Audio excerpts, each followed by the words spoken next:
And welcome back, everyone. Welcome back to another day, another season here of the TLMC, the Team Liquid Map Contest number 22, map judging stream number 2. I'm VIP. With me, I'm joined by these amazing players, and I'm joined by these amazing maps as well. Welcome, welcome, one and all, to something a little bit different here. This is the second season in a row that we are going to be judging for the Team Liquid Map Contest, and we did cover half of the maps last stream. If you weren't here for it, a couple of days ago. A couple of days ago, we were live with the initial TLMC 22 judging stream, going through all of the standard maps and going through all the rush maps.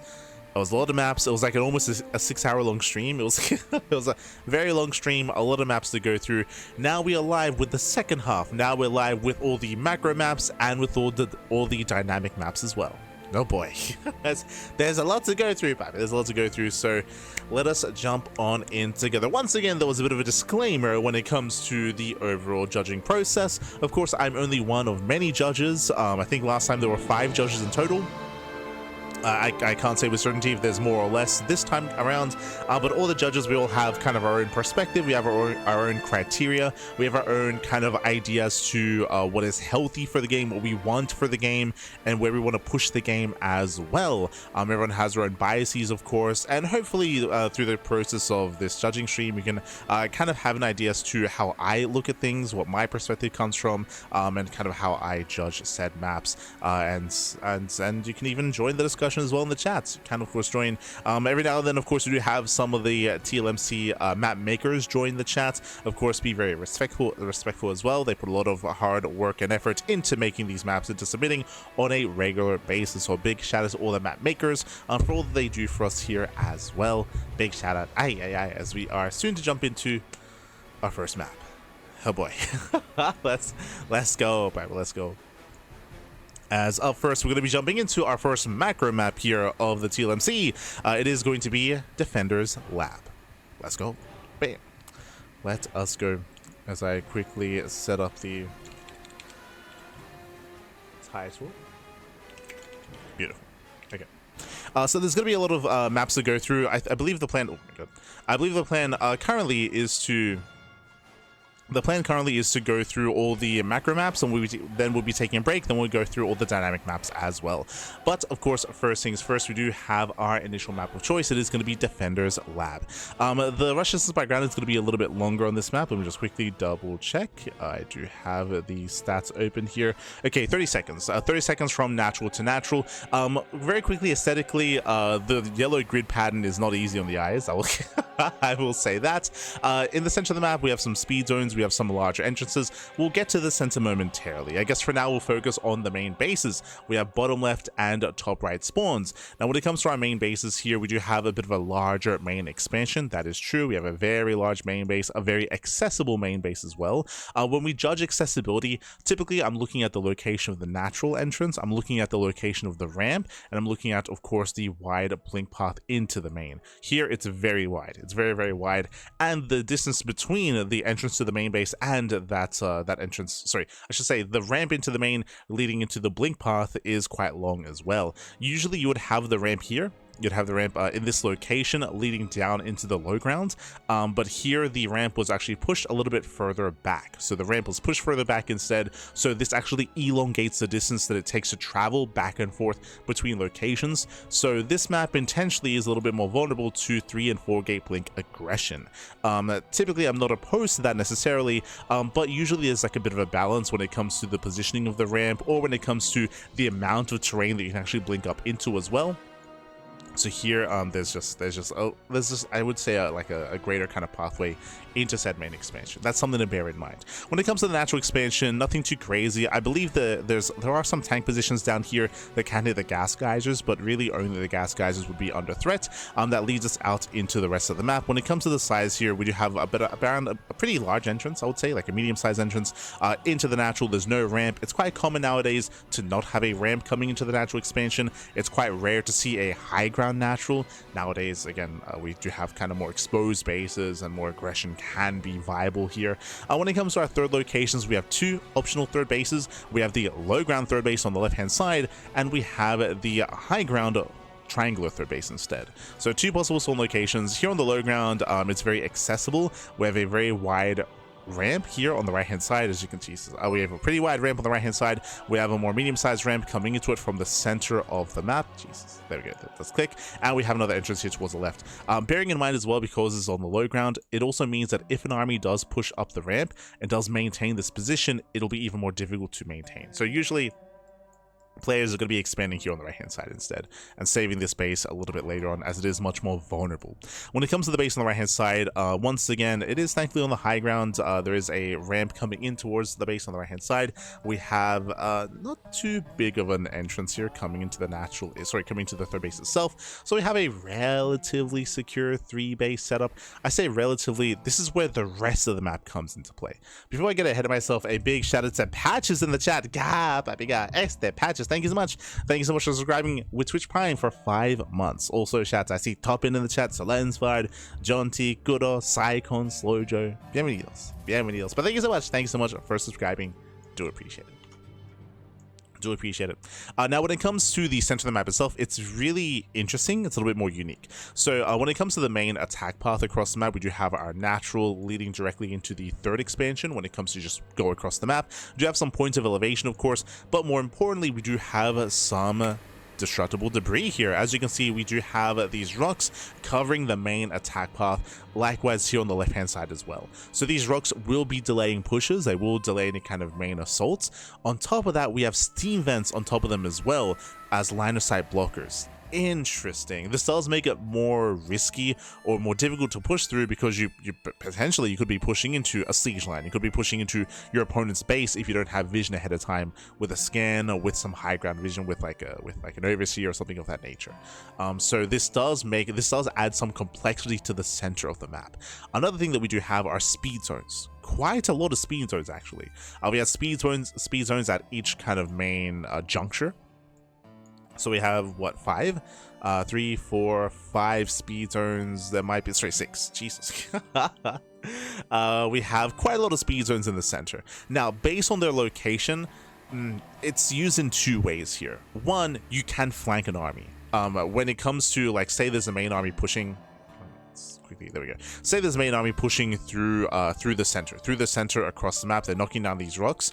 As the defending player, whether it's with Ling Bane, whether it's charge lots, whether it's even with a flank with like a triple drop on the right hand side and your main army on another side, you can come in for a flank, come in from either left or right hand side, and you can punish your opponent a little bit harder. They're going to have less time to react and less time to respond as your army comes in, especially with this line of sight blocker actually as well. So there's going to be less vision, less reaction time. They're going to be more vulnerable to said flanks. I say that there's a give and take. I will say that obviously when it comes to these little paths, they're quite narrow. You can see here that these pathways are quite narrow, so a couple of force fields or even just better positioning, of course, can actually punish any rotation through that. So there's a bit of a give and take. Thankfully, I would say these pathways aren't too wide. If they were too wide, that'd be, I would say, excessive. That'd be a little bit excessive if they were wide entrances, which makes it difficult to micro against, and also speed zones as well. But they're narrow, and we have speed zones. This actually reminds me of, we covered another map last time. I think it was the final map of the standard map pool. Imagine this, but instead of speed zones, we had slow zones. And I rated that quite poorly because they were already narrow choke points to begin with, and slow zones on top of that meant that you could not flank the army. You could not engage. You couldn't try to get us around or engage ahead of time, or you'd be punished for rotations. Like, I view that quite negatively. Here, especially on a larger map like this, on a wider map, it does kind of allow for some more counterplay. What I will say though is, again, counterplay and is a little bit more balanced thanks to the more choky nature of these entrances. The other thing that these speed zones do is that they do favor rotations. What I mean by that, say if you want to assault this expansion on the left hand side, you do strike this base, you hit this location, your opponent's in position, you back off, you pivot around, and then you rush all the way to the other side to hit the 5th expansion, for example, and you rotate back and forth. These speed zones will help with rotations. It does give you that bit of a boost when it comes to rotating back and forth and trying to catch the defending player out of position. I do like this idea, especially on maps where it is easier to be defensive on. If it's easy to turtle, then give your opponent some more maneuverability to try to catch you out of position. When it comes to turtle play here, it's not bad. This base here on the left hand side is more exposed, is more vulnerable. That is true, just because it's on the low ground, there are multiple entrances. Here on the right hand side, these bases are much more secure.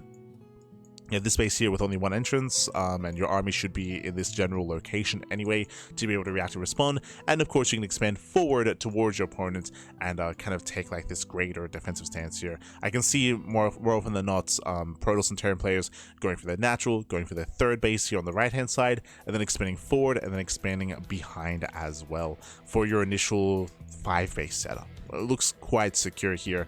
I will say that when it comes to this low ground area, it's wide enough where we can see run-bys and counterattacks, and the high ground doesn't necessarily come into play. Technically, this speed zone can help with defensive rotations, I guess, when it comes to going down the ramp and trying to engage with an aggressive army. So that is something that may come into play as well. So it's an interesting use of speed zones. As I mentioned before, these rocks also delay pushes, so they allow you to build up back at home. And I'm not opposed to like adding these rocks into delaying pushes and hindering aggression, because this is meant to be a macro map. Like, it's meant to be a macro map. It's meant to favor longer and later games. Bear that in mind. That's something that's like the context that we have to view this in, of course, is that we're expecting longer and later games. When it comes to other features on this map, we do have our high yield gas geysers. We have a high yield gas geyser here towards the left. We have another one here towards the right hand side as well. What I find interesting about these bases is we have speed zones right next to them. This will greatly benefit run-bys, Ling run-bys, Baneling run-bys. Aggression is going to be punishing this expansion even further than normal. I guess it could maybe work. It could maybe work both ways. We can use the healing shrine. Sorry, that we can use the speed zone to pull workers away. So if you take this base as a player on the bottom side of the map, if you take this expansion and say there's like a Baneling run-by or a Zealot run-by or a Ling run-by, then you can maybe use this to get away. Nah, not really. I was like, you can maybe use it to pull away, but also you can be chased down as well. So mainly it's going to be benefiting aggression, rotations, things of that nature. But more importantly, these high yield bases do mean that if you do decide to turtle up and if you relinquish map control, you'll be punished. Right, typically the punish that we're looking for turtle heavy maps is going to be high yield gas and high yield mineral patch expansions to give the player with map control the benefit of having map control. Is this too much? The thing about this here is that we do have, you know, speed zones. We do have this does favor rotations. Likewise, we have the high yield expansions as well. I would say these bases aren't too defendable, right? Like, again, the entrances are relatively wide. I would say that the distance between the expansions as well is not too bad either. As we take our natural, we move down here to our third, we move down a little bit further to our fourth base and move forward.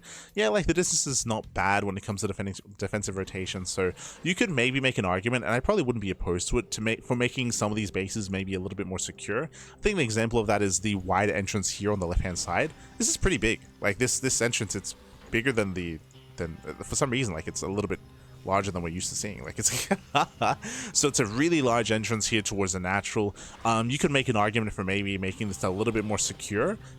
This is going to be a vulnerable location for sure. Like, with this wide entrance, with multiple entrances, with the speed zones as well, like, this is going to be a big point of contention when it comes to counterattacks and trying to find or catch the opposing player out of position. At the same time, this forward base is lined up with your third, so this is an easier base to maintain and secure. You have the rocks as well, which there's a chance that they might still be up and running when you take this expansion, or you can take advantage of this line of side blockers as well. You take advantage of the terrain here, of the high ground, so there's a bit of a back and forth.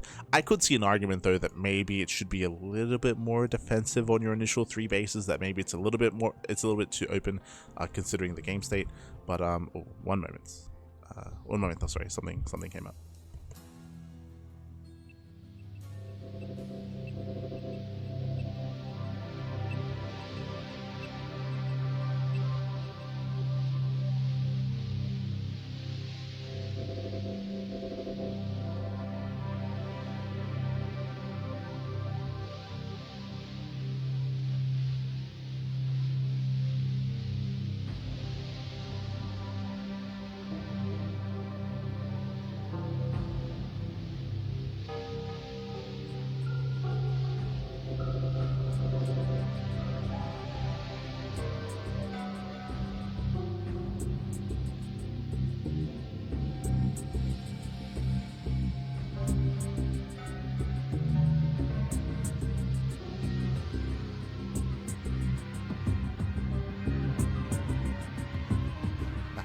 It's all good. Sorry, something came up. But yeah. So in the end, I don't think this map is too bad for what it brings to the table here.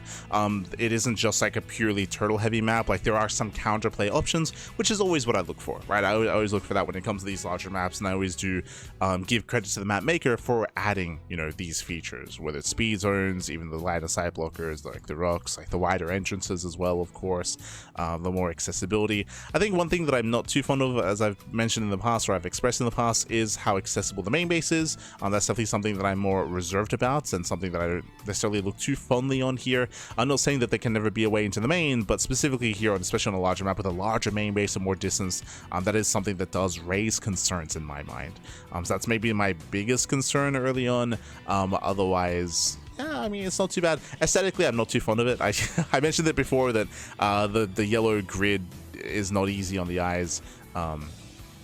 Not necessarily looking something that I look forward to seeing, but regardless, I wouldn't say a bad map whatsoever. Interesting first macro map we are going to be looking at here today. And again, there are many more to come. It's gonna be a long stream, Pappy. I'm ready, Pappy. I'm ready. Let's go. Up next, we're gonna be jumping into Azure Shores. Oh.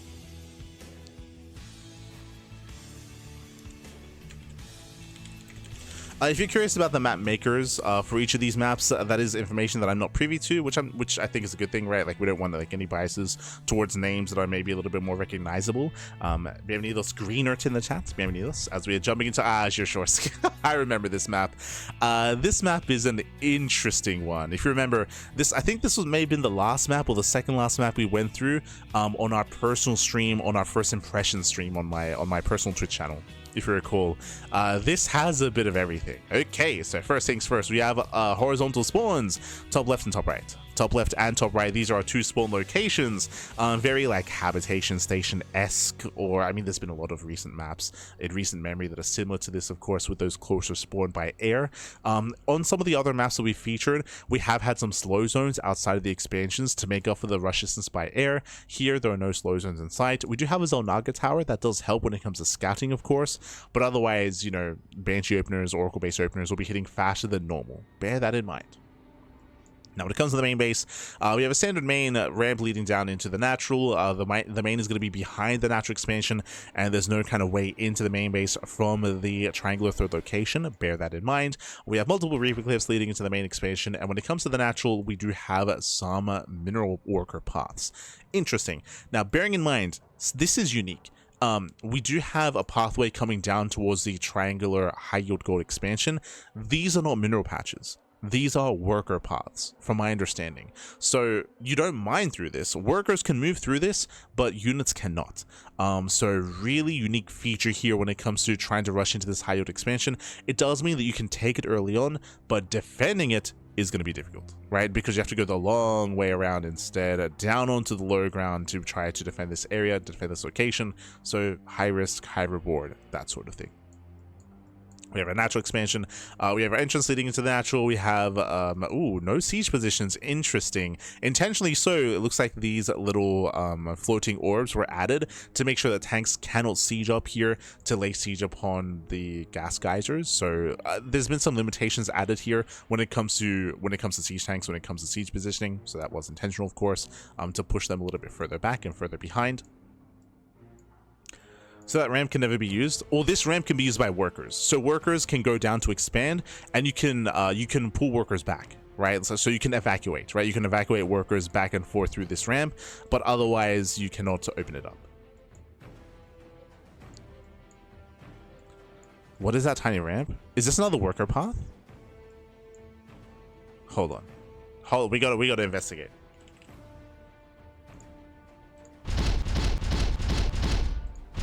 We gotta investigate. Let's figure this out. Let's add some, because that looks like a worker only path. But you know what? Let's get a couple of lings. Let's get a nexus because that makes sense. I don't think it matters. Let's jump in for science. Okay, hold on. It takes a moment to load up. We'll see firsthand how these units interact. or how the terrain interacts. I'll need a moment because basically I'm using the map editor, and I believe the in-game stuff does reset by default, which is lovely, by the way.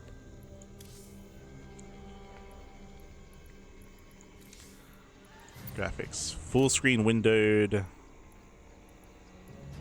Accept. Keep these changes. Yes.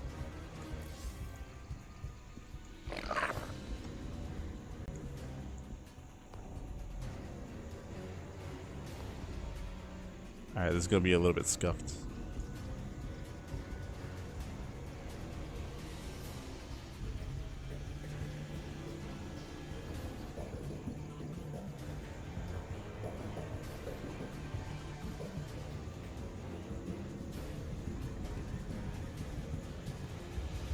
Okay, beautiful. Okay, so obviously Zerglings cannot move through. As I mentioned, these rich mineral fields, from my understanding, cannot be mined. No, they can. Wait, hold on. Wait. These mineral patches, can they be mined? But they're only worker paths? Yeah, so this obviously is just a worker path. If you can see here, Zerglings cannot move down. Basically, they're made in such a way that only workers, so SCVs, probes, and drones can move through them, can move back and forth. So that we understand. But this, I believe, this is also a worker path, but you have to mine through it. Correct? So we have like double layered worker paths, which is interesting. Because you can mine through this, but I believe Link still won't be able to make it through. So it's pure, it's just all worker paths, from my understanding.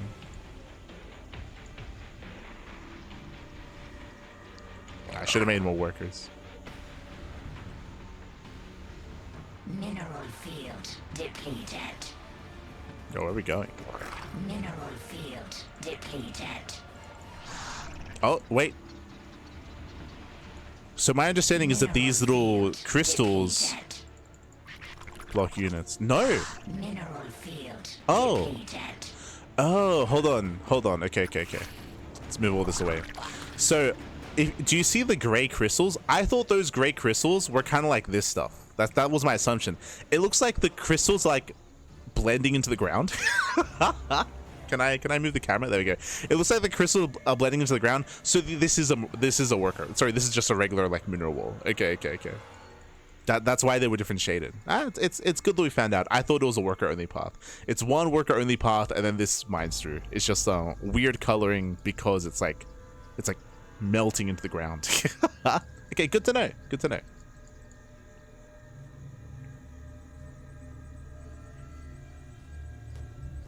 The rocks around the minerals. That's part of the mineral model. Yeah.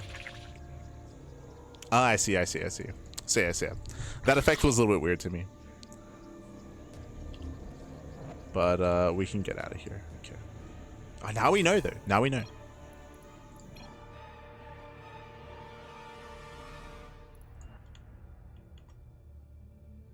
Okay. Let's go back in. We scienced it. We did.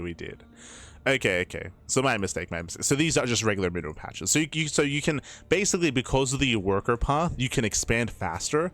You can expand first, and then you can open this up, and then you can defend. Okay. So that means... So this is a much more accessible expansion than I initially thought. Okay. Good to know. So much more accessible, much more defendable. Is this too much then? So this changes everything, actually. Yeah. My initial perception was that it was going to be difficult to defend, but if it doesn't take much to mine through, it looks like two rotations to mine through these mineral patches, then what's the downside of expanding here, right? You have the terrain, so the main attack path is, hold on, let's have a look. So the main attack path is here. You have your own natural, so the main attack path would be come down here, go across with the speed zone, and then come down. So you have like time to react, time to respond. You'll be able to mine this open in time. Yes, you can also come in from the top side, bearing in mind that, but like, again, like trying to engage here is going to be a little bit awkward, going down the low ground, down to engage. Like this doesn't look too bad defending it early on. Maybe I'm underestimating the power of like 2 base all-ins and how difficult it will be to defend here. But like this high ground elevated position won't come into play, right? Like you won't have that high ground advantage when it comes to laying siege upon the natural. Likewise, yeah, you can't make use of this high ground area either, as it's walled off, and even if it wasn't, like it's not close enough to really punish this expansion. It is close enough to punish this base, that is true. This base is exposed, right? You have high ground here, you have high ground here, and you have high ground all over here. So this base is exposed and is vulnerable, but this one less so. Except for the fact that it is close by ground, right? That true, right? The other third is over here, much safer, much safer third expansion. Shorter rush distance by ground, easier to defend, or you have more time to defend, I should say. You have more time to defend, more time to react. But yeah, I don't know if there's ever going to be a reason for someone not to take this base. Yeah, it's interesting. Early on, I meant to say early on. Obviously, taking it as a natural will be a big risk, but taking it as a third base, I feel like, comes almost naturally. Meanwhile, winding it back here, we do have multiple high-yield gas expansions. So we have this base here, we have this base here, which is more exposed, and we have another one here. We have so much high-yield gas, baby. This is, of course, is a half base, right? We have 3 patches here, 2 patches here, so less resources, but it's on the high ground. And of course, you're expanding behind it, so it's a little bit more natural to take and more defendable because of that high ground advantage, and your army's going to be in this kind of position anyway if you don't take this expansion. Even if you do, right, like this is kind of going to be the main path. Now, coming into a longer later game, you do spread yourself a little bit more thin, right? In a world where you take this as your natural, you take this as your third, and you take this as your fourth base. These rocks will be expired by then, and then there's like multiple angles of attack, so you can punish this. You can come in from behind as well and harass. Bailing run by, Zing run by, Zealot counterattacks can hit here quite freely, as they could just go straight into the mineral line. It's an interesting base layout, to say the least, but we're not done. There's still a lot to get into. They appear to have rich gas blocked. This one here does have a mineral patch here to block the gas geyser. This one has a mineral patch as well, true, and this, oh, they all do. I didn't notice this one.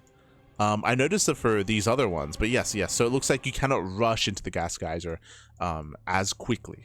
Of course, this is less applicable when taking it as a third, but this is more applicable when taking it as a natural, right? When rushing into the expansion. So this will delay the gas a little bit by being forced to mine through those patches. But that's not all. So we do have the speed zone, of course. We have the speed zone in the center, which does hasten rotations, so you can like back off, you can rotate to the top side, or just reinforcing across the map. It's kind of a weirdly placed speed zone because it feels like it only really benefits like scouting. Like I believe a regular worker scout will go through the speed zone to get across the map, and likewise just reinforcing and pushing across the map. It doesn't look like it helps too much with rotations. Otherwise, it would be closer here to the edges, right? Instead, it's in the center. So this doesn't really help with rotations that much. Like it's mainly for reinforcing, pushing, and worker scouting early on. Meanwhile, speaking of we're not done, a healing pad.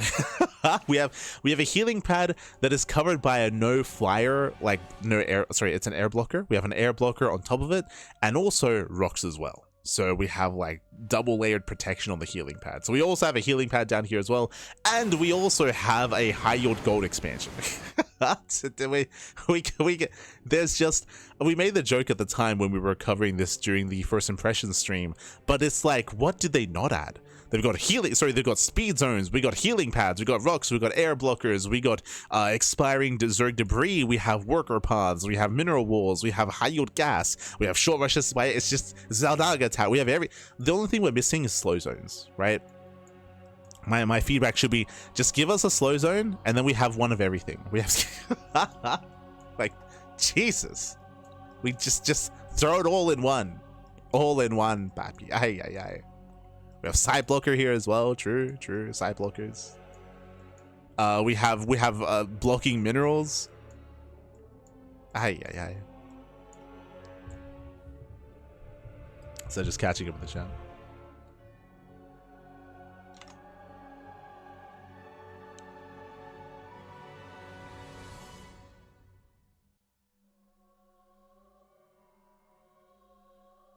Think you can tone if there's rocks better without map maker? I mean, you mean visually? I understand what you're saying. Like visually.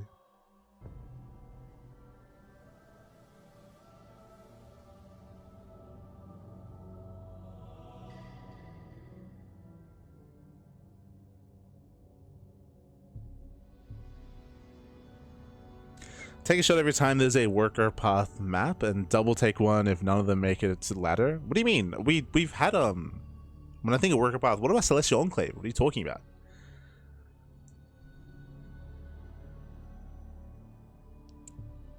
They didn't add rock towers. True. We have regular debris here.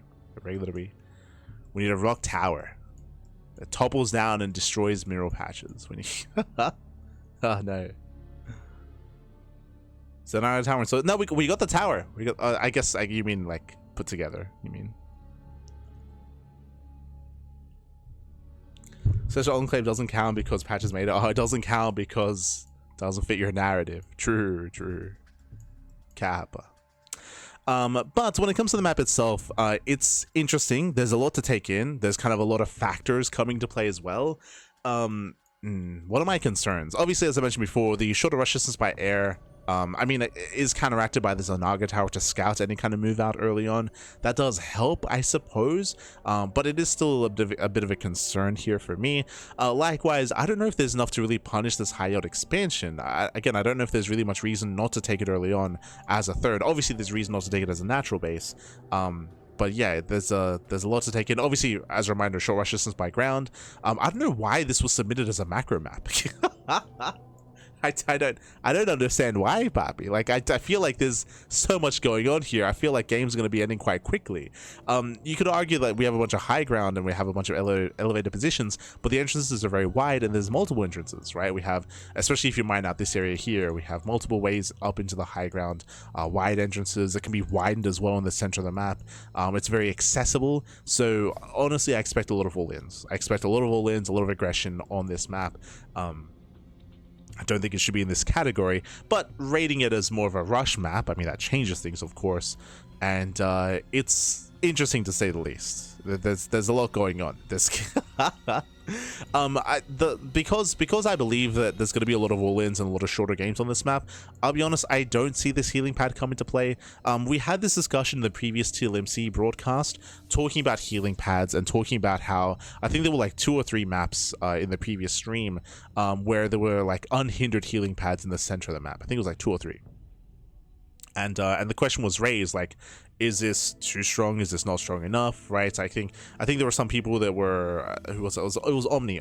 He was saying like, but you know, up until now, like healing zones, healing shrines haven't really done much. Like they've been very underwhelming. It's like, yeah, that's true, but I would say the healing pads have been like this for most maps, where they're like off to the side and they're difficult to really make use of, right? This is off to the southern part of the map. It's covered by rocks.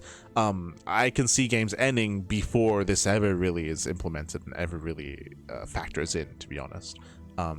Even if the rocks weren't here, like it's so far out of the way compared to like where the main engagements are going to be occurring as well.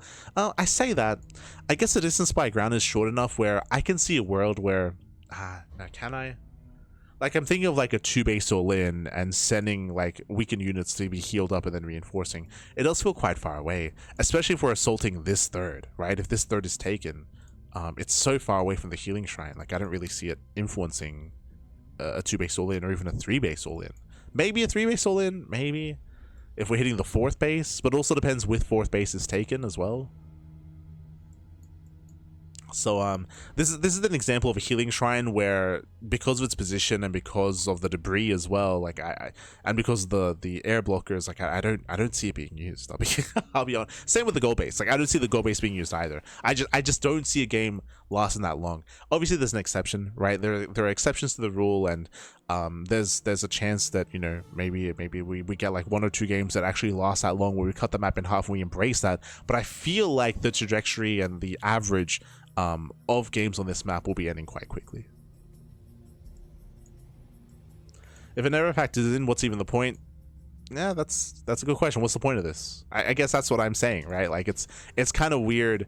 Like these two things here feel a little bit out of place because I don't see them factoring in, right? Like, because this map favors aggression so much, right? The map is going to be opening up. We have wide entrances. We're expanding towards each other. We already have a short rush distance by ground. So if what you're saying is that this shouldn't really be here to begin with because it's never going to come into play, I mean, I would agree with that. I'd be like, it feels like a bit of a waste because like I don't see it coming into play too much. There's a chance that maybe in like if we get that rare moments, if we get like some hyper late game and if we get some hyper late game and then we actually see this come into play like once in the season, it'd be sick, it'd be hype, I guess. This is like a what if sort of thing. This is like on the slim chance that the map gets cut in half, like this becomes important. And you're not wrong. True. On the slim chance this will become important if we end up in a longer and later game.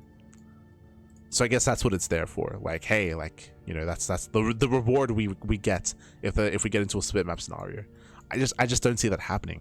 I don't think the map is defensive enough for that to really. I guess what I'm saying is that when I critique this map, I'm not going to factor this in. Like this is not a factor when it comes to the viability of the map. I don't think. Helps defend a ninja gold.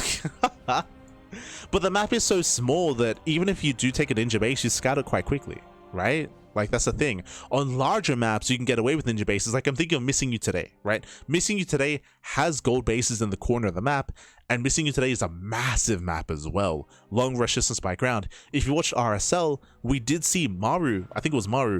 Or was it Byan? I think it was Maru. Maru, he took the ninja base. He took the gold as a ninja base on Missing You Today, and it went unscouted. But partially because of the size of the map. Here, because the map is so small, I don't see this being taken as a ninja base. Like, no shot. Like, it's gonna get scattered quite quickly. So that's again less of a factor, right? If it was a larger map, sure, then that's something I would consider a little bit more.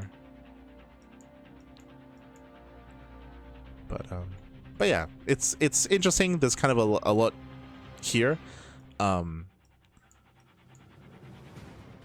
Oh god, I'd have to think back on the other rush maps, but I would say that I would typically kind of pit this map against the other rush maps, right? Against the other hyper aggressive maps.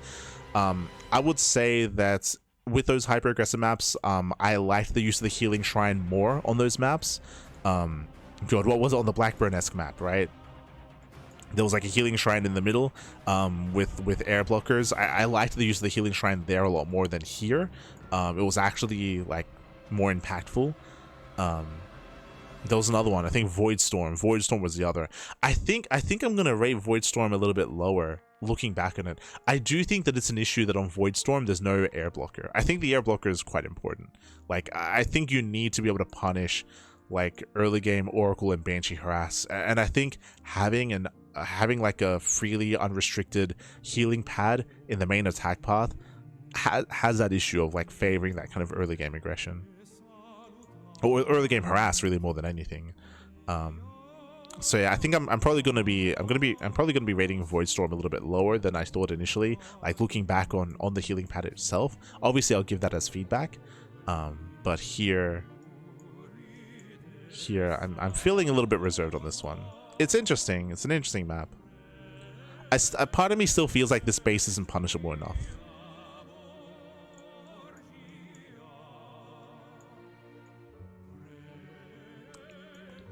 Yeah, the only punish is the distance by ground to the opposing player, right?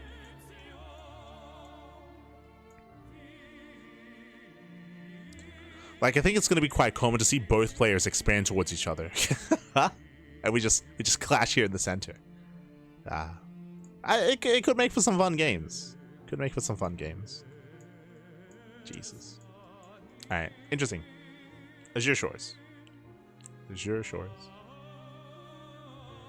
Tanks seem good against it. I mean, kind of. Like, the tanks, they can support an army, but they're not within range of the base, right? Like, if you're referring to, like, I don't know, like a tank push from here, we have a blink, like a massive flanking high ground location, right? To come in from behind. I guess, like, tank pushes here, like pushes coming in from the Zonaga tower, I guess, because it would take so long to get behind it. Yeah, like, there's no way to flank an army coming from the Zonaga, right? no easy way to flank an army. So that's true. No, yeah, that's true. Like this being an attack path does seem quite brutal early on, bearing in mind that this opens up later, right? Like the center of the map.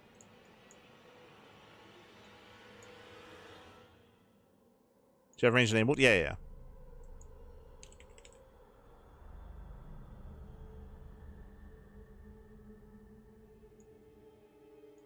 You mean like the high grounds?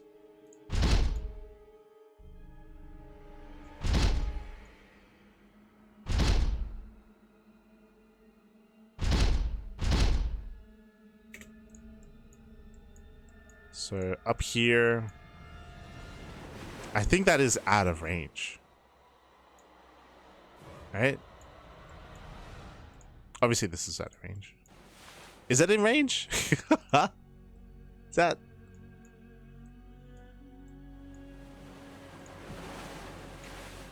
Huh? We need to bring out the ruler. We need to. No.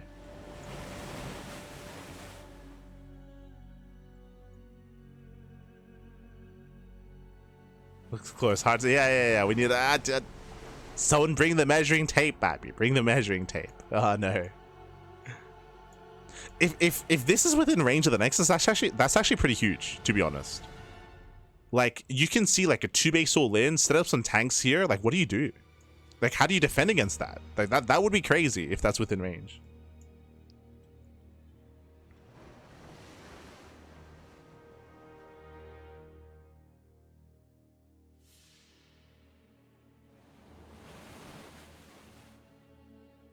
Time to science. Okay. Okay, it takes the time to go into the game itself, but sure. Okay. I mean, it's important. Let's science it up.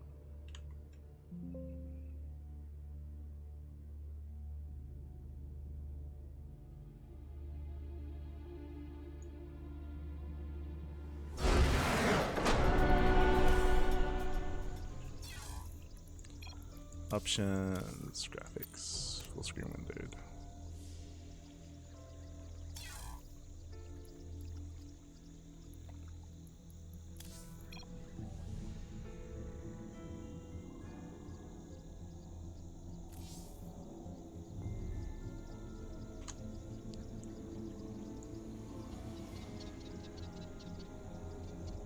Okay.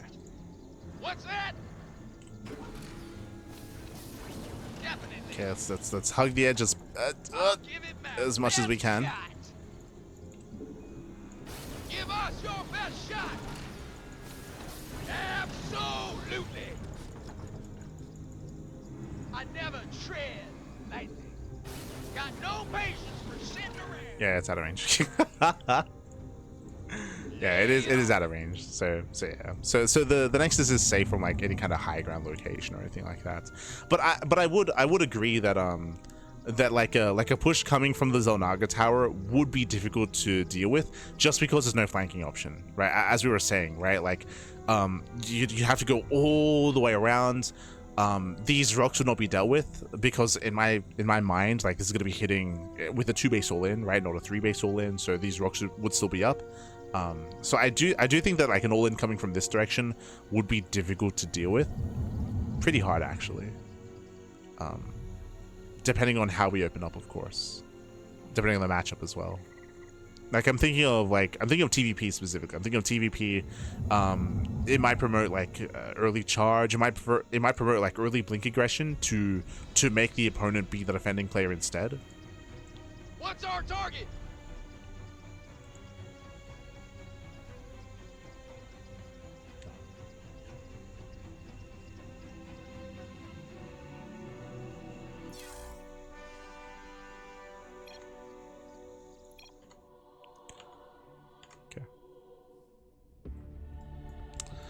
Okay. No flank of the Terran tank push would be brutal. Yeah, that's what I mean. But at the same time, I would imagine if it's that good and if it's that strong, I could see the meta shifting if a TVP plays out on this map where the Protoss player opens up like 4-gate blink, or opens up blind charge, right? You go blind charge or 4-gate blink, you're the aggressor instead, and you're able to, like, you know, counter aggression with aggression sort of thing. I can see that happening. So interesting, to say the least. Interesting map. Again, I have to I guess for its racing, I'd probably have to go back and check the other Rush maps to compare. It should not be in this in this category, but yeah.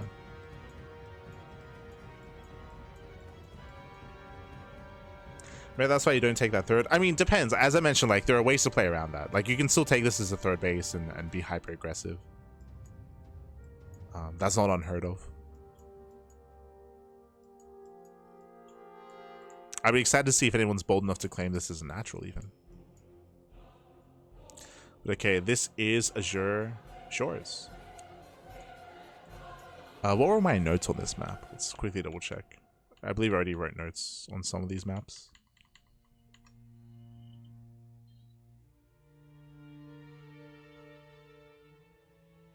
In its current form, I believe all-ins will be very prevalent to the point of never experiencing features of the southern half of the map. I agree. I agree with that sentiment.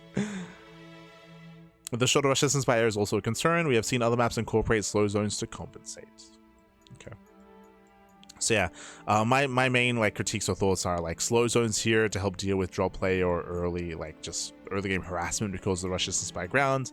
This feels like a little bit of a waste because it feels like it's not really going to come into play in the majority of games. And yeah, we'll see how powerful all-ins are pushing in towards that triangular third. We'll see. As said, you don't have to take this base. There are other options, other expansions to take. We'll see. We shall see. Up next is going to be Arbiter.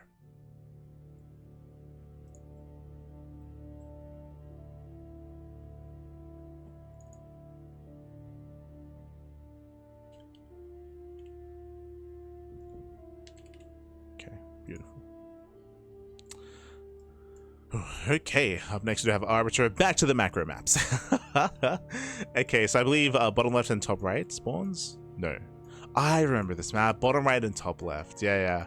I remember because I don't recall seeing this aesthetic used or this asset used much. So I think it looks pretty sick. I think it's used multiple times. Yeah. It's like scattered around the map, and I think in the center. I just scattered around.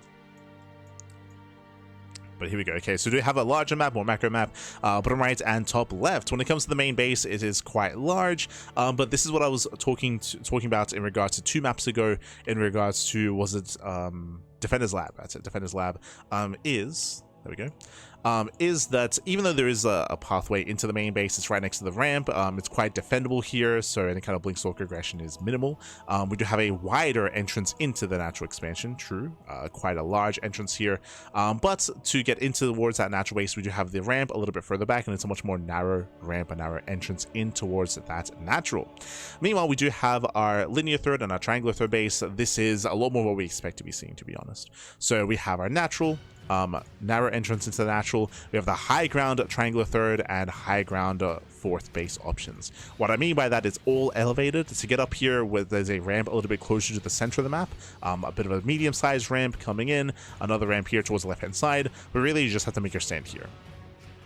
Obviously, I will say that there are more defendable maps than this. If the entrance was closer to the third base, that makes it easier to defend. Because the ramps are further and closer to the center of the map, it's easier as the aggressing player to get up the ramp, right? To get up the ramp and to get up to this plane of elevation to push in towards a triangular third base. Obviously, the entrance is a little bit more narrow. It does open up as time goes on. So this is like a relatively accessible triangular third. Meanwhile, scrolling on over here towards the right hand side, do have our linear third base. Once again, we do have our entrance coming into it. We can expand forward and take another forward expansion also on the high ground. So we might even see a lot of players just expand linearly. You have your main, natural, third, and then fourth base, right? And that'll be a little bit easier because the issue with taking this expansion, one, it's more accessible, as we mentioned earlier, but two, the distance between these 2 bases is quite long. So trying to rotate defensively between this expansion and potentially even this expansion is going to be very awkward. It'll be easier to just expand in a linear fashion. Your bases are with each other. Your forward expansion here protects your third base, right? There's no like other alternate path. So on 4 bases, you have to defend this area outside of the natural and your 4th base, right? So you have to just leave your main army at the 4th base, you leave a minimal amount of units here at the natural / 3rd at this area in between, and then you have your secure 4 base setup. So most likely we'll be seeing that kind of expansion pattern for more defensive players. This space here will be taken by like Zerg players, right? They spread themselves, spread creep, expand, helps protect the high ground expansion as well when it comes to drop play. That's kind of what we're expecting. There's also an isolated expansion here top right, interesting, which may be a little bit easier to secure. It is isolated, like there are multiple ways in, but in general, your army should be in this position, in this general area anyway. When it comes to the pathway across the map, something that I'm not fond of is this. So this is a large map. There are a decent amount of bases. Let me just quickly double check some of the stats here. This is for Arbiter. So when it comes to the stats, Arbiter has 31-second rush distance from natural to natural, 16 expansions. Now, the issue that I have, there's also this low ground base. I remember this. I just missed that. Low ground expand with a high yield gas. Just like the previous high yield gases, there is a mineral patch here to delay, but there is a very valuable expansion down here. Now, do you remember what I just said when it comes to your initial 4 base setup, where if you expand linearly, you have your main, you have your natural, you have your 3rd, you have your 4th base, and you really have to defend 2 locations. This area at the 4th, where there are multiple entrances, to be fair, but this area here on the 4th base, and this area in between the bases. This is maybe one of my biggest criticisms about this map, and there's others, is that this high yield gas geyser base feels very safe. When I say safe, technically it is a little bit further out, down on the low ground. True, it's on the low ground, but there's only one way in. It's the main attack path. The main scouting path across the map leads to this area. And if one of your locations you're defending is here, I mean, you can just push down and then you have your 2 locations, right? You have this expansion, this forward low ground expansion and the high ground. Like these 2 are going to be like the main areas to defend when it comes to securing your 5 base setup. 5 expansions, these 2 areas. Technically, there can be run bys here on the left-hand side to come in from behind. That is something to be wary of, but it still feels like the points of harassment or the ways to try to punish or engage into these 5 expansions feels very low, right? It feels like you don't really have many options. Typically, I would expect this expansion to be more exposed, right? To be a little bit more open, to be a little bit further away. But again, it's right next to the entrance, right? It's right next to the entrance to the natural. Like it, at least in my opinion, feels quite close compared to what we're used to seeing. Usually, I feel like these bases are intentionally a little bit more exposed. You could argue, but you can attack from the high ground.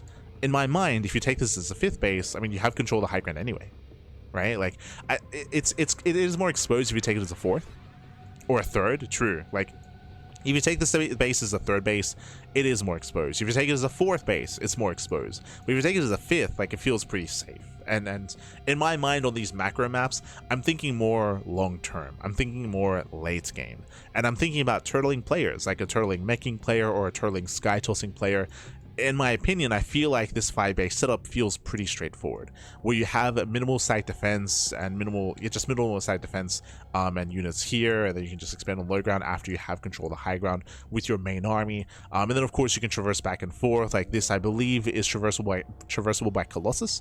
So I believe Colossus can go back and forth. So you have your main robo-based army, and then your Sky Toss, which doesn't care about this terrain either. So the short rush distance by air will make it easier to rotate back and forth these 2 locations with a robo-based composition and with a Sky Toss-based composition as well.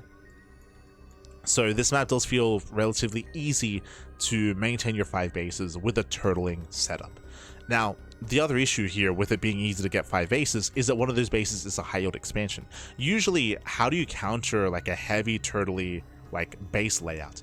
Usually it's done with high yield gases, right? If there's, say, imagine this base. Imagine this isolated expansion on the left and on the right.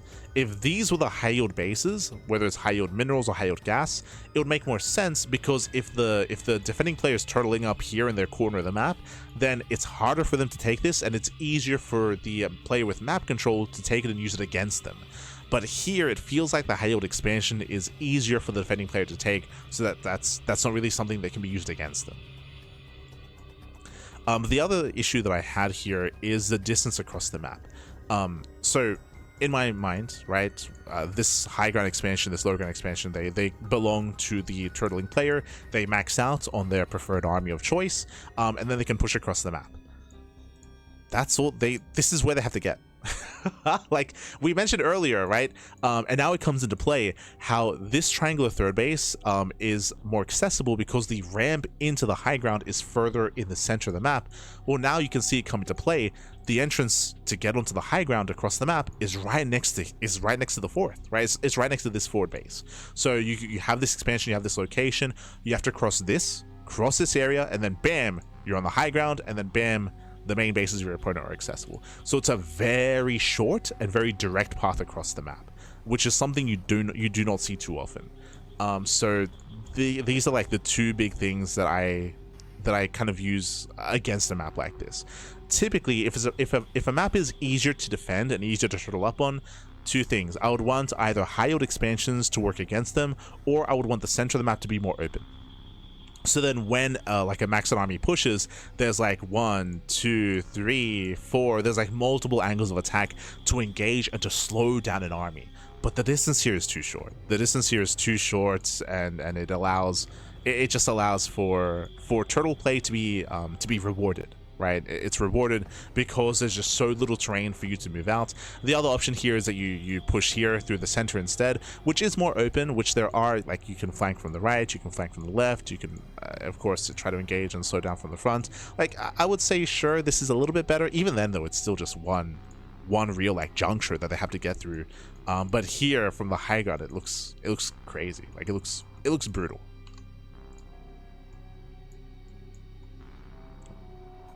So just catching up. I'll get right on it. I'll make a race to start with cloak. True. But these are kind of like the big red flags in my mind when it comes to these macro maps. Like if you want them to be defensive, that's okay. You can have like a secure 4 and 5 base setup, but there needs to be something to balance that out, some kind of counterplay available. And I feel like the short rush distance by ground, I feel like the high yield expansion, I feel like this benefits the turtling player even more so. And I would say that's a negative aspect of the game. I would say that's a negative aspect of this map, and that's something that personally I don't push for and I don't want to see in StarCraft, right? I want to see more back and forth. I don't want to see turtle play benefited too much. It can happen, of course, but as I mentioned, like I would typically want some other things to try to counteract that sort of thing. So it's a bit of a shame because I appreciate some of the aesthetic of this map, but I do think that this map favors defensive play too much. Could creep tank across that gap, wouldn't even need that many. Yeah, exactly, for sure. Like it's just too short. The distance is just too short, in my opinion. Obviously, it's still my opinion. But it feels like, yeah, it's just too short here to push into your opponent's bases from your own expansions, right? And it's too turtle friendly or too defensive. Obviously, like this is a wider entrance here, so like more has to be dedicated to defend. But as we mentioned, like it does feel like the points of contention are very few and far between with your initial base setup here. This would be different if, say, for like feedback or suggestions, if the forward base was on the low ground, if this was a low ground expansion, if all this was on the low ground, different story, right? Different story. Or if there was just more space in between, like more room, push this further back. There are other ways to do it, but yeah, But it's just kind of wild that this safer expansion is pushing forward towards your opponent. I think usually you expect this to be on the low ground, or you expect this to be closer to the right-hand side, to the edge of the map, so you're not pushing into your opponent with your expand. Yeah, I think this might be like the biggest issue here. This expansion itself might be the most egregious thing about this map, because it allows for a forward kind of like launch pad to push across the map. It also allows you to defend the low ground high yield base. It's all on the high ground, so it's a solid defensive position as well. Like it's like this. I think this base is just the biggest issue here. If you want to try to like hone in on the biggest like egregious factor, because it leads into everything. So interesting. Again, this is Arbiter. I mean, as you can tell from for my points, I will most likely rate this a little bit lower, but but of course I'll give feedback as to the rationale behind it, and my big suggestions for maybe approaching this and adjusting this map for future TLFC submissions. But in general, I feel like this map favors a playstyle that I don't think is good for the game, personally. All right, what's next? Up next, we do have At Eternity's Edge. Okay.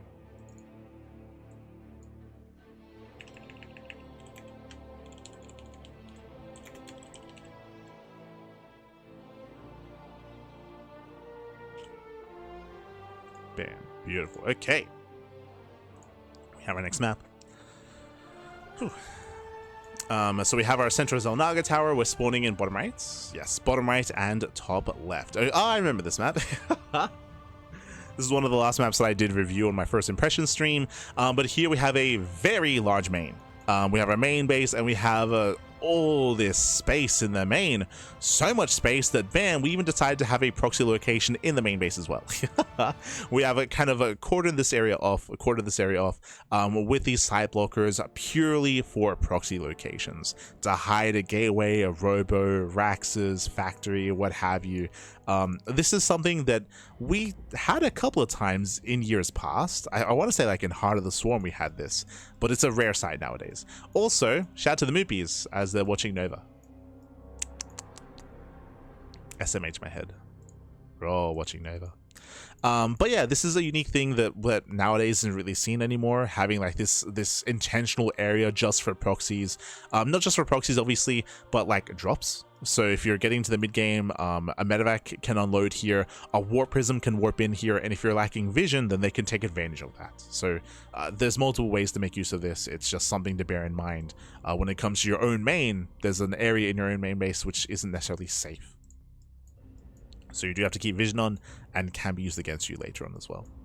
Again, it's just a feature that used to be more prevalent, but over time was kind of phased out. I'm not against it. I'm not against the idea. Because again, how do you counter that? Or just get vision in there, right? Like a pylon, a depot, an overlord, a unit, just to like maintain vision of said area. Meanwhile, when it comes to our main base, we do have our entrance here into the main. It's closer to the ramp, so it's fine. Relatively defendable main expansion, just a very large main expansion. We have our natural, which is on the high ground, quote unquote on the high ground. It's on an elevated position. Likewise, I believe you can potentially lay siege upon the gas geysers. You're within range of the gas geysers, that's fine, right? There are other maps that we've critiqued earlier, which has tanks within range of the mineral patches, which is crazy, which of course I gave feedback against. But here, within range of the gas geysers is perfectly fine. Just to apply pressure, just to push in. Here we do have, of course, the high ground elevated position. Unlike the previous map, these entrances are wide. These are wider entrances that can be opened up over time, right outside of the natural. We do have our triangular third base and our low ground third. When it comes to our two expansions here, this low ground third base is more exposed. There's like a medium-sized entrance here, a shorter entrance here for run-bys, harassment, ling run-bys, zealot counterattacks, marine drops to stim into mineral lines. So aggression can come in to try to punish the low ground expansion. The high ground base is more secure. It's on the high ground. There's still another like harassing path here on the right hand side. We have a bit of a wider entrance here, but it's on the high ground, so your army should be in relative position to defend this location. It's more accessible though, bearing in mind as time goes on, these rocks will be knocked down, these rocks will be knocked down, and that allows for a stronger push across the map. That is true. Bear that in mind. And I'm always want to promote this is the idea of the map opening up as time goes on, where a map is a little bit more constricted and constrained early, but does open up in the mid game, in the late game. Like, I'm always all for that. When it comes to our high yield expansion, we can take this as a forward fourth base. Interesting. It can be attacked from the low ground, bear that in mind. So you can attempt to harass us from the low ground. Likewise, we have 1, 2, 3 different attack paths, or we have a more exposed base here. You can come in from this side, and this area is more open as well, so there are multiple attack paths, and you can attack from the low ground. If you remember, the high yield base on the previous map, one of the issues that we had was that it was actually protected from the high ground behind it. Here, there is no protection, right? Like here, there's no expansion behind it that you can take to secure this position. The base is further back instead. So this is more exposed compared to the previous map, which is a good thing because you do want to like punish some of these higher yield expansions. Likewise, we have the speed zone. This also does benefit aggressive rotations. It means that if we had like a Ling run by or a counter attack or just a push across the map, we can actually hit this location faster, or we can hit this location and then pull away and escape and rotate faster as well. So this these speed zones specifically, I believe, favor aggressive play. That it really favor defensive maneuverability because your defensive army won't be in this location to begin with. So this is all just about favoring aggression. When it comes to, there's still a lot to get into actually, Jesus. We have the Zelnaga tower in the center. We have some high yield gold bases here towards the left hand side. Interesting. We have some distractable towers to kind of cordon off this area or to try to like limit this area here in the center. Yeah, interesting setup here for sure. It is interesting. So, first things first, rush distance. The rush distance by ground is very direct here. I can see a lot of 2.5 base or 3 base all-ins occurring. The reason for this is because you have your main, you have your natural, you have your third base, and then bam, it's just a straight line. It's just a straight line across the map, and again, it's not that far either. Usually, you would have side blockers, ramps, you'd typically have something to slow something like that down, but here it is very direct, which is not seen too often. Is that a bad thing? Is it a good thing? Well, I would say because this path is so fast and so direct across the map, it's similar to the critique that we had of Azure Shores, where like we have this gold base, we have like destructible towers, you have all this terrain here. I don't see much of this coming to play. This, you know what this reminds me of actually? It reminds me a little bit of Missing You Today, where Missing You Today like had all this complexity in the bottom left hand corner, but like the games they're not gonna really incorporate that sort of stuff. Like based on our critique and based on our understanding of the setups that we have, it's similar here, but I guess in a different way. Missing You Today was easier to turtle up on 4 and 5 bases. Here you have your 3 base setup, and then bam, you have just a very direct path. I can see German taxis. I can see all just all-ins be quite prevalent here. Moving from one side to the other just because of that rush distance. I would love to be able to incorporate some of the rest of this map here, but it does feel a little bit more out of the way. I guess you could argue that if we start expanding in this direction more commonly, then that does open things up. Sorry, the OSC just ended. There we go. It does open things up a little to a more interesting game state. That is true, but I don't think there's much reason to. We just mentioned that this space is more exposed. Like this space just isn't worth it. Like taking these expansions, the incentive is supposed to be you take this as a third, you take this as a fourth, and you make your way towards the gold, right? To eventually take the gold expansion. But this area is just so open and so exposed and so difficult to defend. Why would you ever, when you could take a more secure third, push forward into the high yield base and then push across the map, right? Like I think the incentives aren't strong enough to expand here on the left hand side. Maybe if the goal base was maybe this expansion, right? Like if this was the gold instead, then maybe, but like I just don't think the incentives are there. And I feel like we'll be focusing mainly on this area and this portion of the map. I find the low ground third base way more defendable. I mean, I would say potentially just because it's further away from your opponent. In that sense, true, right? Like technically it is further away. But I guess in my mind, you're taking the space to be the aggressor. Like you're taking the space to push across the map, and I can see most people doing that. I guess I can see like, do I see a Protoss player expanding on the low ground and giving up on high yield gas? Because you can be aggressive as well, like in PvT, and be very assertive, right? Like maybe I should say, I don't see players picking this map in a veto process to turtle or to play for a longer late game, right? It's like I don't think that's going to be the purpose, right? I would assume the purpose would be that you want to be the aggressor yourself, at least in my mind.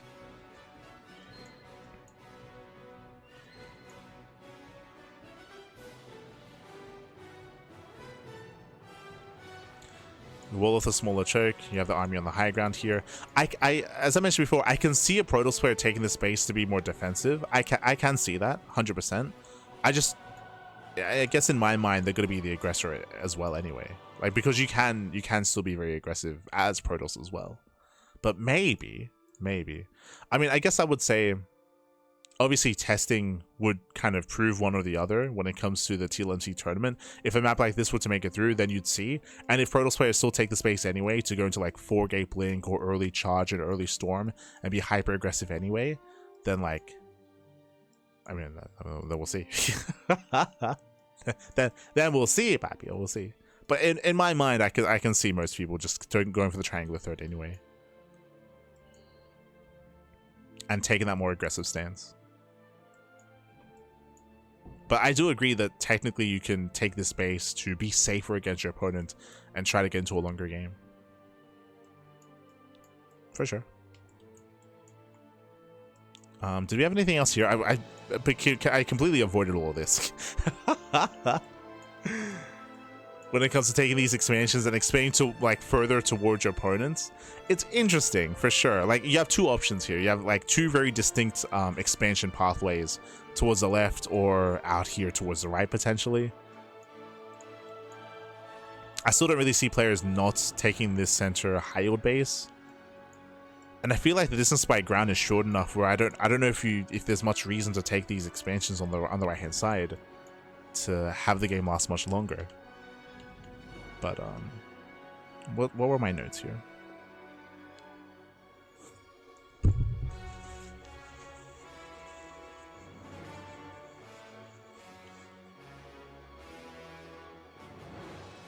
Yeah, my notes have said, personally, I don't think the low ground gold area of the map will see much play, especially considering the rush distance between triangular third bases and the temptation of the high yield gas expansions. Regardless, I look forward to seeing more of this map.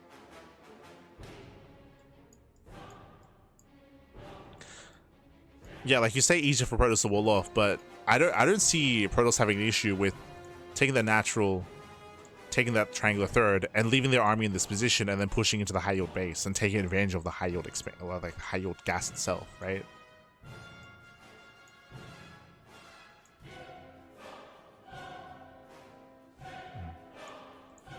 Because as I mentioned earlier, when it comes to like pushes across the map, we're used to seeing some kind of obstacles here, like when it comes to rocks or high ground or things of that nature.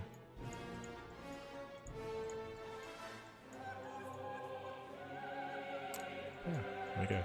It's possible that I'm over expecting like the players would lean towards aggression, but I feel like the recent meta has shown that, right? Like, if you recall, like what was the big critique about RSL? In all of the playoffs, 7 days of the playoffs, we had like 2 macro games. It was non-stop all-ins from everyone, from Protoss, Terran, and Zerg, right? It was like non-stop all-ins from all 3 races in almost every game. Like, as I mentioned, like there were like 2 macro games in like 7 days of playoffs. It was crazy. So based on like the current trajectory of things, like I don't see players not like being hyper aggressive here.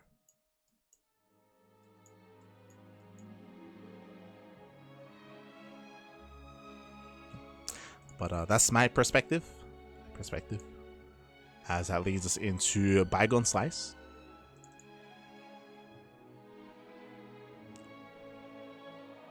Do you need to set up?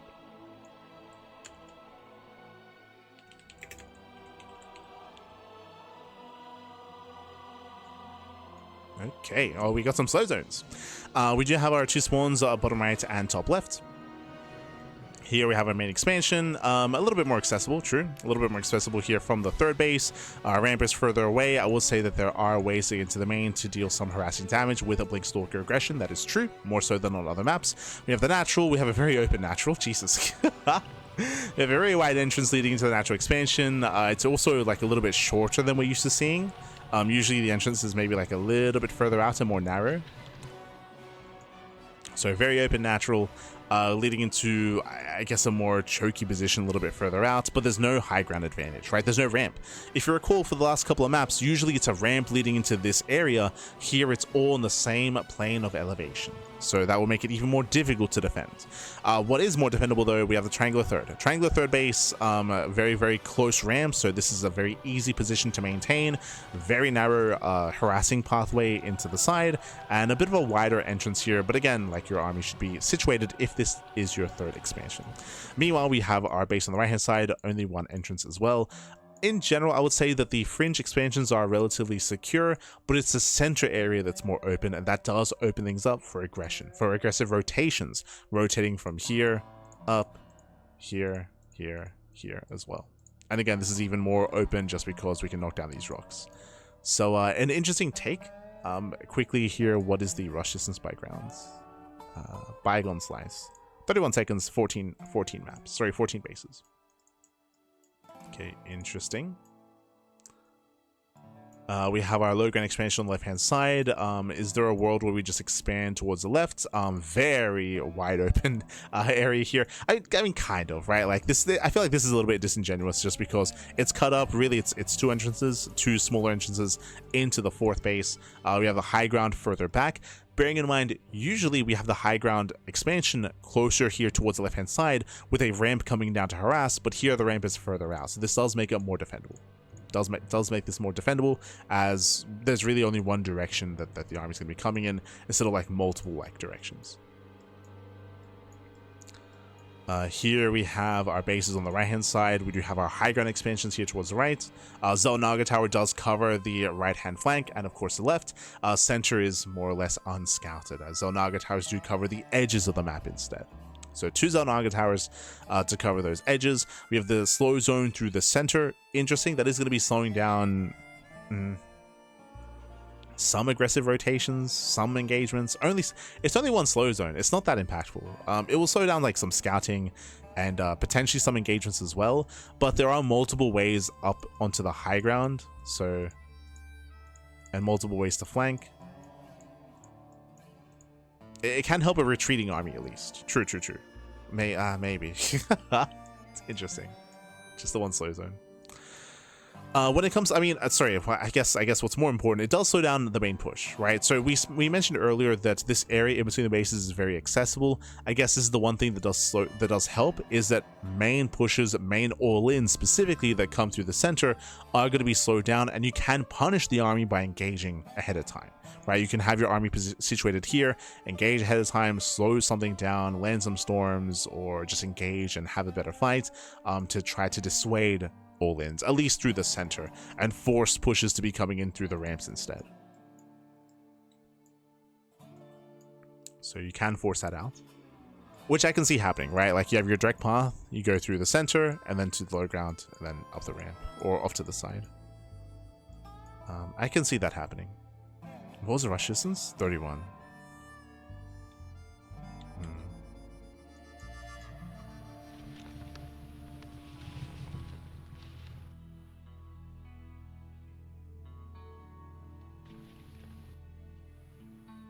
Okay. The map is actually a little bit larger. It doesn't seem that way, but it does have a lot on the edges, right? Like there's like a lot of expansions here towards bottom left and towards top right. A lot of expansions.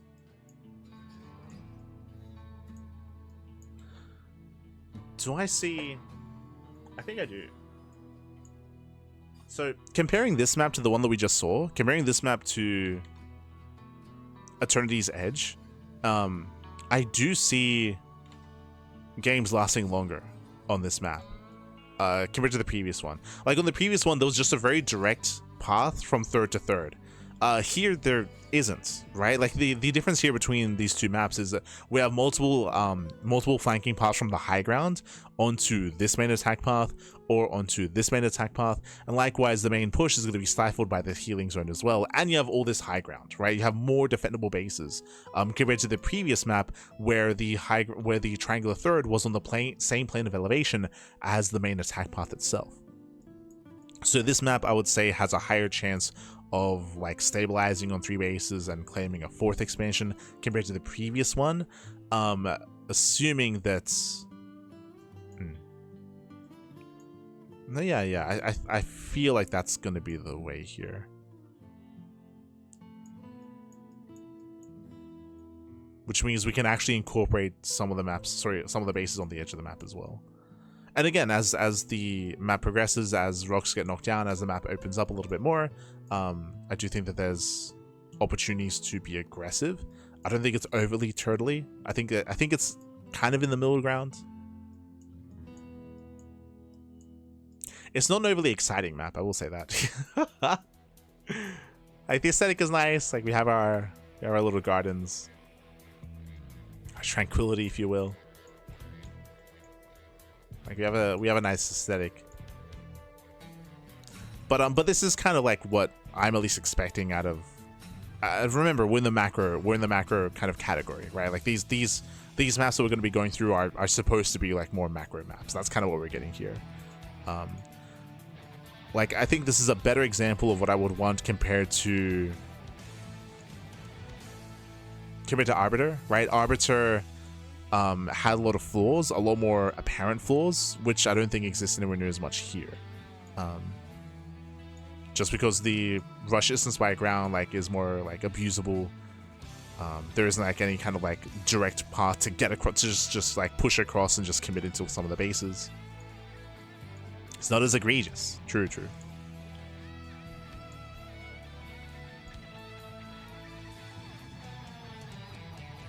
you check and see in Proto Swim World the Natural? I believe we've had examples of that before. Jesus. Hold on, what do we say for the map itself?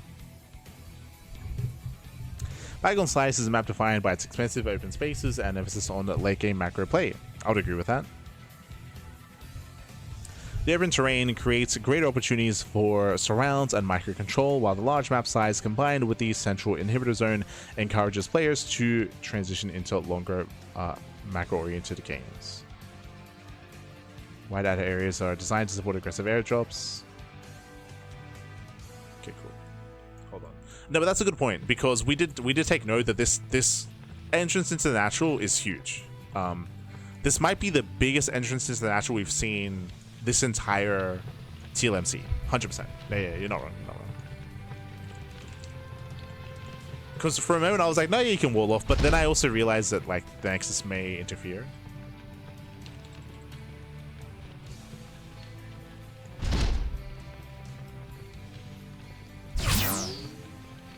It had to be here.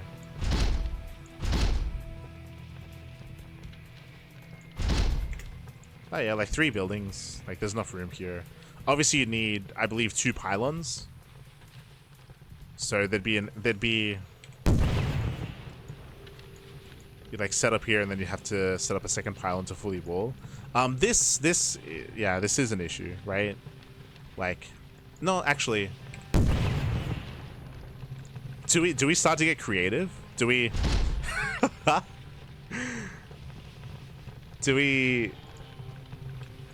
because I'm right, you're thinking ZVP. Yeah, this is a big issue.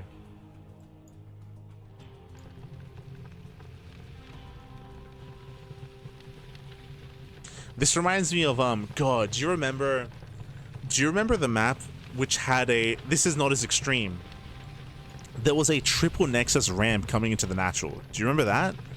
God, it was the map with Ruin, where Ruin played the Wall of Ruin.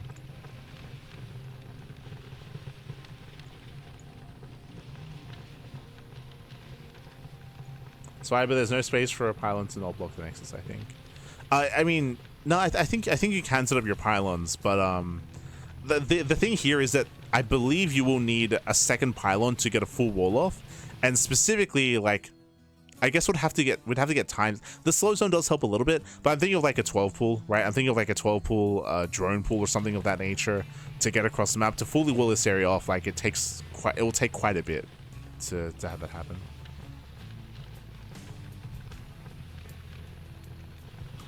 Have a second pylon anyway by the time you lead the wall off, so it may not be a big deal. Maybe. It's just 2 things here. It does, hold on. What this does do, even if you get your full wall off, because it's so wide, there's a lot of surface area that's going to be available on actually all 3 buildings, right? Because you're spread, because it's going to be tight. It's going to be tight to like wall this up. but because of that, it might be too much. It's hard to say because of the rush distance, because of the slow zone. We'll have to see some games, but like I can see like a 12-foot drone pool, like getting a lot of service here on some of these buildings and like committing in and stuff like that. I think this is unnecessary. Maybe I think that's a better way of actually approaching this. Is I don't think this map warrants the need for a natural to be as open as it is. I don't think it's necessary, right? Like I don't. Close it up a little bit. Like I don't think it's necessary to have this be as open as it is at the moment, because this is already open, right? Like this is already like a big entrance into the crossroads that are your 4 bases, right? Like this, you already have a big entrance here. We don't need a big entrance here. I think that's what I would say, is maybe less so about the implications of it, but more so about the necessity of it. I don't think that because of how open the main attack path is, we don't need this to be open as well. I think that'll be my main feedback. I don't think it's necessary. For example, like if we had a more narrow entrance or even like a ramp coming up into the high ground, then you could argue that like having a more exposed natural base is more warranted, because you'd make your stand at the ramp instead, right? Like that's where, in the mid game specifically. So yeah, I think maybe that's what I'll say, because it doesn't take much to just close this up a little bit. Just close it up a little bit. I don't think there's much reason not to. Okay, cool. Cool.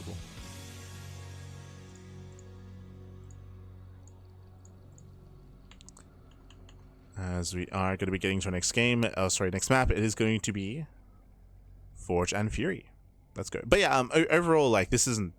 We've seen worse maps. Like this isn't too bad. It's not overly defensive, not overly turtle heavy. It's relatively open, allows for counterplay available as well. I think the one thing that I would say about it is it's not a very, at least in my opinion, it's not a very exciting map. It's like it's cool. It's not too bad. Maybe some changes that we can suggest here and there. Maybe the main base is a little bit too vulnerable and too exposed as well when it comes to blink play from the low ground. So a couple things here and there. It's not bad. Let's go. Forge and Fury.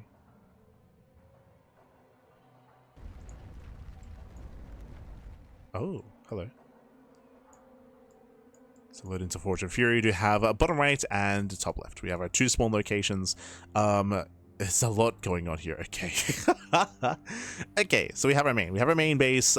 We do have our natural. I don't know if you noticed this, but specifically we mentioned now in the last game the main base was more vulnerable and exposed to blink heavy play. Here we have all these crates. This is intentional to make it so that units cannot actually get close enough to actually, you know, blink in, or to make it less accessible, I should say.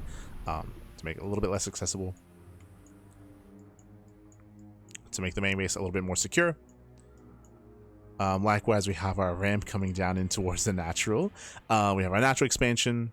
Again, this is fun fact, this is more slimmer compared to the previous one. And we also have a narrow ramp coming up into the high ground. So a narrow ramp coming up in towards the bases. We have our natural. We do have our third base. The one thing about this map is it feels like there's only one third base option. Yeah, it does feel that way. I remember reading the map maker comments of this map, and they mentioned how they're like, oh, there's 3 different options. Kind of. There's our linear third, there's a low ground third, and then there's a triangular third as well. But what I will say is that the distance between your natural and the triangular third, it's quite long. It's quite far. I would say the same about the low ground expansion as well. The thing about expanding here on the right hand side is that at least it's on the high ground, so you have that high ground advantage. So you have a bit of a stronger setup here. So having to rotate between bases, you're not punished anywhere near as much by taking this expansion. It does feel quite risky to take these other bases.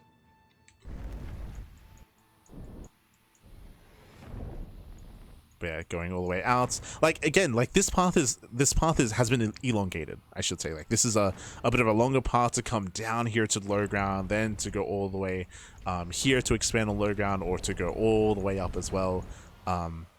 It feels quite punishing. Feels quite even here, like it's still a longer distance to go all the way out here to expand. So interesting. So very far away, or farther away than what I'm used to seeing like third expansions. Again, I do feel like this, obviously the triangle third is a little bit safer, high risk, high reward when it comes to expanding here on the low grounds, I suppose. Getting into the rest of the map, what do we see? We have a Xel'Naga. Okay, we have a Xel'Naga tower here on the right hand side. This does cover most of the right, and of course we have another Xel'Naga here as well. So it covers a bit of the center, most of the right. Fun fact, these two Xel'Naga towers do not cover the main attack path. They do not cover the area here in between. So that is unscattered by the Xel'Naga towers. And likewise, same with this harassing path on the top side, and this path as well, all unscattered by the Xel'Naga towers, which I think is a good thing. I usually say it's a negative aspect. It's usually a negative aspect to have the Xel'Naga towers covering everything. That was our criticism for one of the previous maps. There was a map that we covered a couple days ago where the Xel'Naga tower saw everything. Saw the main path and all the flanking options as well. It's just everything was seen by the Xel'Naga towers. Here, like, there are some avenues which are barely out of vision, which I think is a good thing.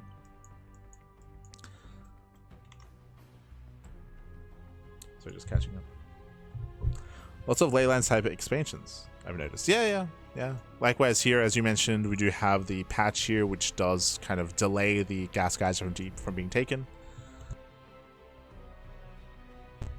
Oh, patches. He notices the patches. Ah, I see what you did there. True. He does notice the mineral patches. So we can expand linearly here towards the left-hand side. Once again, the distance between this base and then coming down to the low ground here as well, like you're spreading yourself quite thin, it feels. But on the flip side, I guess the benefit of spreading yourself thin, I say benefit, something that helps you, is that these ramps are quite narrow. Right, this entrance here, compare this to the map we just saw, right? The map we just saw, it was so open, pushing in between the bases, and even the ramps leading into the third and fourth base were very wide, very wide ramps. Here, very narrow ramps, very narrow ramp here, narrow ramp here. This is obviously a little bit wider compared to this one outside of the natural, but still on the narrower side of things. So much more narrow.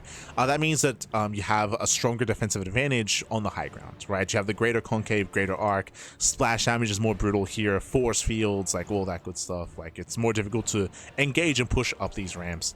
So you can technically defend these locations with minimal units. You don't need your army in position. That does change here as we move down to the low ground on the linear fourth base. Xel'Naga tower, though, if you control it, will get eyes on any kind of main push, so you do have that heads up.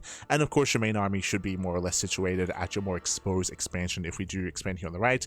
I would say that this base is more freely taken, so if you take this fourth base, the fifth base is literally right next to it. And it's even more defendable as well.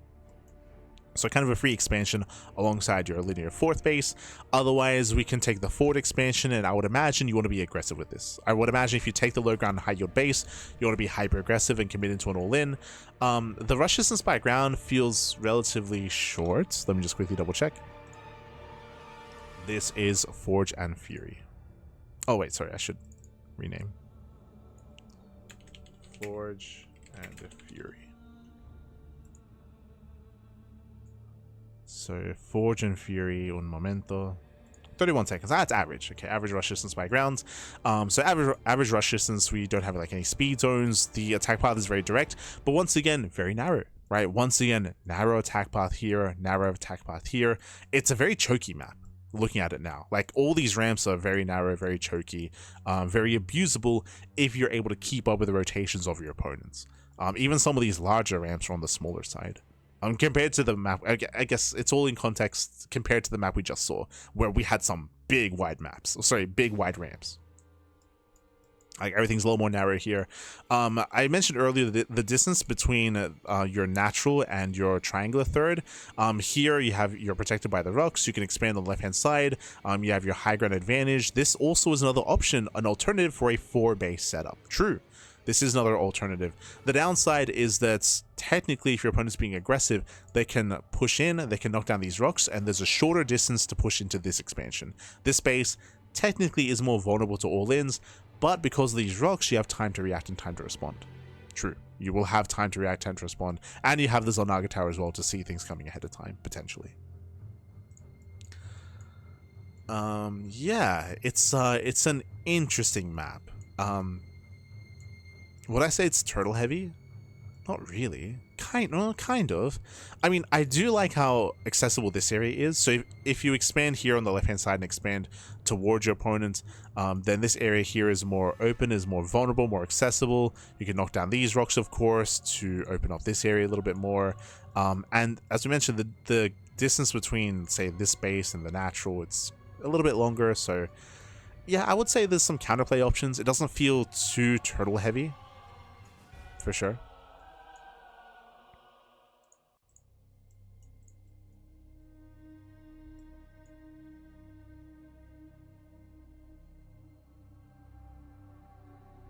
Or does it? Like, I'm still trying to judge like this area and how defendable it is, how secure you can make it. It's just so narrow, so narrow. Is there a world where you take this base, and you just wall this area off? Whether it's with depots, whether it's with pylons, you just wall this area off, and then you have your army situated here and here, and then you take the high yield expansion as well. I guess the better thing to ask actually is okay, so if a player is more defensive and if they move out, how do you engage with the army? I think that's maybe my biggest concern. Because the center of the map is relatively short, and there aren't that many attack paths, right? Like, again, the center, it's just very, very choky, so it's harder to engage. As I mentioned, like, the ramps are a lot more narrow. Yeah.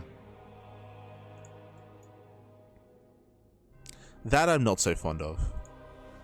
I'm generally not fond of maps that do have just really, really narrow, set, like, very, very, very constricted and confined center of the maps. This I'm not too fond of, just because it's just very difficult to engage and just slow down the push. I think if you want to have a map like this that is like all choked up and like difficult to engage, I feel like usually the balance of that is have more exposed bases. It's one or the other. You can have like really turtle heavy secure expansions but open center, or closed center and open expansions, right? Usually it's like, at least in my mind, it's like one or the other, right? I don't think these bases are open enough. They're further apart, that's true. They are further apart, but they're still very defendable. That's why I was looking at this earlier. That's why, like, I was thinking in my mind, like, technically you don't have to, like, it takes very little to like secure this position, and you can just focus everything here.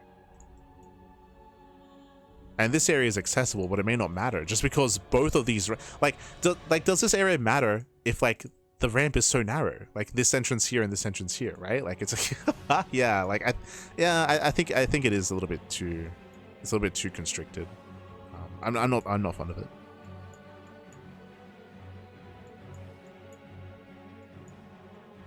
Even if you expand linearly here on the right hand side, again, like, it's difficult to be aggressive here, it'll be difficult to be aggressive here, and then your main forces will be here to like protect your fresh bases.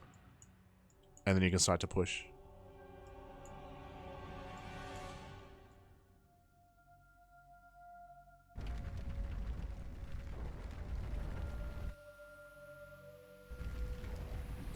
Once again, I should also mention though that distance is a factor, and that's the one, like, saving grace is the distance between expansions. Like, that's the one thing that I will say that has things going for it. Like, even here, like, the distance between this third base and this fourth base is quite long, so you are spreading yourself thin. But as I mentioned, like, you do need just the bare minimum to like maintain this position. The bare minimum might be tough for Zerg.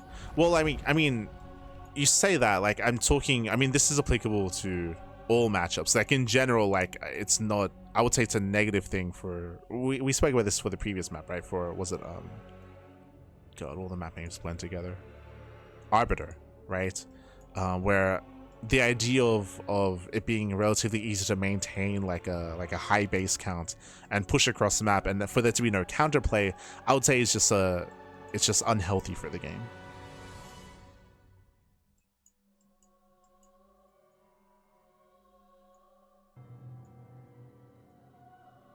Or that's kind of not what I look for in maps, macro maps specifically. Like as I mentioned before, it's one or the other. Either you have an open middle and easier to defend bases, or easier to defend bases and open bases and a more confined and constrained middle, right? It's like, usually for me at least, it's one or the other. I feel like we have both here, right? I feel like we have an easy like 4 or 5 base setup and a very difficult to traverse like center of the map, or sorry, difficult to engage center of the map.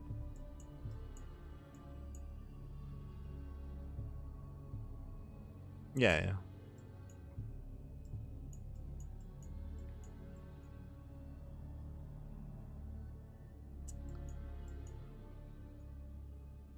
Okay, well, what were my notes on Fortune Fury?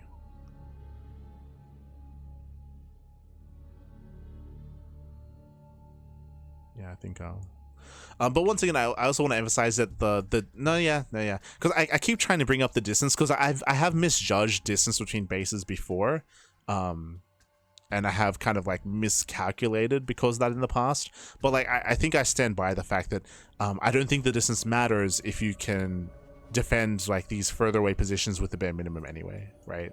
So I think that offsets that. All right, next map at Luminous City. I'll write some notes here.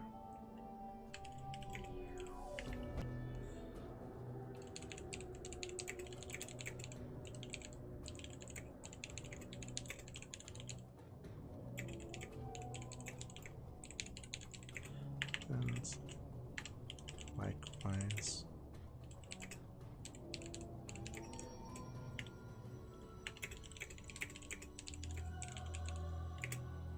Tricky.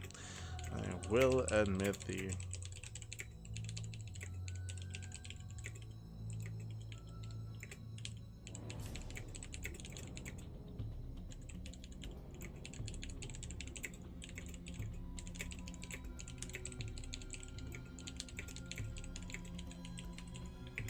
okay.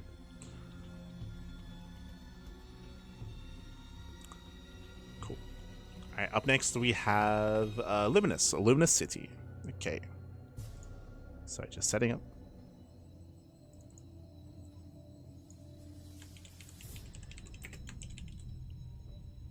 Beautiful.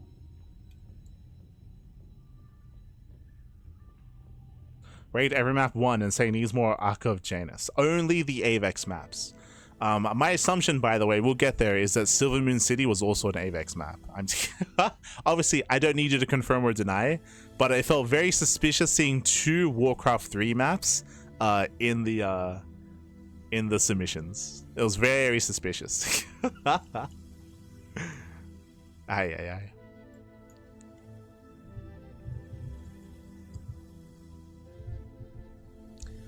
Now seeing some of my maps feature at various points in 2 streams. The aesthetic already looks cool from the single screen so far. Let's go. Estenels.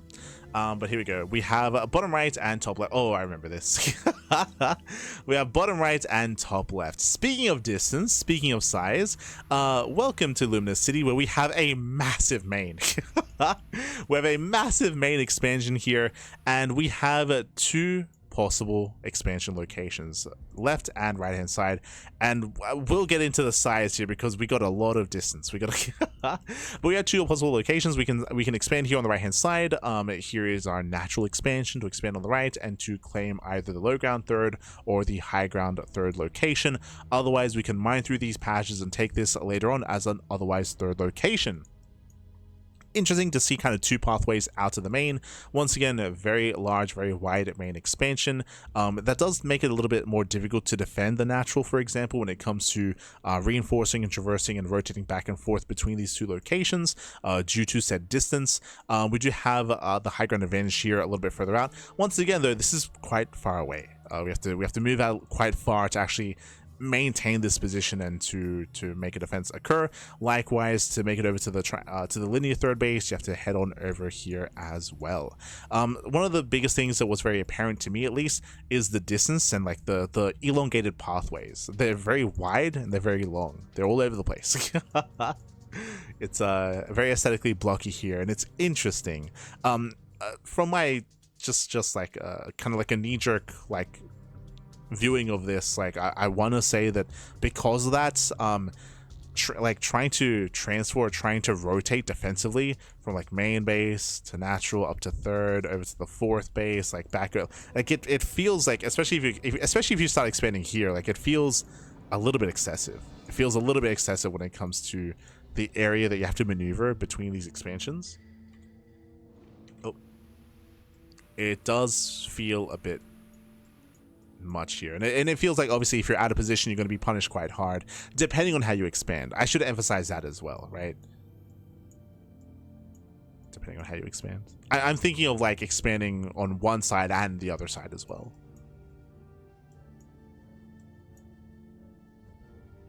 Didn't make Arc of Janus. Now I was referring to Silvermoon City, which is another map that was submitted. We'll get there. We'll get there.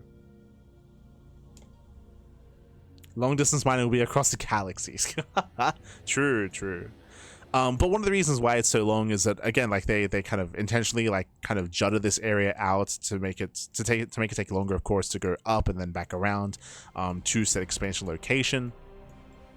When it comes to our bases, we do have our initial 3-base setup, potentially expanding on the right hand side. That can lead into a gold. We do have the gold base, and we have a high yield gas geyser as well. As you can see here, there's a refinery on it. Basically, you have to do, from my understanding, it's a neutral refinery. You have to destroy it. You have to destroy the refinery, and then you can build your own gas geyser on it. So delayed gases here, it'll punish, say, like a ninja expansion. It'll take a little bit longer for the gases to get underway if you try to rush into it. And of course, we have the Zonaga covering this entire area. It's all covered by the Zonaga. I would imagine we have one here. Yep, same thing. So same thing over here. Another high yield gas geyser, also with the refinery, also covered by the Zonaga tower as well. Interesting.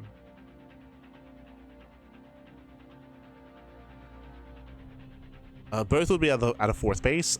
So when it comes to the gold base on the left hand side, this is closer to your third if you do expand. But you're not going to be taking this as a third base anyway. That'll be a fifth. Because of these patches, like you would never delay your natural for that long. I say that technically you could like quote unquote Gangnam, right? You could get a CC on the high ground, float down, and take this as your natural, and mine through these patches. Technically that, yeah, like in TVP you go Rax expand, right? Rax into factory, sorry, Rax into CC. It's not uncommon to get your CC on the high ground anyway in TVP.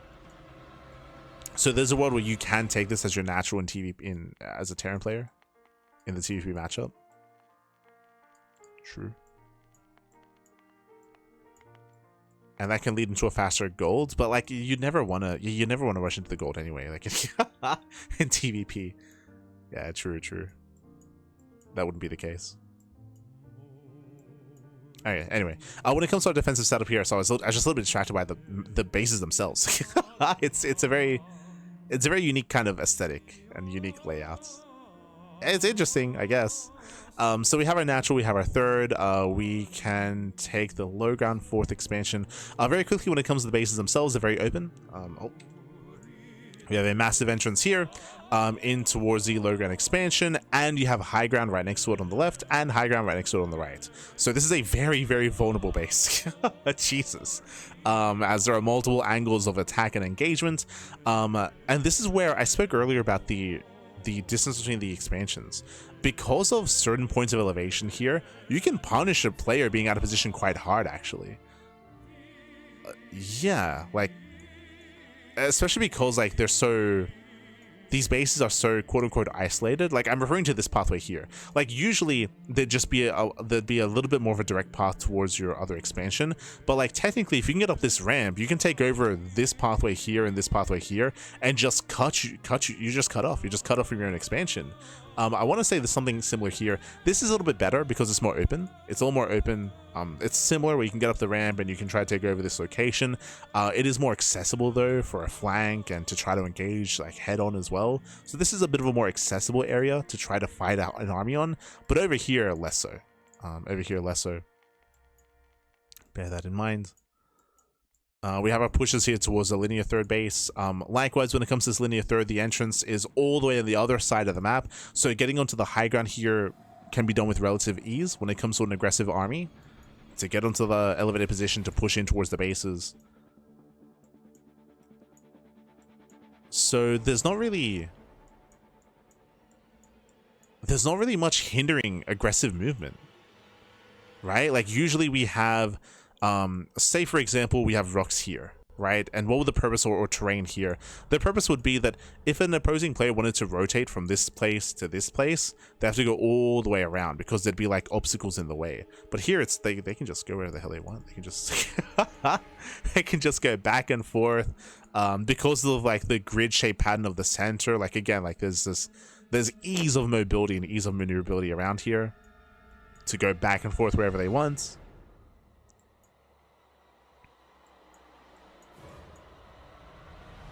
Yeah, it's this feels quite punishing. So I do think that it might be better to expand on the left-hand side to take over the high ground, situate your army here, expand on the low ground, and like respond to any kind of aggressing army. Because your main base will be more secure because you have a very narrow entrance into the main, and you just abandon all of this. But yeah, the map feels a little bit awkward.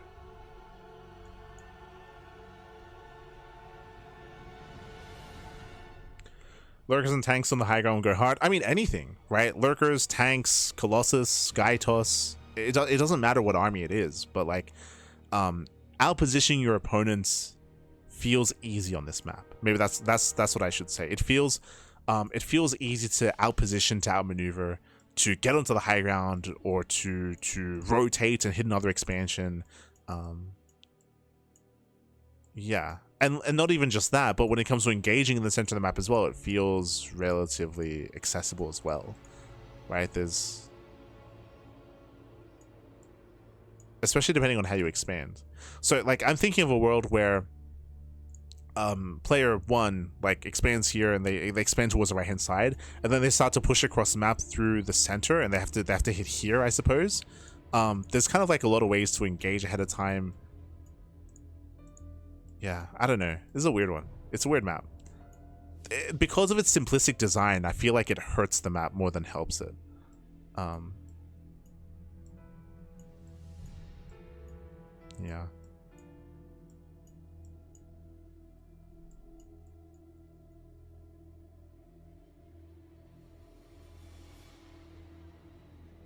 I don't think it looks necessarily bad, but it's interesting.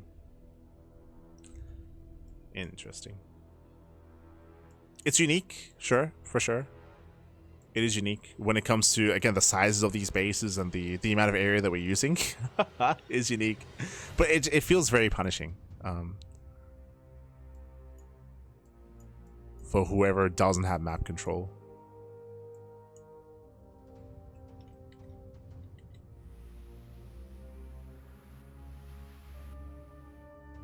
Like, even because we didn't even get to touch on the main, because the main is so huge, like it is also very vulnerable to drop play, Nidus worms, warp prisms as well.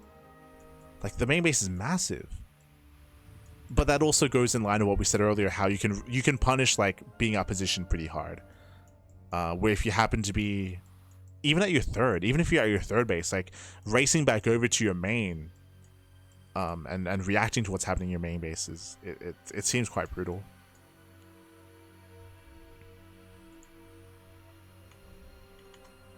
Alright, what did I say about Luminous City?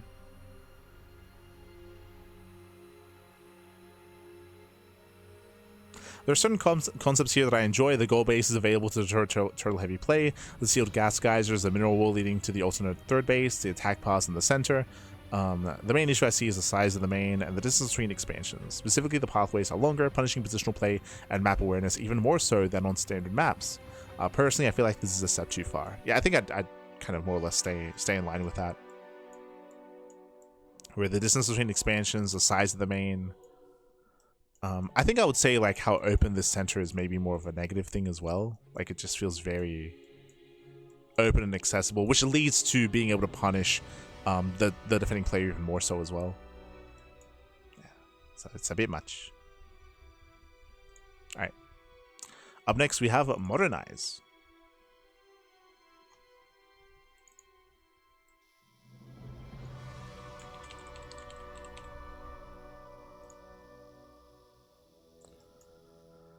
Okay, we have our speed. Oh, I remember this map. Oh, this is I'm probably gonna have similar critiques about this map. What is it with we suddenly enter a massive main like section of the TLMC? Let's go. Hold on, I'll set up here. So we have our main expansion. It's also huge, by the way. It's a huge main base. And similar to the last map, we have alternate expansion choices. We do have our natural expansion here, which is delayed or blocked by a mineral patch. So you do have to work through that first before expanding. Likewise, there's mineral patches coming into the pocket and rocks as well. Very similar to like, I guess, Radisson Station, right? Radisson Station also was quite similar. I guess Radisson Station had layers of minerals and rocks. Here, they're separate. But is similar here.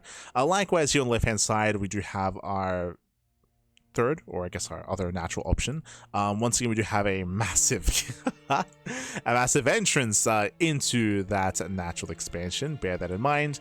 Not just a massive entrance, but we do have massive ramps coming onto the high ground. Jesus, three massive. Like what the hell? You got three very viable choices and different ways to get up the ramp, and then the expansion itself, of course, is very open and very vulnerable. When it comes to our pocket expansion, we can eventually knock down these rocks, or you can mine through the patches as well. When it comes to the low ground, I don't think we've seen a base this open yet. I mean, at least today, this is the biggest third we've seen. Huge entrance here, massive flanking path here. To look at this, oh my god, it's just open. Like why even have the building here? I mean, maybe if you're gonna make it this huge, just go all the way. Just have nothing here in the middle at this point. Like you're just who you kidding, Pappy? Who you kidding? Here on the left hand side, we have a little bit more secure. True. It's a little bit more secure going for the linear third. Yeah, linear third expansion is a little bit more secure. We have the Zonaga Tower. We have a slow zone over the Zonaga Tower to, like, I guess, punish or catch any Zonaga Tower control. That is true. We have a gold expansion here and a high yield gas base. High yield gas. This is a really interesting concept that we've seen a couple of times already in this TLMC. The idea of the gas geysers a little bit further away, so you can kind of pick and choose. Do you want to place your base? Hold on. Do you want to place your base here closer to the gold or closer to the? Actually, no. Is it just the one option? It's the one option. Okay, never mind. I thought you could place it a little bit closer to the gas geyser, but it looks like you can't. Not really. But the gas geyser is a little bit further away, so I mean, again, there's you have in a way kind of options on how you want to make use of this. It's unique.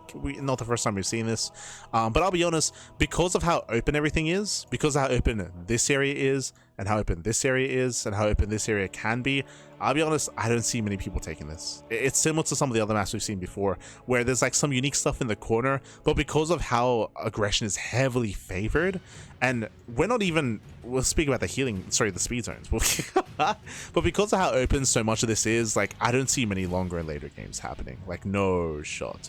When it comes to the speed zones, these are specifically favoring aggressive play. So the speed zones are situated to favor rotations. So when it comes to your main army in the center, you can kind of, if you have map control, you can speed over and you can rotate towards the left or rotate towards the right to try to hit this location or to hit this location. Or this location as well. So basically you have faster rotations as you kind of regroup in the center. Regroup, pivot back around, and go back and forth. Technically, you do have to go a little bit further to the center to make use of that. That is true. But like that is viable. That is now some of the benefits whoever does have map control when it comes to maneuvering in the center of the map and kind of rotating back and forth. Yeah, it's this map is kind of wild. It's kind of wild here. I wouldn't be as opposed to this map if you want to have like a more open like fourth location, that's fine. But I think this is a bit much, right? Like in my mind, a more standard setup here would be if this ramp was here, right? Like if the ramp was here, right? If this was where the ramp was, then you have your secure 3 bases, and then you can have an open 4th and 5th as much as you want. That's fine. Like you have your secure like 3 base setup. But here, because this area is so open and accessible as well, like your 3rd is not safe, really, right? Like it's not. I don't know if it was necessary to have this expansion be as vulnerable if you're also going to have these bases be vulnerable as well, right? In my opinion, one or the other, right? Have open 4th and 5th bases, or have a more open 3rd, but like have everything open. Like it feels a bit much, because not just that, but also the middle of the map is completely open as well. So this favors like whoever has map control, like engaging from every which angle. We have the speed zones as well to help with map control, to help with rotations, which whoever has map control as well. You have these rocks to open this area up, so your 3 base setup isn't really as safe. As time goes on, these rocks also get knocked down, so you're also kind of spreading yourself a little bit more thin to defend your pocket expansion. Yeah, like this is pretty extreme, maybe more so than the previous map.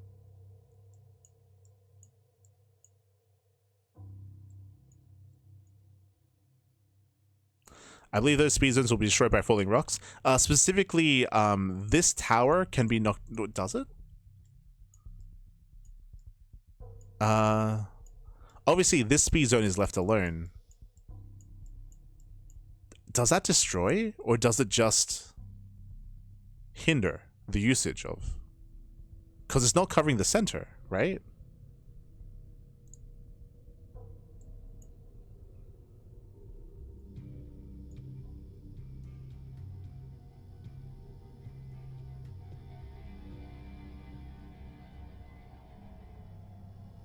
So I'm just catching up. Do the math for map makers in Discord. But for a lot of people that may not have seen it, you need to place a rich gas geyser. I think it just hinders. Yeah. So these speed zones will stay up. The tower here doesn't destroy the speed zone. It just like limits the amount of area that you can use the speed zone. So it just limits. So I was just reading the comments. You need to place a rich gas geyser 5 squares away and still use 3 workers from the town hall for it to have the equivalent income to 6 per trip versus 8 per trip. So a rich gas geyser that's far away is -1 distance if a player just parks at their command center in between.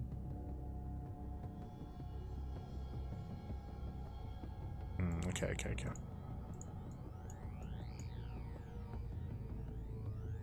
Yeah. Does hinder. So, I mean, on the one hand, you could argue that even Radisson Station had a little bit more counterplay here. Obviously, the argument for this map would be that that they want aggressive games. They want to favor aggression. They want to favor. But I think this is too much, right? Like, because otherwise I'd be like a hypocrite. We spoke about this on the God, what was the other map? Was it Forge and Fury? God, all these map names, they all blend together. But I think it was Forge and Fury where the bases were very defendable. And so this is the inverse of that, right? Where the bases were hyper defendable and the center of the map was very choked up. So you could just beat turtle heavy and then push across the map and you wouldn't have an issue. You wouldn't be able to engage. This is the polar opposite, where you have your bases being very open, very accessible, and you have the middle being accessible as well. I would have one or the other, right? Either, like, that's why I mentioned earlier how, like, have a ramp here, have a more secure 3-base setup initially first, and then you can have like an open 4th and 5th. But here it feels like everything is open and everything is accessible, and it's just yeah, it's this is the other end of the extremes compared to Forge and Fury.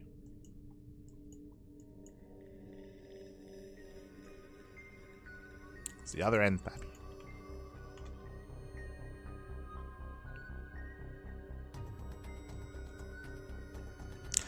So what my my notes on this. Interesting use of pocket expansions, opening up attack paths as the game progresses. Speed zones allow for easier and faster rotations from the aggressive player. Typically, this is to counteract a more defensive base setup. However, the bases shown here are incredibly open. The distance between bases is also quite long, which also punishes defensive players even further. It's an interesting take for the size of the map. However, I prefer a more give and take approach on maps of this size. True. I wrote those notes a couple of days ago. Okay. Up next is a Planetfall.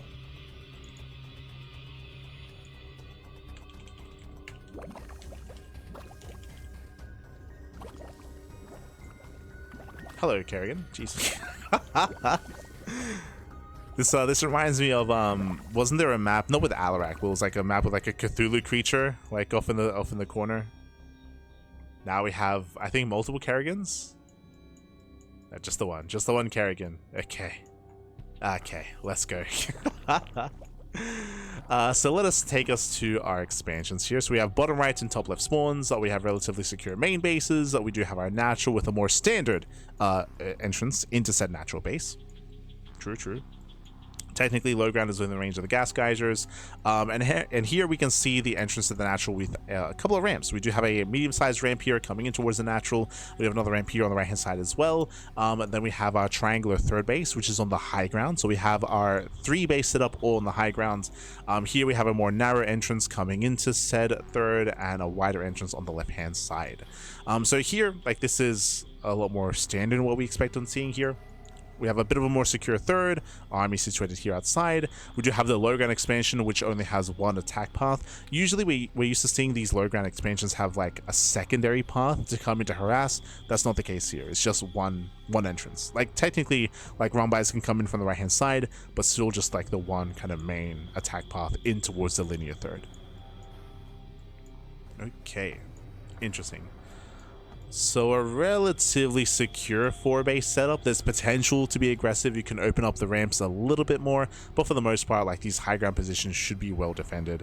And likewise here on the right hand side, there's only one main path, so we have a relatively secure base setup.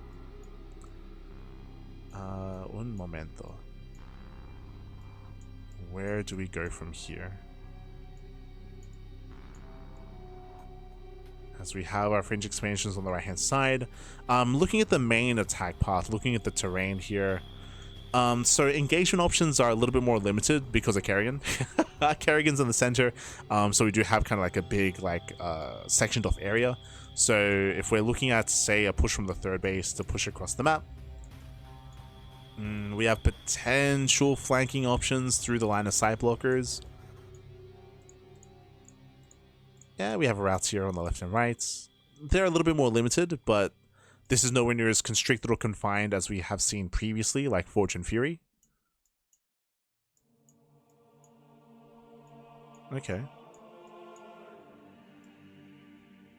Yeah, same when it comes to like pushing in here. Okay.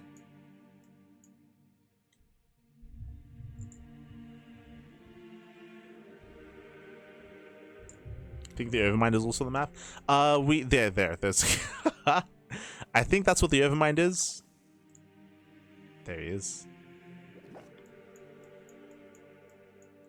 But there's multiple. Yeah, there's this one as well.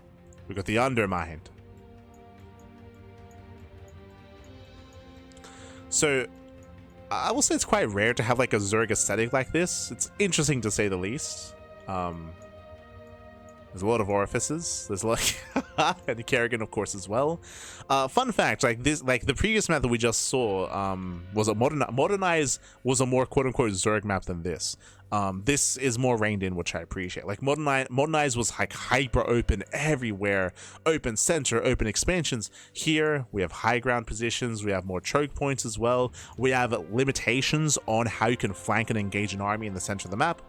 It's not overly open. It's not overly narrow. It's not bad. Unique aesthetic. What were my notes on this?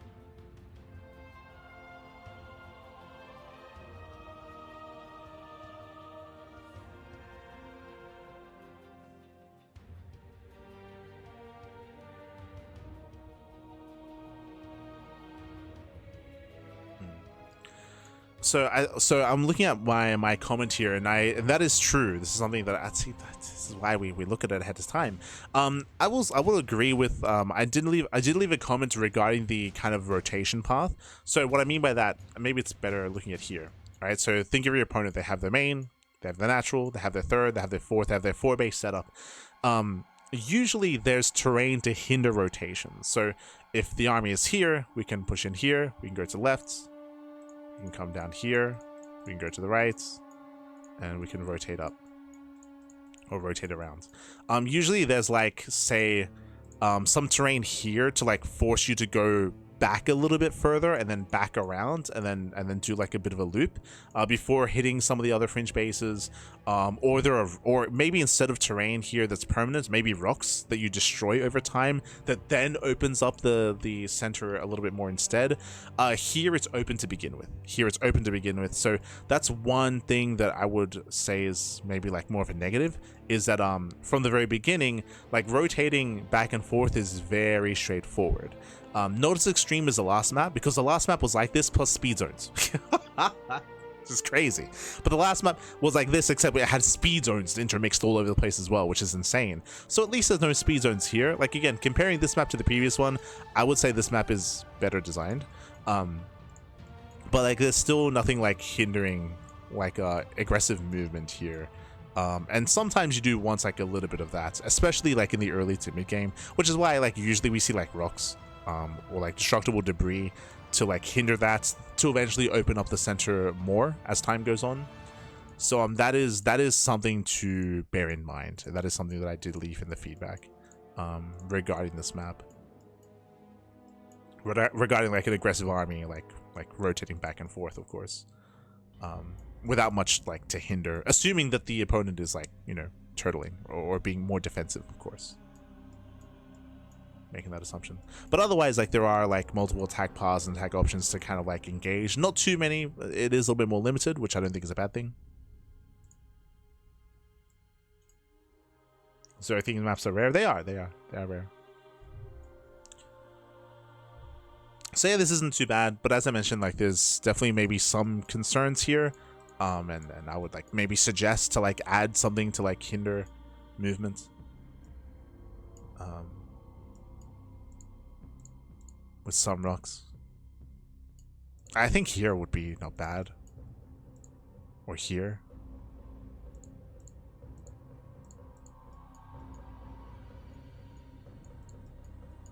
Otherwise, yeah, it's about. Let's go. Cool. Este Kerrigan. But I think one of the reasons why is like, to be fair, like Protoss, like there are so many Protoss aesthetic maps, but like Protoss is like a very elegant race, and I think like you can make like a really nice looking map with it. Like I think Protoss is probably like the most common like themed maps. Like Terran is very mechanical and can be very gray and very ugly, and Zerg, like you just don't see much of it. So it's a nice bit of fresh air for sure.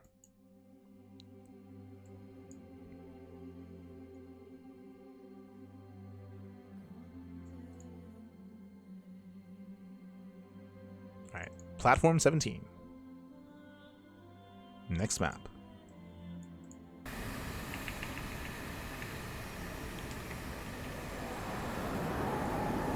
Okay.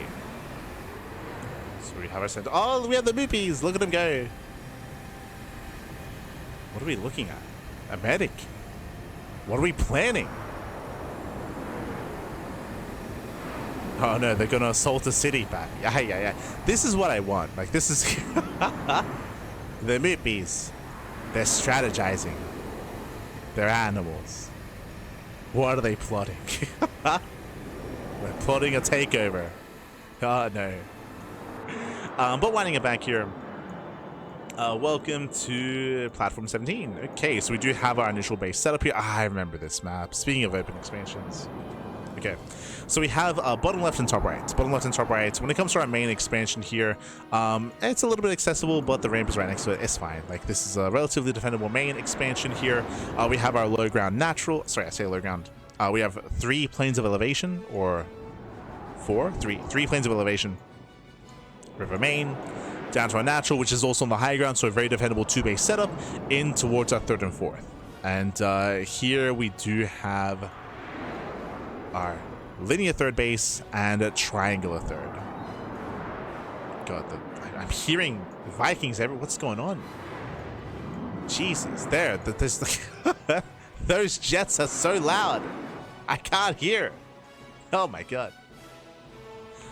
Oh, are they assaulting the city on the ground? Is that what's happening right now? Is that what the Moopies are doing? Are we are we assaulting the planet? Let's go. Let's go. But we have a very open third and fourth base. So very quickly here, this is our linear third. We have a very wide ramp coming into it and no high ground. There's no high ground here. Likewise, we have a more narrow ramp, which can be, more narrow entrance, which can be opened up into a larger one, also on the same plane of elevation. So no high ground here at the linear third base. Coming down to the triangular third, it's on the low ground. So we have high ground coming down into it, high ground coming down into it, wider entrances here and here as well. So your two bases are secure. Your third and fourth are very open, very accessible. This is a bit much. Like especially on these larger maps, I'm usually one that is more looking for like a secure 3-base setup, and then you can do whatever the hell you want with the fourth. Like, yeah, have it be open, sure, go for it. But I'm at least looking for like a secure 3-base setup. I guess the issue here is that it's all just open. It's sure, like there are some ramps, no, not even like it's on the low ground. Like it feels like a bit much here because it's so open, and because not just that, because there are multiple entrances into these bases as well. It feels right for all ins. It feels right for all ins. We'll get there when it comes to the rush distance by grounds. Let me just quickly double check. This is platform 17. Platform 17, 32 seconds. Okay, a little bit on the longer side of things when it comes to the rush distance, but it's also very direct, right? Like I'm looking at here at the natural, come down here, straight line, right? Like straight line across the map. We mentioned this previously on some of the other maps, but usually when it comes to rush distances by ground, especially if the bases are this exposed, you want some high ground. You want some high ground, some points of elevation, or some line of sight blockers, or some like destructible towers, or some rocks, or some way for the defending player to engage ahead of time, right? Like give the defender the opportunity to like fight the army, to pull back, to pick away at the forces coming his way, to flank the army as well, to just buy time to get back to their bases and to formulate a defense. Technically you can do that. Technically the distance here it's long, right? It's a longer distance between, you know, from side to side, but it's just a flat area. Like there's no like big defender's advantage aside from this one choke point, right? That there is one choke point which doesn't have to be used, right? You can rotate over to the high ground to push down if they take this base as a third, or they can just veer up towards the left and then come in with this much wider ramp instead. And there's not really much here, many obstacles to stop them from just rotating down as well. So this feels overly open, overly aggressive here. It favors that a little bit too much on a low base count. And what's a shame here is that we have all this other interesting stuff. Like we have like gold expansions here, double gold bases. We have the high ground expansion on the left hand side as well. Over here on the right hand side, we have like a pseudo island base here, which can be fully walled off. We have some other, I would say, more exposed bases, true, but some other expansions here on the right. We have some weird terrain here with the Zonaga Tower with line of sight blockers. We have high yield bases on the high ground, true, we have these high yield expansions. Like this is all really cool and really interesting, but I'm repeating myself because I said the same thing earlier. What was it about? Was it no, not Azure Shores. Was it Eternity's Edge? I think it was Eternity's Edge, but it was that map where there was a disagreement with someone in the chat saying like, oh, like, you know, we can just see like a defensive base taken on the left hand side, but it's like the aggression is too tempting though. Like the aggression is far too tempting to expand towards your opponent and to commit. I feel like here the temptation is far too great to like punish a player. Like these bases are really interesting and all, but this is what, a fifth, a sixth. Like these bases don't come into play until a much later game, and you have to survive this first to get to that. Even here, these are all on the low. The gold bases are on the low ground as well, and they're exposed to the elements. So it feels like a step too far. I think all I would have wanted is like a high ground third, any one of these. Like make this one on the high ground, make this one on the high ground, or even if we had like debris here, right? Like a choke point here, a choke point here. I think even I don't even know if that would be enough though. But regardless, like I do think that we're a little bit too exposed here with our third and fourth bases. To the point where I'm concerned that we just won't ever get to experience what the map has to offer. Because there's some other interesting stuff going on here, but if your initial bases are so open and so vulnerable, then there's a low chance we get there. Because like again, like what is it? The path of least resistance, right? Like if players can all in, they will all in.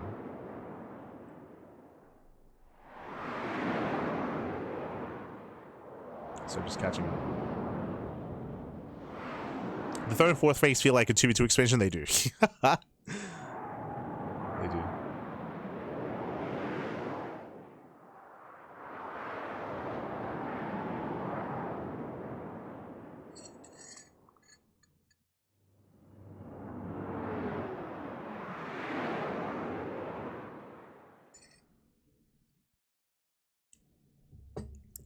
I don't know if I'd say the entrance is that wide. Combined, very wide, but the left one alone isn't. I think that's the issue though, it's like combined, right? Like that's why I said that like I would just want one of these bases to be more secure. Just like one of these bases to be a little bit more secure, to like have a more secure 3 base setup, and then we can open it up, right? We can open up a little bit more and explore the rest of the map.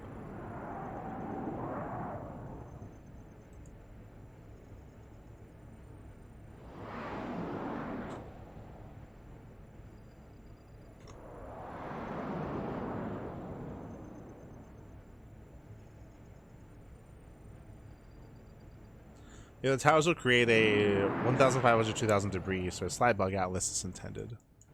We're referring to which towers?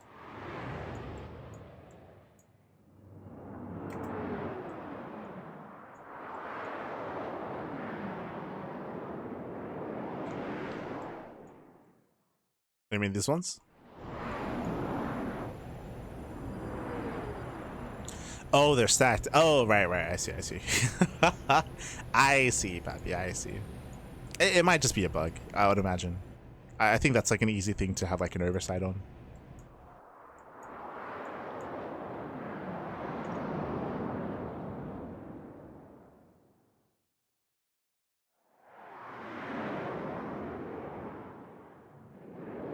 But yeah, it feels this just feels very like abusable. Like I'm trying to think of how you would like avoid that. So very quickly here.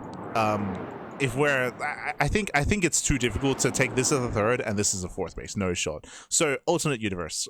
You have your natural, you take the triangular third expansion, and then you go for the high ground base instead, right? And you take this like high ground fourth base, and then you unlock like this half of the map. True. Or even maybe the high ground gold, sorry, the high ground high gas base instead, maybe.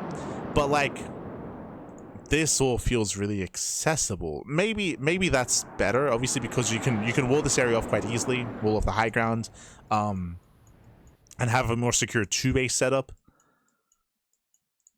Depending on how you expand, you spread yourself more thin. Like this still feels very open as a third. Like your third base is still a lot more vulnerable. Here you take this space, you expand here, you take the gold.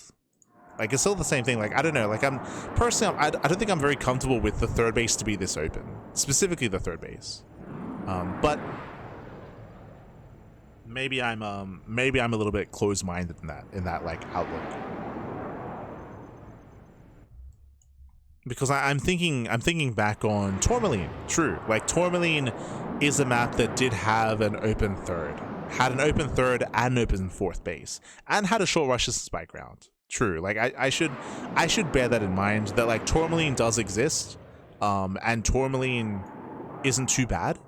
So if we can exist in a world where Tourmaline is a thing, like we can exist in a world where this is a thing. True. And you could argue that this map is maybe a little bit better than Tourmaline, because I would imagine this has a longer rush distance by ground, and has a little bit more complexity when it comes to the mid game.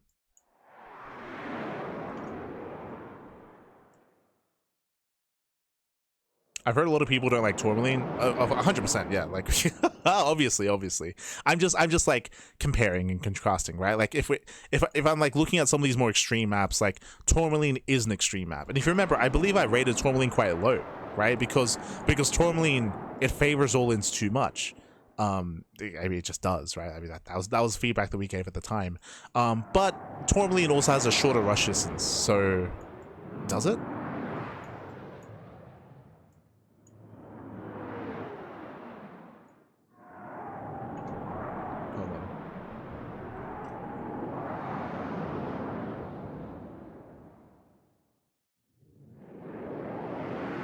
To be fair, Tourmaline used to be significantly worse, and that doesn't matter though. Like, Tourmaline now is kind of what we're referring to, right? Could a map be worse? It could always be worse. I mean, true. Hold on, let's have a look here. I'm checking Tourmaline. Tourmaline was in standard? No shot. Tourmaline has a 29-second rush distance by ground. This map at platform 27 has 32 by 3 seconds. It's pretty comparable. It's a pretty comparable rush distance.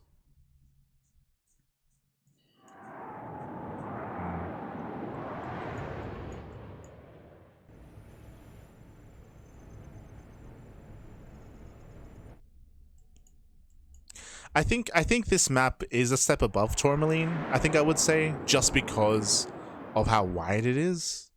And we have had a couple of games on Tourmaline which had led into longer games, I guess. I know I was forgetting something.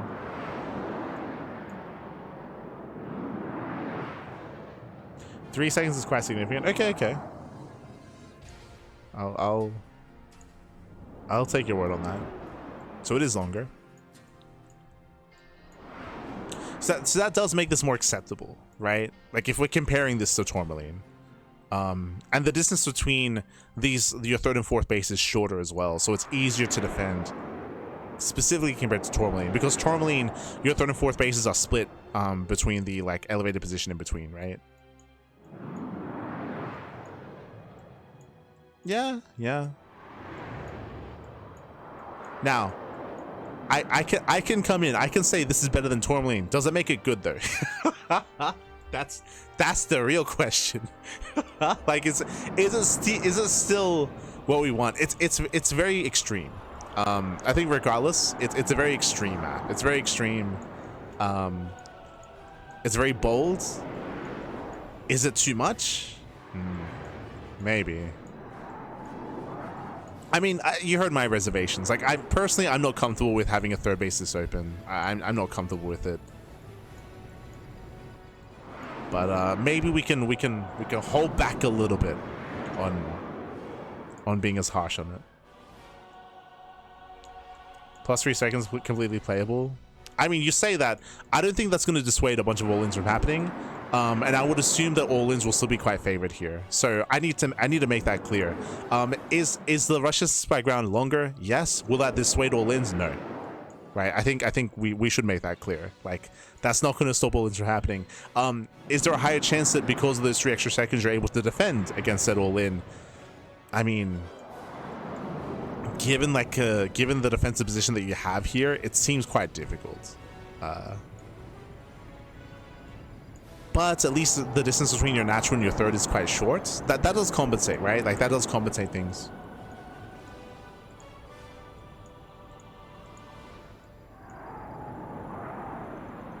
Oh, okay. Hold on. Oh, okay, my apologies. Reference, we absolutely cannot have any map with a rush distance faster than 26 seconds because a couple of matchups just fail. Okay. That's cool to know. That's a nice little fun fact. My apologies, I did miss that comment. Did miss it. So now I could have some exciting games. Yeah. Like, I'm still torn. like Roxas is bringing up ZVP. I'm thinking of all matchups. I'm thinking of all matchups and all ins, right? I'm thinking of like TVP all ins with like 2-base like tank base pushes. I'm thinking of, we mentioned earlier, 4K wouldn't be too amazing here. I'm thinking of like early charge, early storm. Like if you've been watching the TV meta, you would know that there have been some builds where you go into 2-base High Templar, into 2-base storm. You get a late 3rd expansion, and you push with early storm across the map with charge, and then you just break it open. Like Jesus, like yeah, like these early storm pushes that we've been seeing recently will work wonders here in PvT. Like for example, yeah, like in general, all-ins will be quite strong here. I'm just having a hard time judging whether it will be too much or not.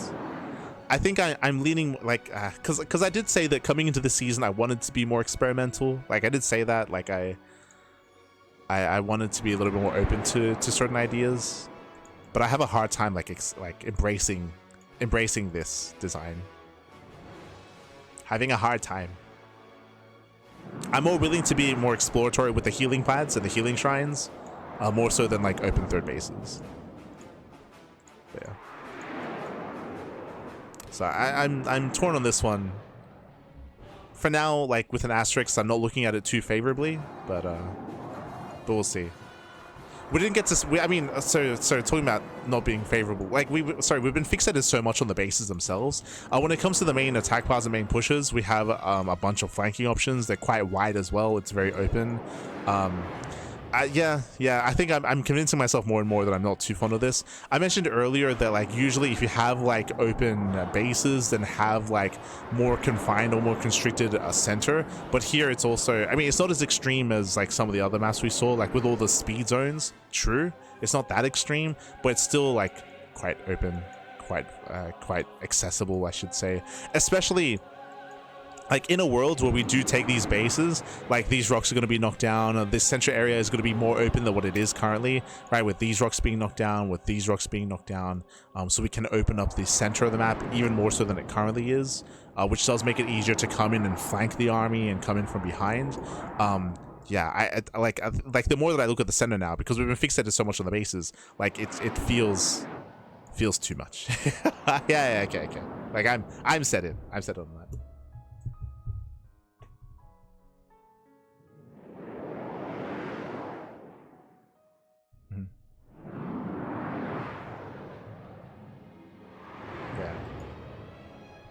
Okay, set in. Up next, so we're going to be getting into Sanctuary 3. Oh, we crashed. Never mind. We'll get there.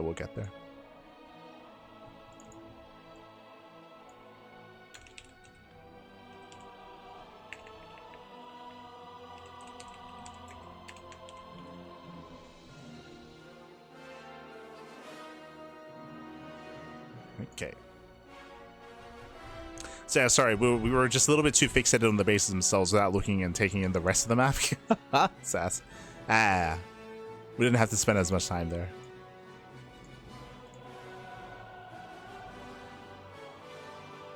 Why do you keep going back to the Crash SC2 map? True. No. It's just our favorite. We like it, man. We like it so much. Alright, coming into this, we do have our bottom left and top right spawns. Welcome to Sanctuary 3. I don't know if Sanctuary 1 and 2 were previous maps submitted. It's possible. Maybe other experienced map makers can let us know if there were previous Sanctuaries. We have a main base, a bit of a larger main, potentially susceptible to drop play. Yeah, like a little bit abnormally large. Part of it does jut out, so that can come into play. We do have our secure main base, a secure main base entrance in towards the low ground. We have the high ground here as well. So a relatively secure 2-base setup. We do have a Reaper Cliff off to the side to get into the mineral line, to get a scout off. Likewise, Reaper Cliff into the main base as well. Okay. Oh, I remember this map. Yeah, oof. I remember this map. I can't recall if this was a resubmission, but yeah, this map looks eerily similar to some of the previous maps we saw last TLMC. I think this is a resubmission. Correct me if I'm wrong.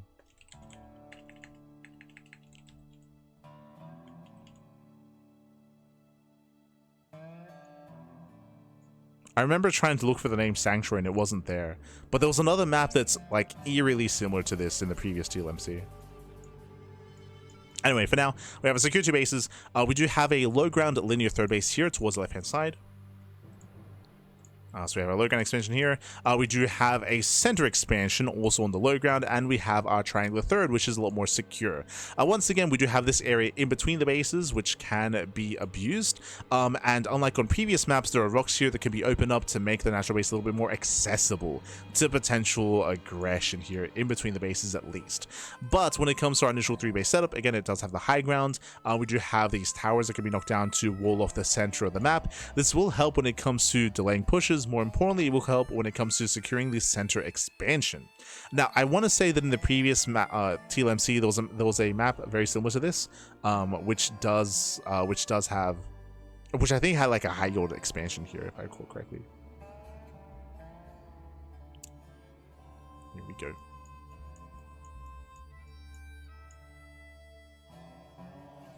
Measuring openness could be useful to place hatcheries at bases too. Okay, we could. I mean, I don't think that would change our perceptive of the previous map at all, I feel. But sure. When it comes to I guess checking how, having a better idea, looking at how much space there is at each expansion. But I don't think that would have any influencing factor on the previous map.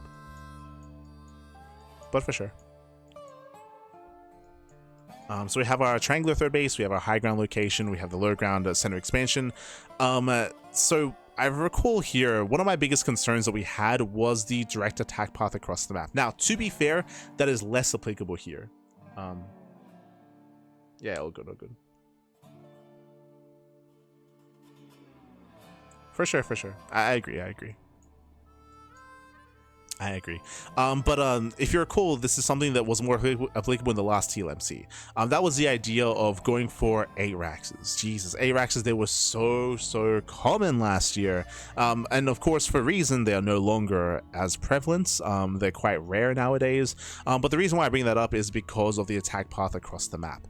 So you can take your natural, your third base, you can build up with your 8 Rax, you can push across the map. And something that I don't like about this map is the direct path on the high ground across the map, where the only ways to engage would be to push up these ramps, to push up into the army. You can take down these towers, you can limit any kind of flanking options and flanking opportunities, and you can set up your tank positions here on the high ground to punish any attempted movement up these ramps.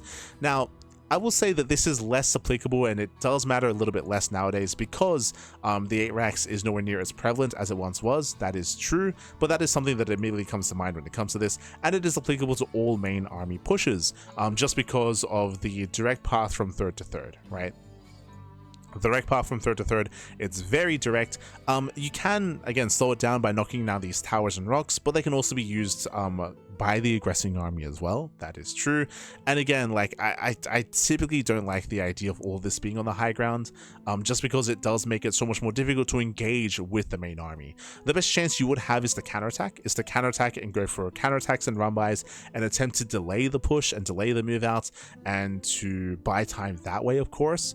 And I should also mention as well that there are ways to open this up a little bit. There are some rocks. There are some rocks here towards the center of the map, which can be knocked down, which can be opened up. As I mentioned before, you can also destroy these rocks as well to buy a little bit more time. So there is a little bit of counterplay here. That is true. It's just I'm always a little bit wary about these main attack paths, which are all on the high ground, which are on the same plane of elevation from third to third, as you typically should be taking the high ground third base. So that's something that I'm always a little bit wary of when it comes to favoring aggressive play. Bearing in mind, as what I mentioned previously as well, is that aggression has been very heavily on the rise as of late. So attempting to like stifle that, to dissuade that, I would say would be a positive thing coming into this TLMC, just because of how many short games and how many all-ins have been prevalent throughout the current meta. I will also say that it's always difficult to really say that with certainty, because we had the same criticism last TLMC about how we knew that a patch was on the horizon, right? We knew that a patch was on the horizon leading into post Team Liquid map contest, and how that may influence and impact the meta. And it's hard to make decisions on maps based on the current meta, because that can always change, especially if a patch is coming out post TLMC, and it feels like that might be the case this time as well. which is frustrating to say the least, because basically we're making decisions on maps with like incomplete information as to how it's going to impact the rest of the year, potentially. And that did happen with the last TLMC because the patch did change things, right?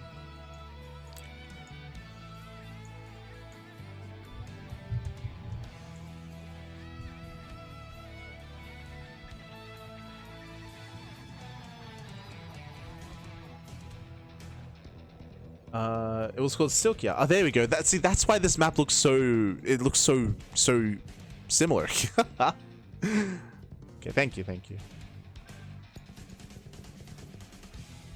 Silkia.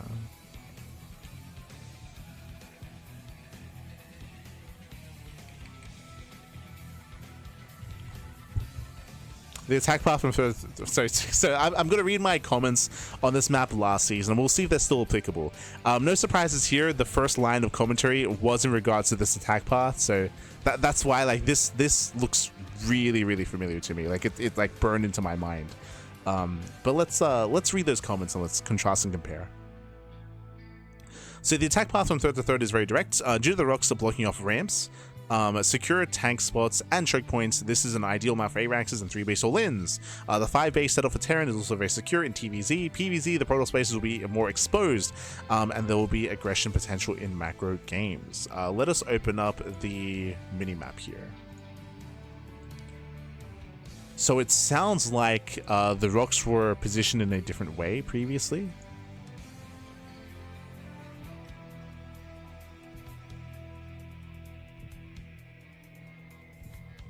I want to zoom in.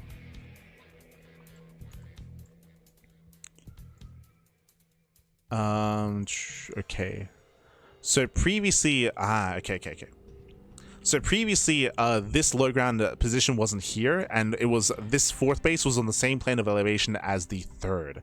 That would have made for secure 4 base setup. True. Likewise, we had rocks covering pathways on the right hand side, which made the main route. So looking at the previous iteration of this, it was more egregious. So I would say that improvements have been made, which is good, which is a good thing. Like improvements have been made. This space is a little bit more isolated, more exposed. They removed the rocks that were covering the flanking areas and the flanking entrances to open up the center a little bit more.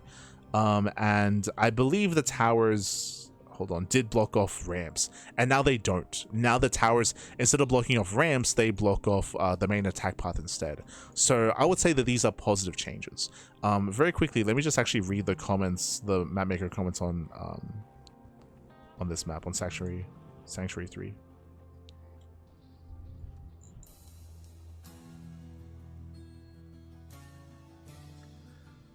So this is where I said this previously. I'll say it again just because we have yet to mention this stream and this broadcast. But something that I do wish, and I do hope that I don't really see it changing, but may as well just vocalize my concerns. This is where I wish that map makers that have resubmissions do leave some notes. That point out and that do bring to light hey, this was a previously submitted map, and feedback was received and changes were made, and things were changed here, and that would point out those changes made, because I would say that this map has benefited from that. I would say that this a lot of positive in my opinion. Of course, everyone's opinion, right? There may be some people watching that are no, we should have had a more secure center path, and we should have had those rocks, and we should have been able to wall off the area and all that stuff. But I do think that this map has been greatly improved. And if Avex didn't point out that there was a name change, I wouldn't have noticed that, right? So I see this in a different light as a result of that. I mean, I was already talking about how this main pathway is less important this patch anyway, because there are less, again, ARAXs aren't a thing anymore, so there's less importance here. And to be fair, we were bringing up the fact that this can be used to delay and to slow down the push, and that was an intentional change made recently as well. So that's cool. That is cool. I feel like previously this was a high yield expansion, but I might be crazy. What were the notes that I left?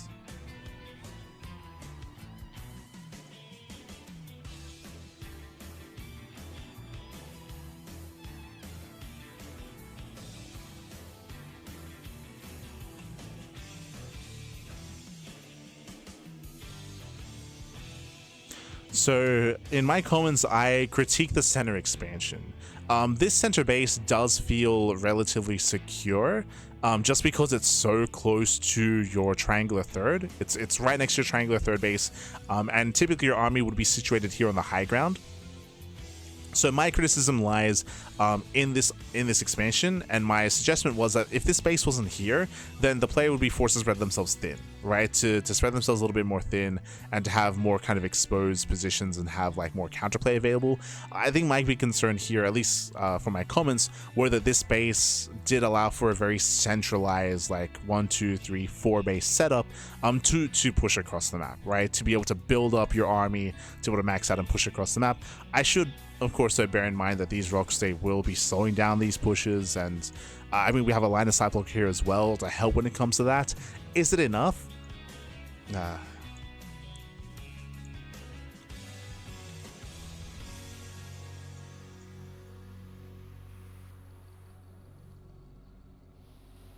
Is it enough?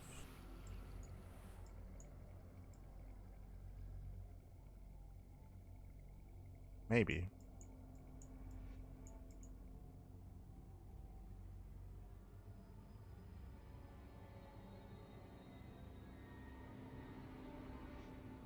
What's the rush distance? Rush distance is, let's have a look here. 31 seconds. 31. So would we say that's like on the lower end of things?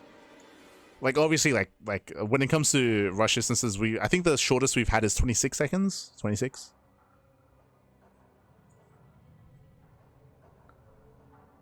That was in the rush category.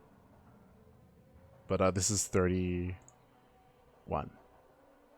Which isn't too bad, but I'm sorry. That's natural to natural. To be fair, we are looking at third to third, which is a little bit different, which I don't know the rush distance of from third to third base.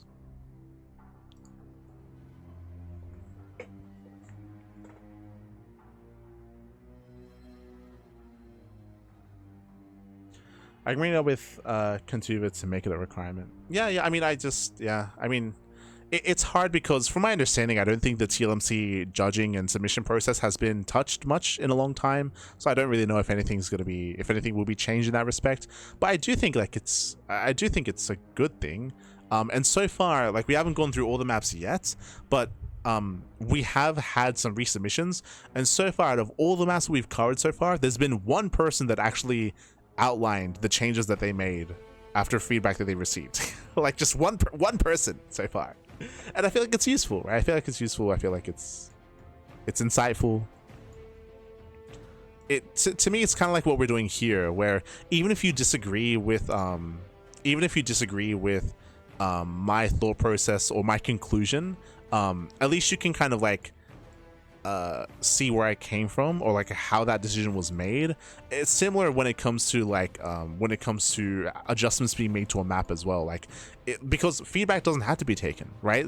They can even leave a comment that's like, hey, I resubmitted this and I like disagree with like the previous feedback provided. I feel like maybe like certain things weren't taken into account, and maybe they can even outline that. I don't know if that would be required, but like even that is useful, right? Because that makes you like rethink and refocus on like, okay, like let's actually, you know, take them at their word and actually like judge like those points like brought up when it comes to what they believe or what they feel like are better aspects of the map that were maybe otherwise like overlooked or missed out on. This is specifically for like resubmissions, of course, that I'm speaking on, for maps that do come in for like a second or a third time. But yeah, anyway. So when it comes to the map itself, yeah, I do really enjoy the changes that were made. Again, I think my perspective, like I'm still, like my brain is still like in 2024 or like in 2025 when it comes to being fearful of this kind of like layout and terrain, because this triggers like PTSD, like this. Like I had some calls with some pro players like going over some of these maps and they're like, yo, this is crazy. But like I have to understand that like we're in a different meta, different era, so I should be more willing to accept something like this.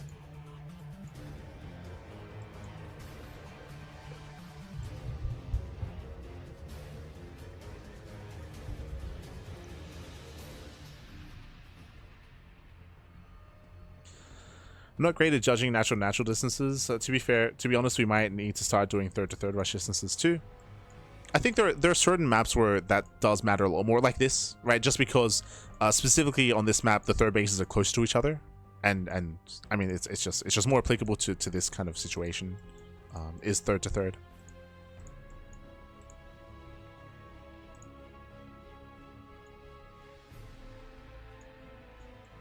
Or you expand towards your opponents.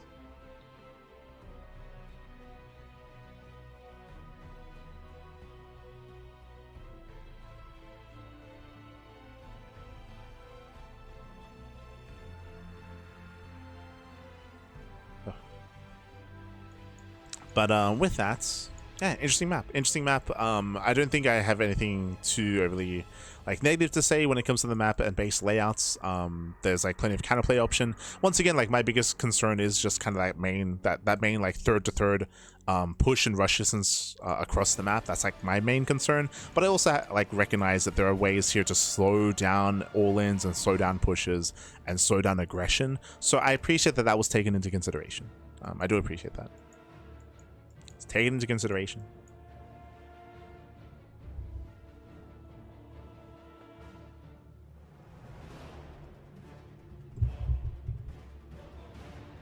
I remember pre-retirement special in Marine Lord really got on my case about third distances when it came to judging if maps felt big regardless of map bounds. I can understand that.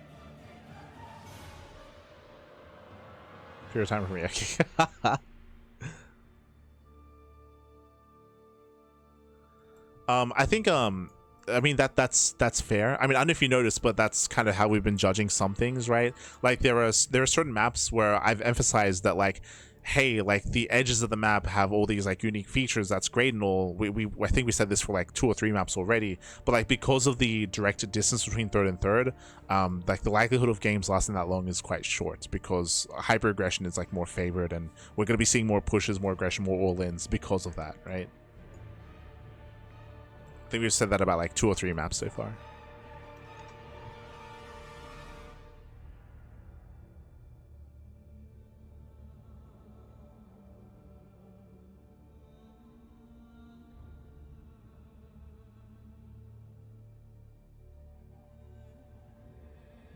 Oh, good. All right. With that, next map. So what I'm hearing is I should submit Evo's Monty Hall next TLMC. Good luck getting to those thirds. True. Feels Monty Hall, man. Aye.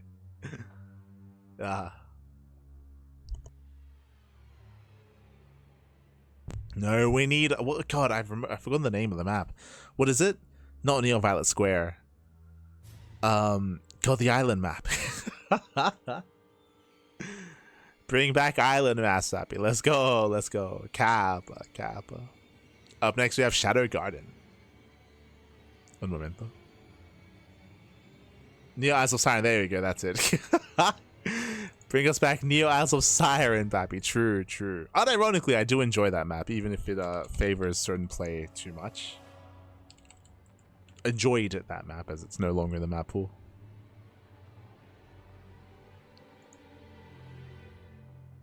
Yeah, either one. Fun to cast on, maybe not the most balanced. But welcome to Shadowgarden. Okay, much bluer aesthetic here when it comes to the map itself. We do have our bottom left and top right spawn locations. Coming to our bases here, not an overly, much more, one of the most defensive 2-base setups we've seen. I don't know if you noticed, but we've gone through a lot of maps, and this setup is quite rare. In this Team Liquid map contest. I remember this being a lot more common back in the day, of course, but the idea of having the main base being able to defend the entrance into the natural, like we have seen, I think this is maybe one of the first or second times we've seen this so far. It's quite rare. Nowadays, very often the main base is off to the side, it's further to the right hand side, or the natural's further forward instead, so it's just not in position to defend.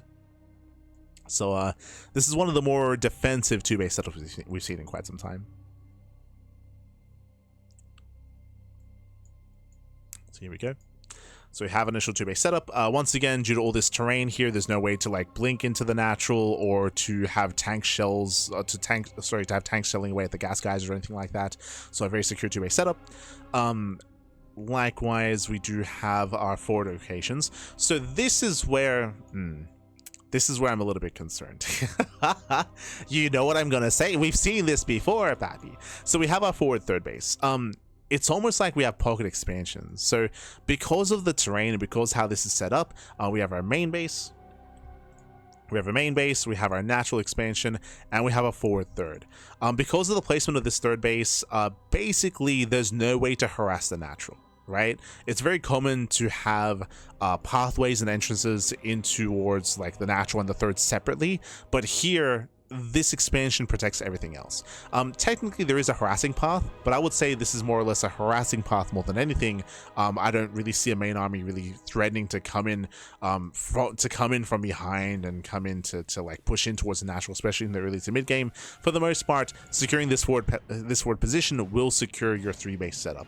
Not just that, but your 4th base as well is right next to you. Like the distance, we were giving a lot of criticism earlier in this broadcast. There were a lot of maps. There were like 3 or 4 maps that had massive distances in between the main, the natural, the third, the fourth, and we were talking about how the defender's advantage was just too short, right? Like it was too easy to outposition the defending player and too easy to punish the defending player for being out of position as well, right? Like we had those extreme maps. We had, and they were extreme, I would say. They were, I think it was Luminous City. I think Luminous City was one of them. Maybe Bygone Slice. Like there were like 2 or 3 maps that we had already gone through. They all kind of blend together, where the distance between bases was insane. Here, the distance between bases is very short. So defensive rotations are very easy on a map like this compared to some of the others that we've seen so far. So really short defensive rotations, really easy initial 4-base setup, but doesn't matter. Because we can have a larger map with a longer distance with a more open center that can make up for this. So we have a relatively secure and easy 4-base setup. As you mentioned, limited kind of like attack paths to like hit the natural, so you have your forward bases that protect the bases behind it. Here we have, okay, we're playing some StarCraft.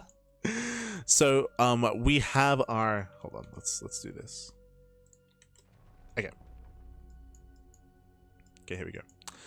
So we have our bases here, bottom left and top right. So we have our natural, we expand here up, we have this 4th base, very safe as well. Technically, we could expand here and take the high yield gas geyser. This is a much more exposed expansion. I would say there's very little reason to take this early on, and I would say it would be a mistake to take this early on. But it is available. It is there. Ideally, you do want your 4-base setup. You want your additional 4 bases, and then you have these other expansions as well. I can already see it, right? Like this like grid system, this 1, 2, 3, 4, 5 bases. You have all this high ground terrain in the center. You have 1 choke point here, but for the most part, this looks very easy to cut in half. We haven't seen a map like this yet in today's broadcast, but this feels like a really easy map to just cut in half. Cut the map in half, bam, you have all these bases. If you want to slow the game down and go for a split map scenario. Now, when it comes to pushing across the map, there's very little room here. This is kind of like the area in between half and half, right? Like cutting the base in half or the map in half. We have this low ground area. I would say it's relatively open. So if you try to push in, depending on your angle of attack, bearing in mind that in my mind, I'm like imagining a situation in the mid to late game where these rocks shouldn't be here. So these rocks should be destroyed. These rocks, this debris as well, so we can clear all of this up, just because it looks quite easy to defend on 3 bases because you have the high ground set up here. I'm imagining no early game cheese, no early game rushes. I'm imagining a lot more kind of like macro, like mid to late game instead. The center of the map should be a little bit more open, and when we push through the center, the problem here is that even though it does look like there are ways to potentially flank an army or try to engage from another angle, the distance here is just really short. There's just so little room. There's just so little room here in between one half and the other, specifically in between your high ground and your opponent's high ground. Because once you get onto the high ground, then it's go time, right? Like, that's the challenge. The challenge is getting onto the high ground. But the distance is so short. So short.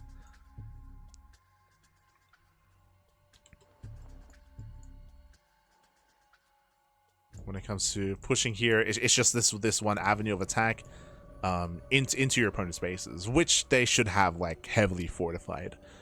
I'm thinking of like a TVT matchup. I'm thinking of TVP matchup as well. There just aren't many angles of attack because your natural and your main are so secure. Like, this is it, right? It's pushing up here, like pushing up into this high ground location, into this high ground location, or you have like one harassing option. It's very limited. It's a very, very limited map. Very few options of attack, very few options of harassment, just very few angles available to you here. Like, the specific center is a little bit more open, but it's very slim. It's a very short, small area. Yeah, this is... Yeah.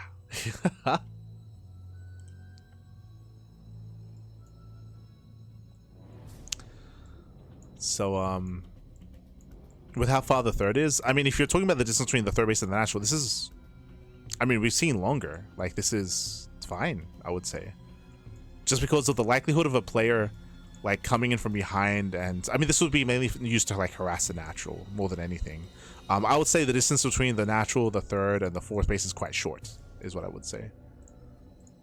And I guess I shouldn't be measuring the distance from the natural into the third. I should be measuring the distance between this entrance here to the third, right?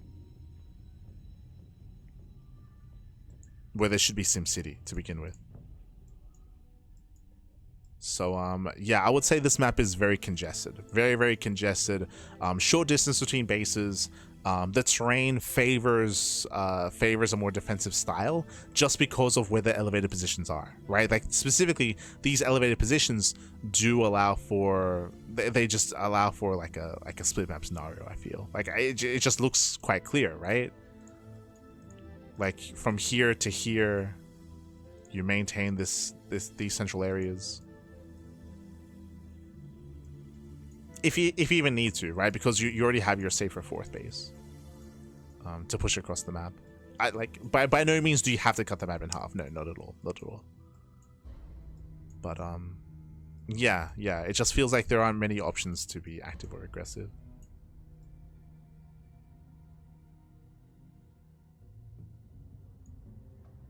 It is.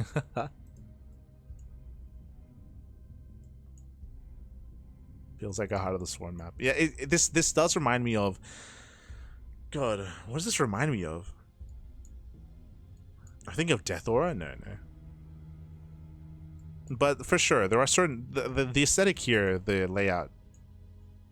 Like, it feels a little bit older. It feels a little bit nostalgic in some ways.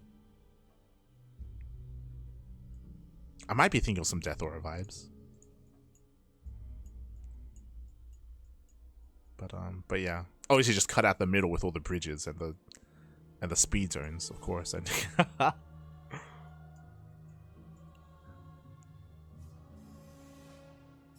but yeah, this is, and it's a bit of a shame because I believe this is also a resubmission, right? I believe or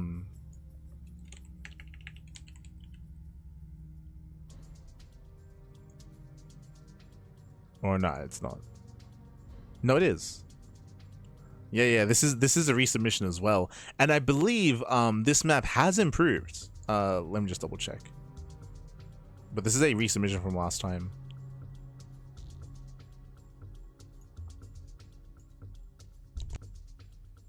So previously it was even worse. Previously, imagine this map, but that's why like I feel conflicted.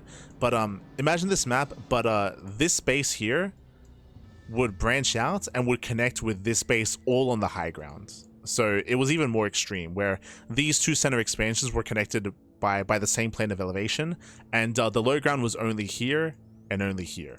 So this extra low ground in the middle was added, which I think is a positive thing.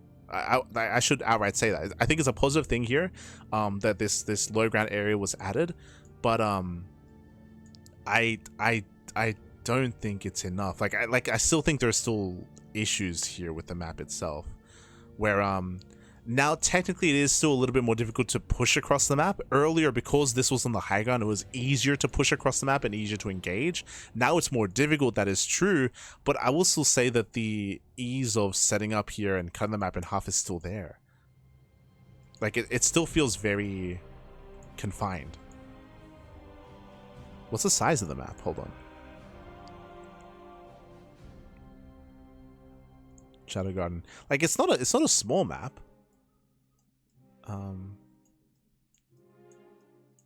But yeah, it still feels quite restrictive.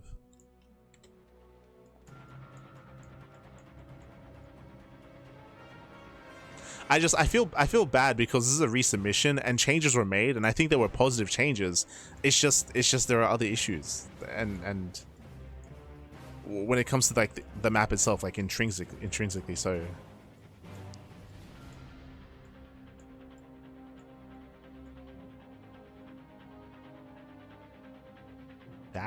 Feels bad, man.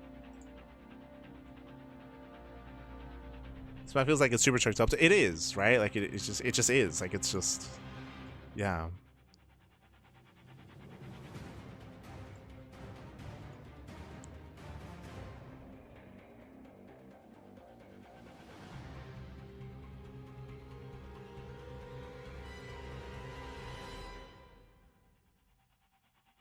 It's a very small map for how much is going on. 132, 132. That's crazy. As in, that's crazy that Celestial Enclave feels bigger than this. How? Celestial Enclave is a smaller map technically than this. I think it's just because there's a lot of room given to I guess this corner, like the corners of the map, but like that's not as important just because like it's so confined. Or I should say just because there's so few attack paths. Maybe it's the dead space that adds to that as well. Like I couldn't say.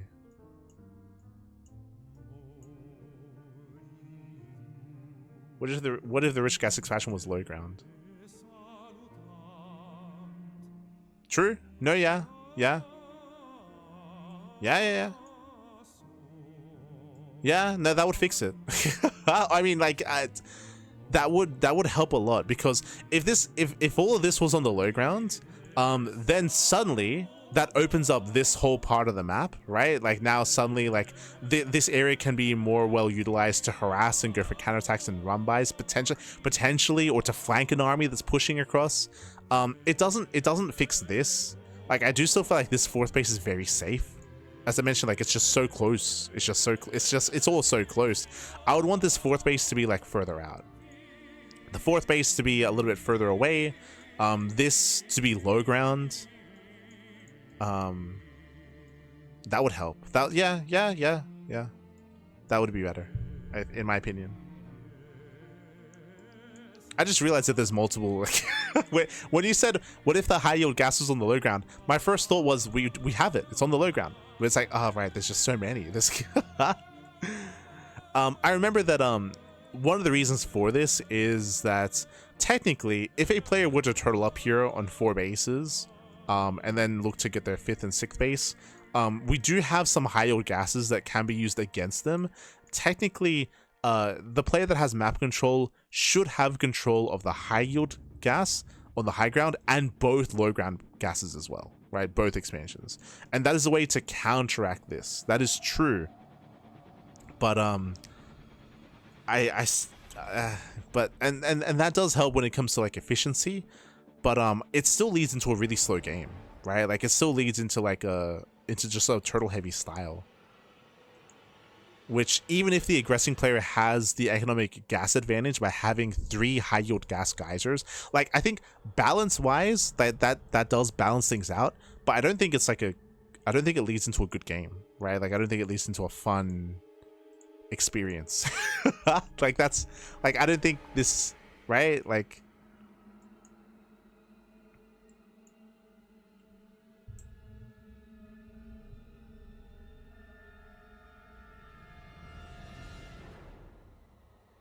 I'm just catching up. Yeah, it would open it all up for sure. For sure.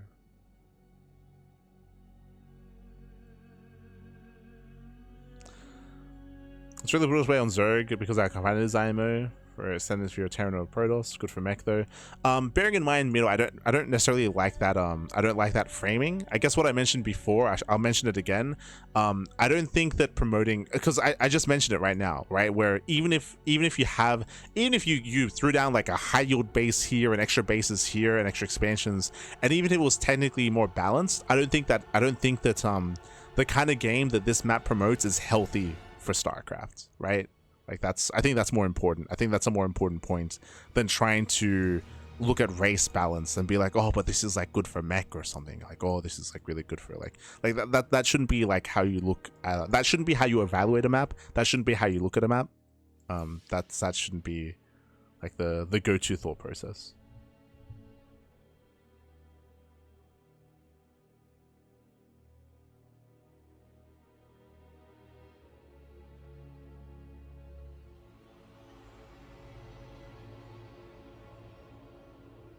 It's a discussion about Celestial in the chats.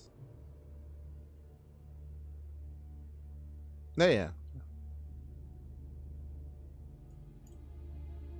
For sure. Fair enough, fair enough. So yeah. I mean, I would say Celestial is more open than this. It is. I'd say Celestial is more open than this map, thankfully. And partially because it's a way into the natural, with those destructible rocks. But yeah, I just feel bad about this map just because this map is a resubmission and changes were made, and I think they're good changes. I just think there's just a little bit more intrinsically negative about the map. But I do agree with Handyman in the chat. Making this high yield base on the low ground would fix a lot. It wouldn't be amazing, but because even then it would make the fourth base more accessible as well, right? It would help for sure. I think that would be one of the ways to adjust this map for the better. But yeah. Alright, Shadowgarden. Up next. Where are we dropping? Up next, we're loading into Silvermoon. Let's go. Silvermoon City. If you're cool, I was referencing this map earlier, Silvermoon. How we had this is the second Warcraft 3 of this TLMC contest, which is totally not suspicious. But we had Blackrock earlier, and now we have Silvermoon. Aesthetically, it looks pretty good. We have bottom left and top right spawns. Silvermoon, of course, is the main city for the Blood Elves in Warcraft. I love how we have like the God, I can't remember. It's been years since I played WoW, but this is like meant to be there's like a name for this, right? It's like called like the. It's not called the pit, but it's got a phrase. Like I think this is basically where the ship crash landed, right? Was it a ship that like crash landed and like smashed through? Was it like yeah, can't quite recall. Where the script? Oh, true. What? No, sorry. Was it? God, I can't remember the lore. Was it the Scourge pushing through? I can't. It's been a long time since I played like the Blood Elf starting zone. Yaku, as someone that's never played WoW, you know, right? I don't think this is meant to be Scourge. I think it's meant to be. I mean, you can see it here. It's like the remnants of a ship crashing through. Or was it something else? This map looks pretty amazing. We'll get into it. We'll get into it. Okay, so first things first, we do have our main. We have our main expansion. The main base is a little bit more accessible. I mean, I say that. You know what I think is really cool aesthetically is that if you recall, we've been pointing this out a little bit here, is multiple ways to kind of fill in the gap and try to increase the surface area outside of the main entrance. Sorry, outside of the main cliff face. And often it's like full of like crates or like floating orbs or like whatever, right? It's just like cluttered up with stuff. Here they've got some hedges, which is, you know, aesthetic, and it fits like the theme of the map, so I appreciate it. Like this is specifically to reduce the space behind the patches and leading into the main And it's done with like little hedges. So I appreciate that nice little touch. I appreciate it. I noticed. But we have our main leading to the natural. It's going to be a low ground expanse, or low ground natural base. There is a wider entrance leading into this. I say wider. It's not as wide as some of the other natural entrances. True. Leading in towards our third. Now, one of my big concerns here, we'll get into more of it later, is we have a massive ramp. We have a massive ramp here in between the natural and the third base.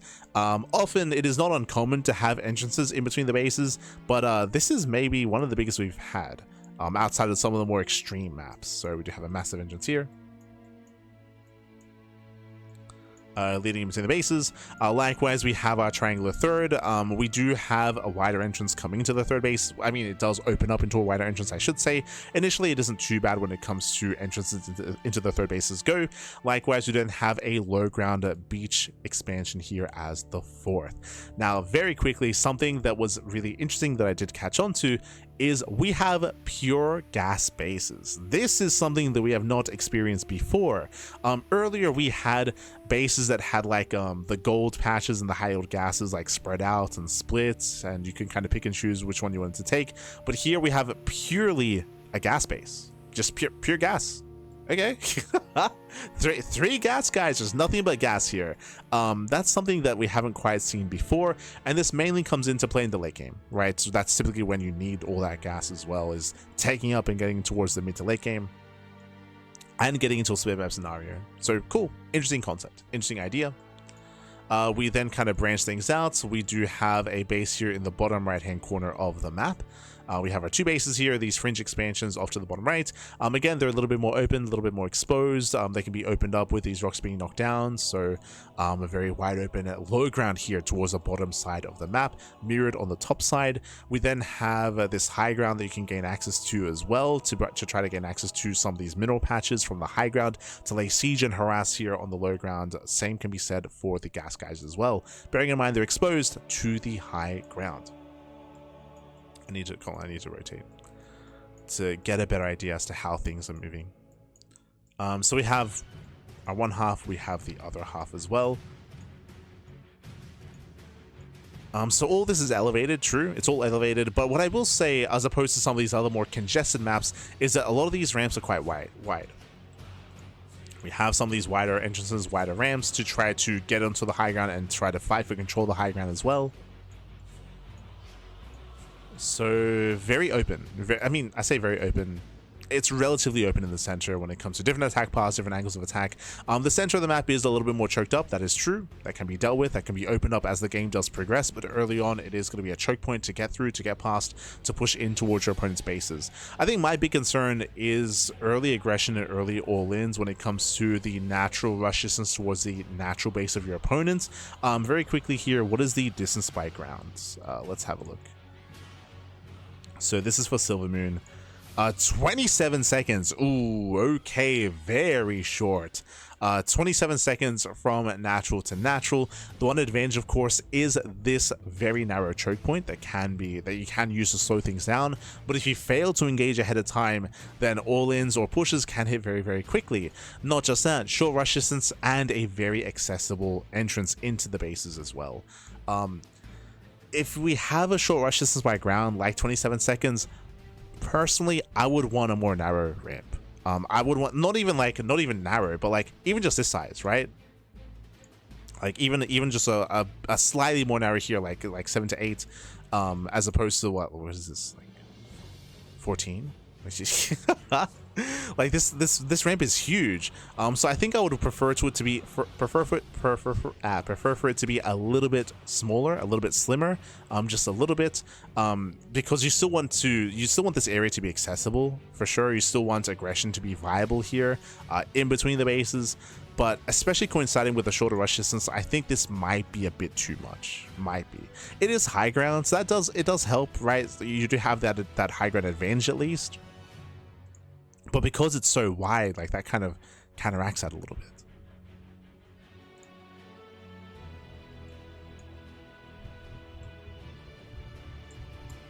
So I'm just catching up. It's catching up in the chat. Scourge pushing through with Arthur's leading the charge, I believe. Oh, there you go. There you go. It's been a long time since I've delved into the lore.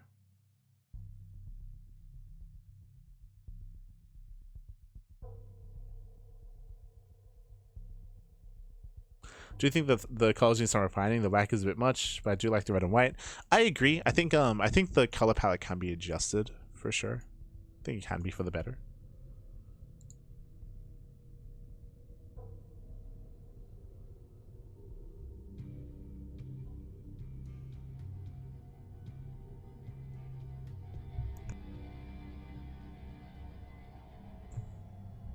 Excuse me, Among Us, which was a previous finalist, had a reduced gas island base with 4 geysers, no minerals. Sorry, I should say we haven't had a fully gas base in the ladder map pool. There we go. But it looks like we've had one before when it comes to TLMC finalists. No, did Among Us make it to the finals? No shot. That's embarrassing. That's oh no. Kappa. Was Among Us was the one that was like had the Among Us like character like imprinted onto like the main? Was it the main base? And I think, did it have like a healing shrine in like the corner of the map, right? Like it had a healing shrine off to the side.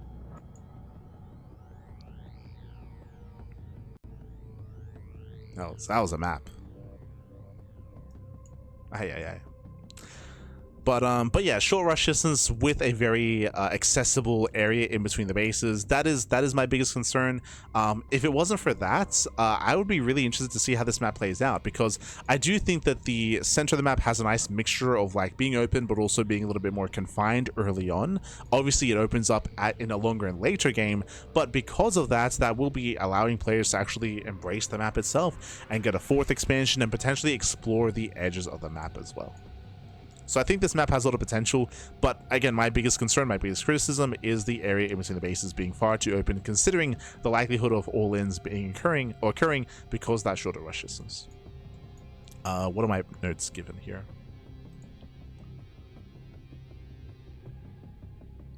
Love the aesthetic, the idea of pure gas expansions. My concern is the ramp in between. Yeah, spoke about the ramp.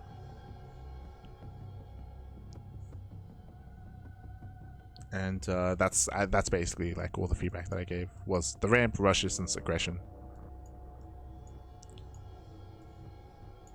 Also, one of the other reasons why there's a higher chance we get into longer games, if we can survive that more aggressive phase, is because we're expanding away from each other, right? The expansion is here on the right-hand side. There's no central expansion, so you're not expanding towards your opponent. I think for a lot of these maps, we typically see like a forward base here, like a forward expansion on the high ground, or a forward expansion here on the low ground. But for the most part, we're expanding away from each other, further towards the edges. That does kind of promote more longer gameplay. But at the same time, that's not done by having like a hyper defensive setup or a hyper choky center of the map or anything like that. We're just naturally expanding away from each other while having a more diverse center. I'm looking forward to it. Do appreciate it. Again, just close it up a little bit more. Then you have my vote. Up next, Sunset in Reverse. We're almost done. We're almost done with all the macro maps. Un poquito más.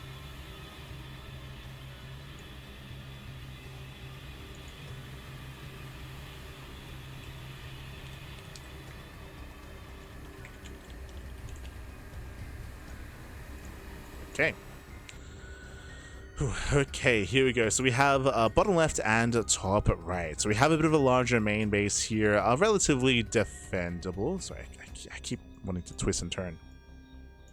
Yo, are we getting deja vu? Are we?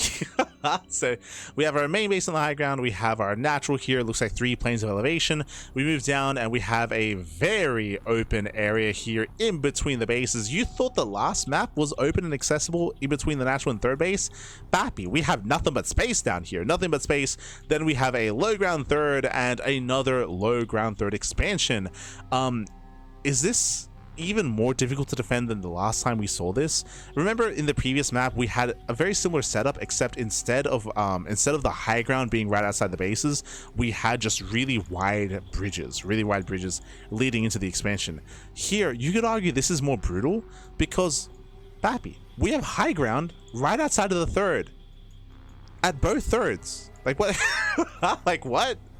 Like how do you defend? Like, thankfully the high ground is further away, so the base itself is safe. The base itself should be out of range of like tank fire and things of that nature, but it's still very, like, it still does allow for like a siege point, like a staging ground to launch out, to push into the expansion, to push into the third base. Very open third and fourth expansions here. Does lead into somewhat more secure bases on the edges. So we can say, for example, we have our natural, we take our low ground third, and then bam, we expand off towards the left hand side instead, and we expand in a more linear fashion, which is going to be better. Like, I don't think you ever want to take both low ground bases. I think you either expand towards the left or you expand towards the right. Like, you one or the other. No show you ever take both. Not with this kind of setup here. If you expand linearly, you also expand away from your opponents, which I would say is a good thing here. I think you have to. I think so. Expand away from him. We have some elevated positions, some high ground. You have a high yield expansion here on the low ground instead. This is all still relatively open, relatively accessible, especially once these rocks get knocked down. Then you can open everything up. There's rocks here, rocks here, rocks here. So in a longer game state, it's a very open center of the map. Very open. You could argue maybe too open. I think I would agree. Like, I think the center here does look a little bit too open and too free to kind of like attack from any angle you wish, any angle you want. And when it comes to expanding here on the right hand side, Jesus, there's a lot of bases here, but once again, it seems very accessible. The terrain is made in such a way where intentionally, like, there's just very little terrain to help you defend. Like, usually we have at least like a little bit of like a jutting out position here, so you can set up like a tank behind it, or to like disrupt any kind of move out. So you have some rocks out here to create like a choke point. Yeah, it's a very wide map, very wide actually. What's the rush distance? So if, say, we expand aggressively towards our opponents, the distance here,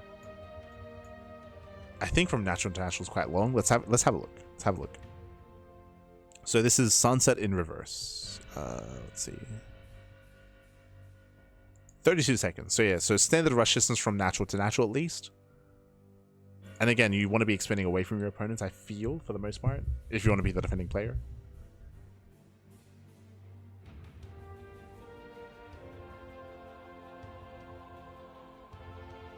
So that's here. The third expansions are very close to the natural expansion. In fact, they are glued to it. The balance is achieved by making them more open than usual. Like, they are close, I guess. Balance is making them closer than usual. The problem is that, yeah, like the natural is relatively secure. If your argument is like, hey, the third base is really open, but like, hey, you're gonna be at the third anyway, right? But like, it's so open that you could bypass and head towards the natural, or like when we're getting into a longer game and taking a fourth base, you're more spread thin. If you recall, like, I usually say, like, my stance is usually have an exposed fourth, but at least have a secure 3-base setup. Having an exposed third base, it's a bold move. It's a bold move that I think most players are against. If you recall, we were wrangling with the idea when we compared Tourmaline. We were talking about Tourmaline earlier and comparing it to one of the other maps. And I think this is a little bit more extreme. Like, Tourmaline has your exposed third and fourth bases, but Tourmaline at least has certain terrain in the center that does allow for like different lanes of aggression, different lanes of attack. Here it all opens up, right? It all opens up, so it's all very open in the center. So trying to push, like, so on the one hand you have the open expansions, on the other hand you have the open center as well, right? It's everything's open. It's just all open.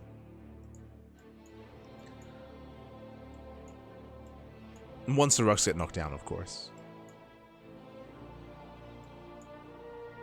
Let's So yeah, it feels a bit much. It feels like a step too far. Like, yeah, it feels like a step too far. I think that's where I draw the line.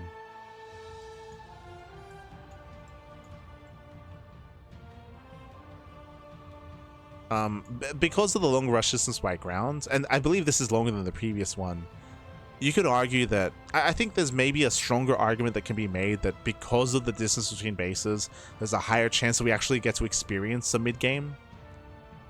I think I would agree with that.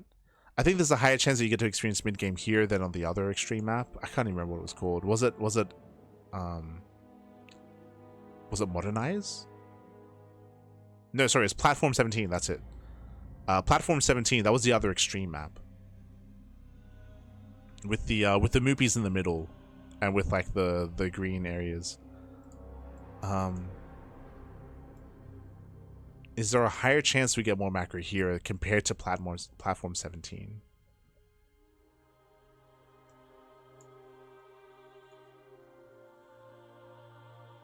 They're both similar. Today's maps are so wide open, one after the other.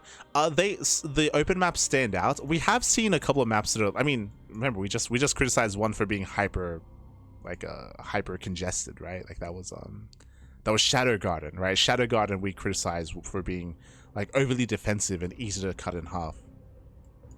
But these wide maps, they stand out, right? Like they stand out in your mind for sure.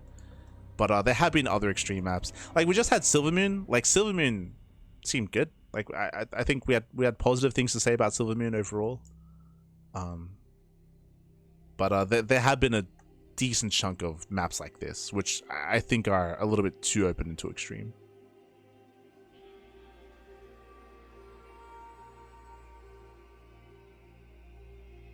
If the rocks are there, that the rotation for the defender is still shorter than the rotation for the aggressor. That is true. I think it's good to bring that up here. Because of these rocks specifically is what you're referring to. Rotating from this position up and around is an obstacle. That is true. If you remember, actually, this is something that we were criticizing some of the other maps for not having. The Kerrigan map, the map that Kerrigan was in the middle. If you remember, that was one of my big criticisms, was that rotating aggressively between 5 bases was just one straight line, and we often do see rocks to hinder that, and you can see it here. Like these are rocks, and this is a positive thing for sure. I would agree with that, but the downside here is that because the center of the map is so open, you're correct that aggressive rotations are hindered by this, but when all these rocks get cleaned up, how do you push? Like if you're able to, if these rocks help you securing a 4th base, once you're on 4 bases, once you build up, like how do you get across the map? Like as anyone, like how do you get across this, Pappy? Like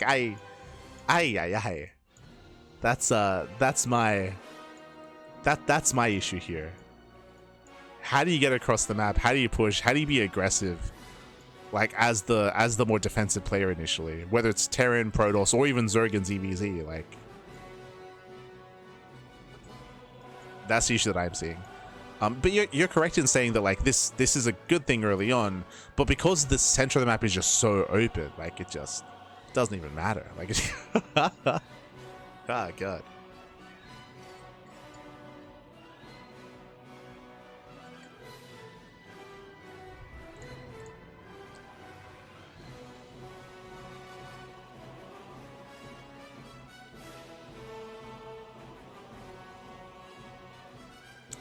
So yeah, it's a little bit too open, Pappy. Too open.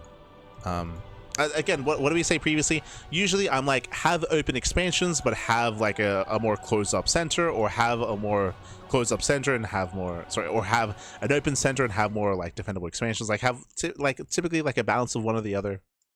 Here it's just everything's open. And I feel like that's a step too far. What were my comments on this? Sunset reversed. I'm not opposed to having an open 4th base, but to have almost every expansion be incredibly open alongside having an open center of the map feels too excessive. I understand the distance between natural and 3rd helps with this. However, despite that, I still think this is a bit too much. Okay. Up next, we have Everbloom. We're almost done. We're almost done with macro maps. We are getting there.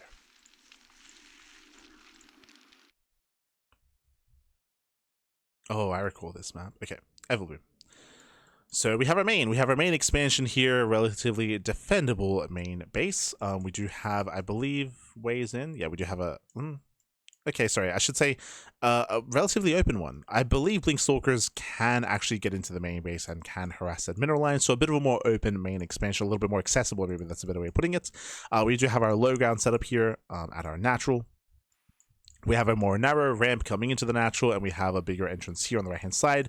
I would say pretty solid 2-base setup here. This pathway leads into the third base. Once again, narrow entrances here, wider rush or wider like harassing path on the right-hand side. But for the most part, your 3-base setup here is pretty secure. We have a low ground area here. We have a low ground area here. So you have your 3 bases, and then you have options with how you want to expand. Oh, hold on. I have to restart my soundtrack. So when it comes to 4th bases, you can expand forward towards your opponents, where you do leave yourself vulnerable. This area here is quite accessible to try to be aggressive and harass. Likewise, you can rotate down to try to apply pressure to the 3rd as well. So you do leave yourself vulnerable if you do expand forward. Otherwise, you can take the linear expansion instead on the low ground. I would say this will be the safer base to take, just because you can situate your army here, and then you have like the narrow choke point, so relatively secure 4-base setup for the most part. The downside by expanding here is you're expanding away from your opponent, so you can't take as an aggressive stance. When it comes to pushing across the map, this has a nice little mixture of like not being too open and not being too closed, right? We have some high ground, we have points of elevation, we have side blockers. The map does open up by knocking down these rocks, allowing for multiple attack paths, but because of the elevated positions, because of the side blockers, like, and because of even these rocks that be knocked down, like there's like counterplay options available to you. The other interesting feature about this map is the high yield expansion. This is a really weird one, I'll be honest. Like it's a hybrid base, but there's only 1 patch? 2? Yeah, there's only 2 patches. That's kind of weird, right? Like I remember seeing this earlier in my first impressions. It felt kind of weird to have like why like usually I feel like it's like half the patches, right? Usually we have additional gold patches here, so why not make this like a full gold or add a little bit more to it? It feels a little bit weird just because the base is pretty isolated. You have your main, you have your natural, you have your 3rd. This base itself, it's cut off from the rest. Like it is a very isolated expansion.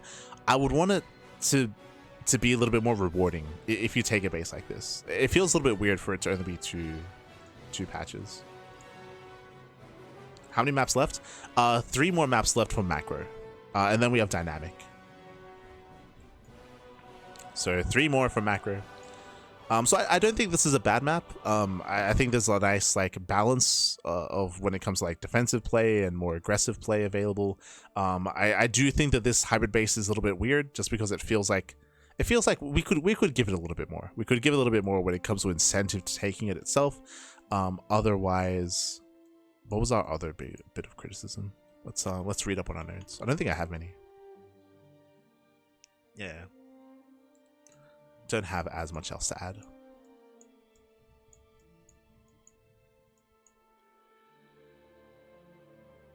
If we knock down the rocks, nah, it's still accessible. It's crazy. Like even if you knock down these rocks, like there's still attack pods here, attack pods here, attack pods here, attack pod. Like yeah, it's crazy. Like yeah, it's just a solid map. Let's go. Once again, I think I said this about one other map so far, is that like this map isn't extreme in one way or the other. Like there's a nice balance of things here, but it's not a very exciting map to me. That's the downside. Like it's like a solid map. There's not much like to really critique too poorly about it, at least from my perspective. But at the same time, there's nothing overly exciting about it either. Yeah, best of luck to Everbloom.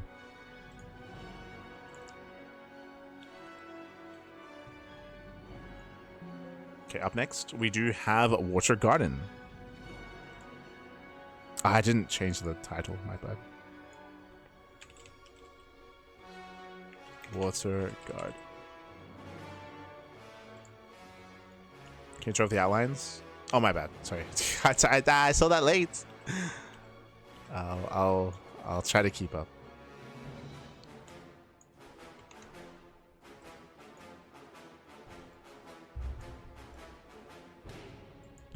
It's so reachable for Zerg. If it's 3 or more, I think it'll be too powerful for Zerg, just my opinion. If you're referring to trying to defend... Hold on, let's just open it up.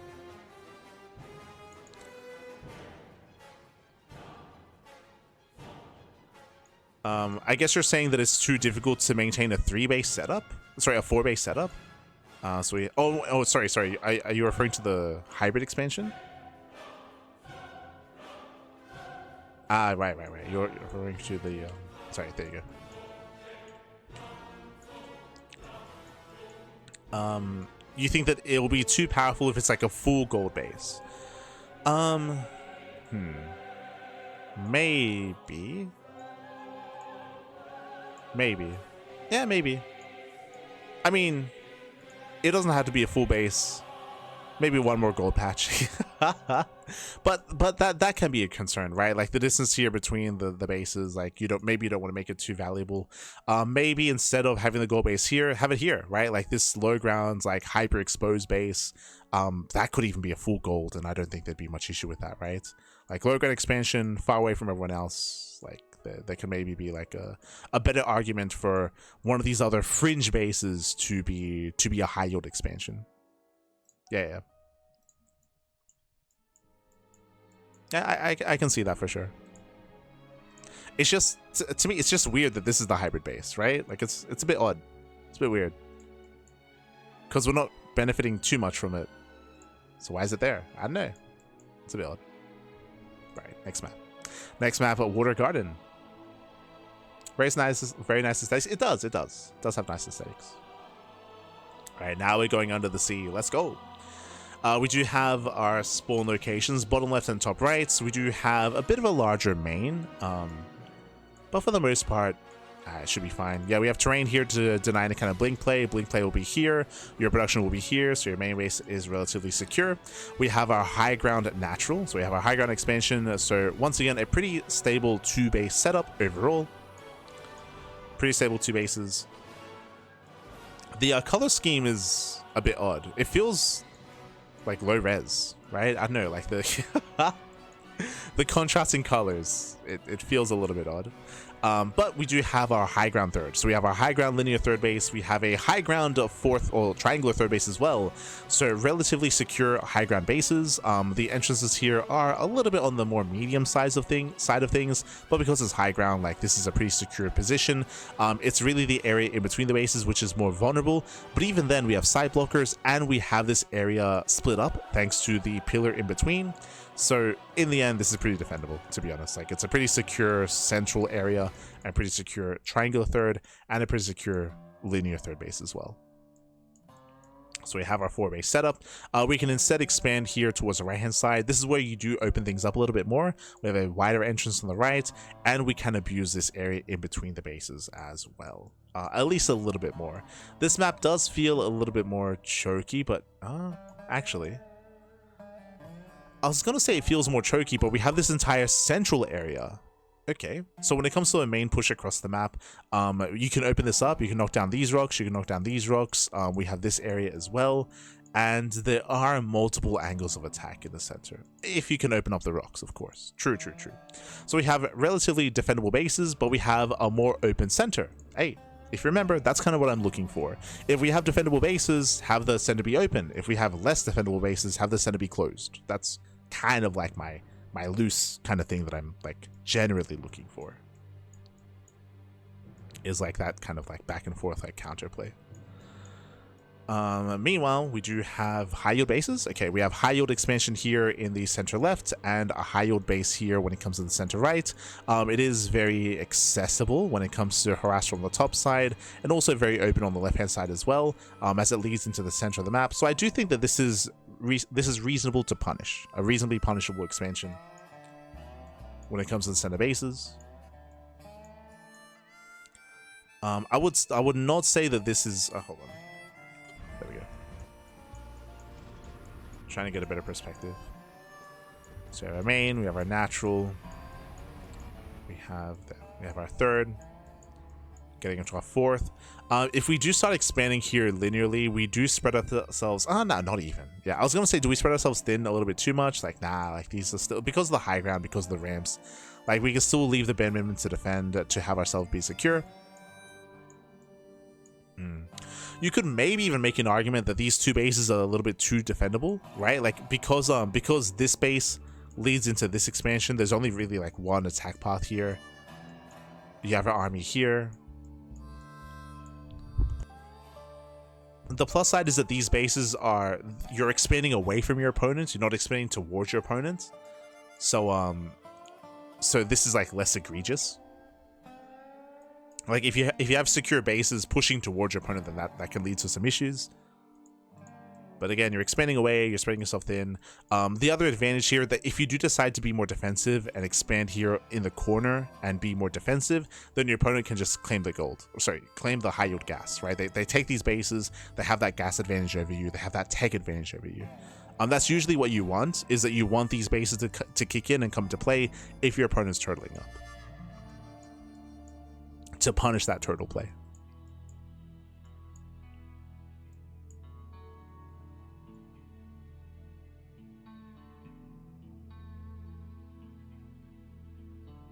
Very striking map. It is. It is. I can get rid of the highlights if that makes it look a little bit better. The tinted doodad's a little bit too tinted. I don't know what it is, but I think striking is maybe the correct word, but I don't know if it's a good thing.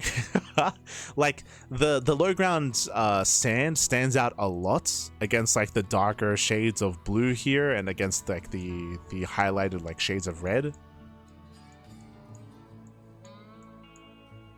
It's interesting aesthetically. Interesting. Reminds me very much of 2,000 Atmospheres layout wise, but not quite. I can see some similarities, right? Like where you have you would have the Zelnaga tower out here. You have the low ground bit in the center. Like it's I can see where you can see some similarities. It's as you said, it's not quite, but a little bit.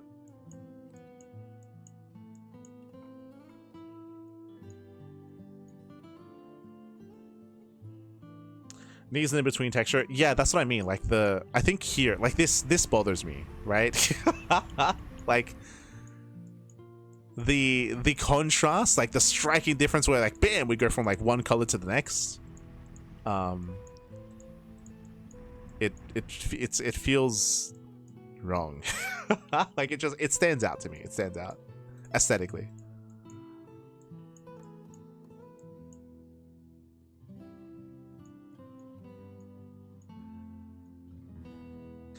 But we don't often try to rate things on aesthetic. We try to rate things on you know, the basis of the map itself, and it's solid. Like once again, it's nothing too crazy, nothing to really write home about. Like it just seems like a solid map, I would say. Don't know if I'm excited for it, as I mentioned before. Solid map.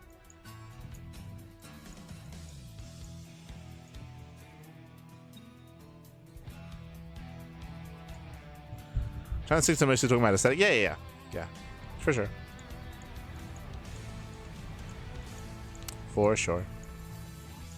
I understand that, of course, we do often get a lot of map makers that do join in the chat and are quite restricted when it comes to what they can and cannot say, just because, of course, they cannot be influential when it comes to our overall decisions. Understandable.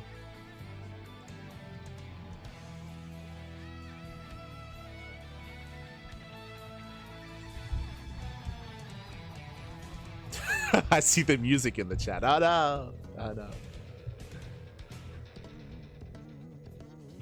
Not like this. All right, up next, final map here for the macro section of the TLMC22. Up next, we do have a Wavebreaker.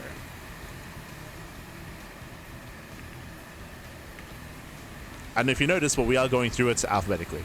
That's why. So Water Garden into Wavebreaker. Beautiful. Okay, let's go.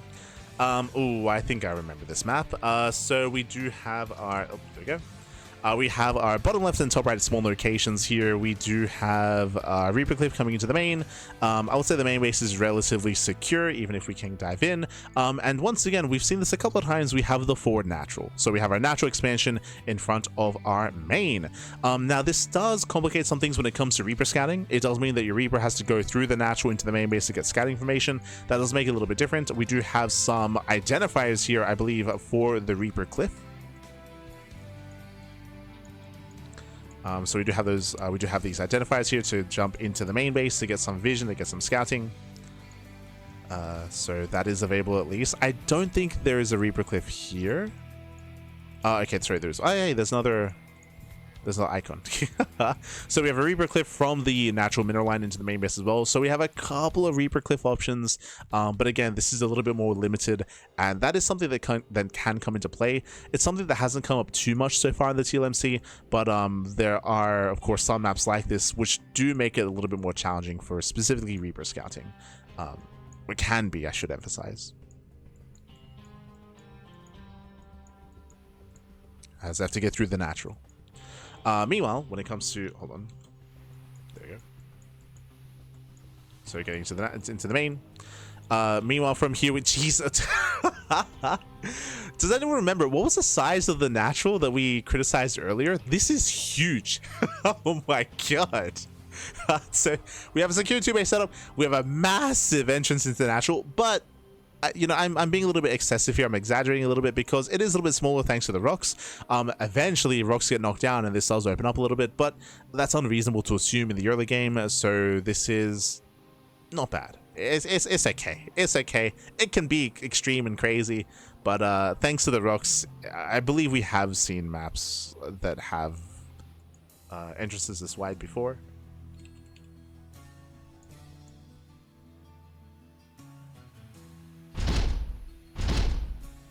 Yeah. We've had maps this wide before. Is this where we see a bunch of all-ins that actually target the debris instead, and they they just open it up that way instead? Not like this. Not like this. Meanwhile, we do have our own linear third. So we have a linear third base here on the low ground on the right-hand side. Otherwise, we do have a triangular third base. Is it? Wait, I can't even say that. It's just third base options. Like, they're not even linear or triangular. They're just... we have the base on the left, we have the base on the right. Both bases are on the low ground, to bear that in mind. The high ground here, the elevated positions are a little bit further away, so they aren't really as impactful pushing into the bases. But being on the low ground here still does make it more difficult to defend. That is true. Meanwhile, here on the right-hand side, we have just the main... We have just the main attack path. Here we have multiple attack paths. Multiple attack paths instead. So the base on the right-hand side is going to be a little bit more secure. Safer to take, and I believe also expanding away. Kind of. Yeah, it does. And this also does, for the most part, expand away from your opponents. So a little bit safer here, expanding on the right-hand side, then pushing up into the high ground. The terrain here is... Jesus, it's sometimes a little bit hard to tell what is elevated, what isn't. So this is the same plane of elevation. There's just a lot of yellow lines everywhere. Jesus. So same plane of elevation. We do have a choke point coming in towards the third expansion. Otherwise, we have the high ground here in the center. A lot of high ground, actually. Really interesting terrain. We haven't experienced this yet in the TLMC. Obviously, we have a bunch of speeds into the center. That does speed up scouting across the map and also aggressive pushes through the center of the map as well. That is true.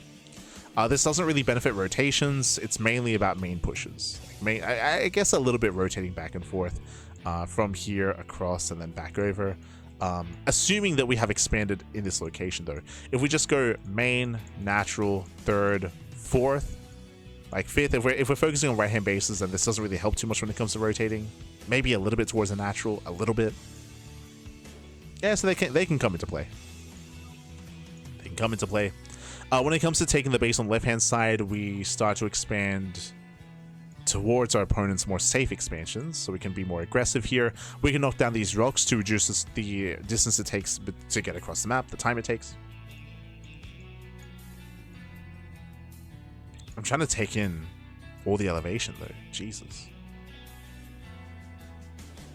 There's a lot going on.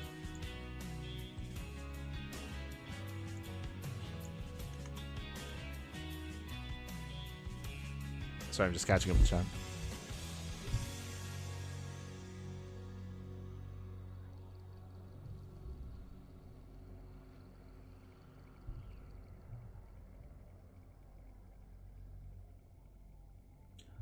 Really excited for dynamic maps. We'll get there. We'll get there. We'll get there.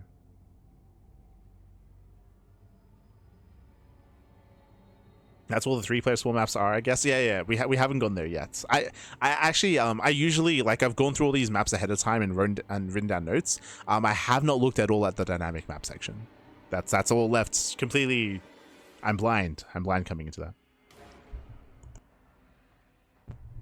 Oh, those are some serious colors. True.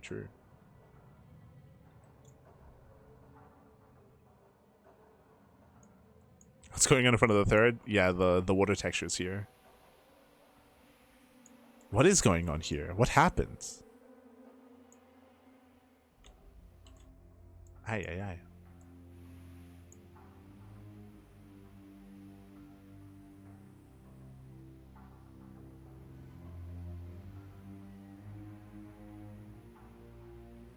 Saturated, probably the better word. Yeah, for sure.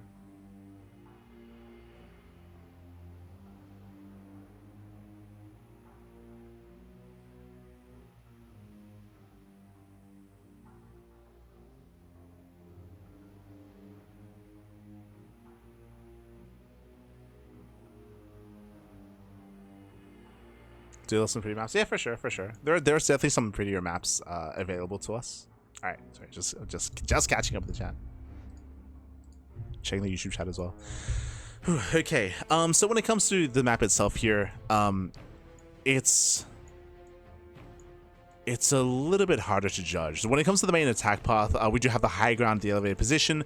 This natural, of course, is more exposed. True, the natural itself is I mean, it isn't just the massive entrance into the natural, but like all this space as well.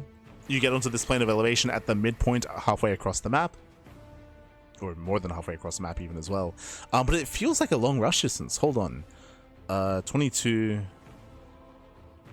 Wavebreaker.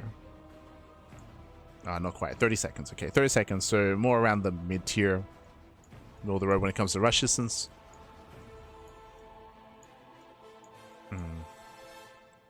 Is this natural too accessible?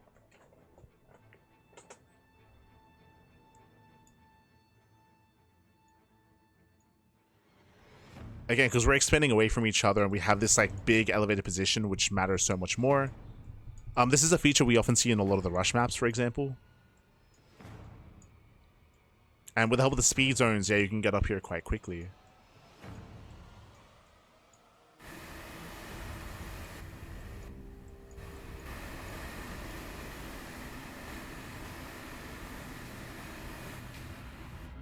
I would imagine the rush distance provided in the spreadsheet takes into consideration the speed zones themselves, I would imagine.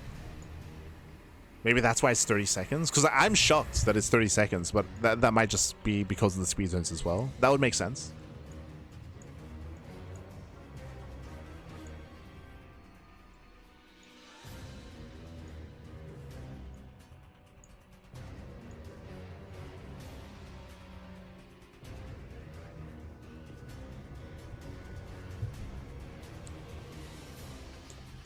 So just catching up.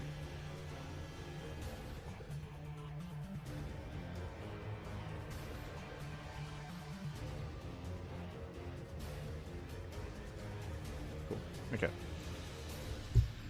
This TLMC, there's so many though. Like you can't. There are so many to kind of go through when it comes to the TLMC. Hard to say.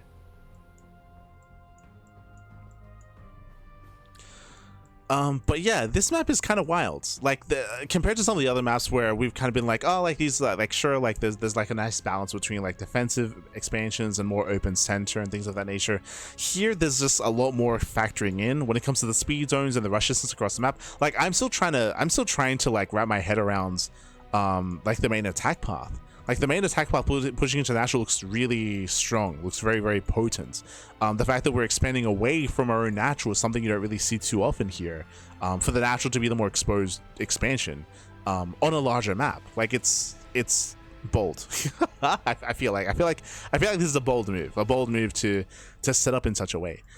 Likewise, also on top of that, to have more exposed fringe bases as well, right? When it comes to your third expansion, is also a little bit more open, not as defendable as we're used to seeing. The fourth base on the high ground as well. Like even this setup, I have a hard time judging because it's an open entrance, but we have side blockers. We also have of course like the high ground. We have a more narrow entrance coming in towards the expansion. Like there's just a lot of terrain, a lot of like points of elevation, a lot of rocks, a lot of side blockers. Like it's very cluttered, and it's it's making it difficult to kind of judge how games would actually pan out and where games lead us.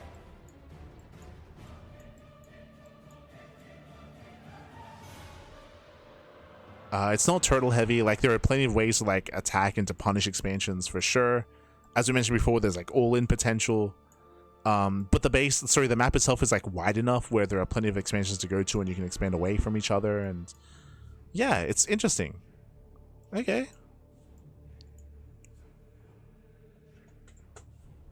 It's very interesting. It's very different. I still feel like aggression might be a little bit too favored here. This is one of those maps where I feel like I just need to see games played. Like I don't know. It's just so different to what we're used to seeing. When it comes to the accessibility of the bases, but shorter rush distance. Like I mentioned before that the rush distance background is maybe a little bit on the shorter side of things because of the speed zones, but that mainly impacts the main attack path. Like rotating over towards some of these fringe bases will still take more time. The terrain itself here as well, and these rocks do mean that rotations have to go the long way around as well, so more time is given to the defender to set up and to maybe take better fights. You know what? I like this map. It's just weird. It's just like I can't fully wrap my head around what the hell's going on.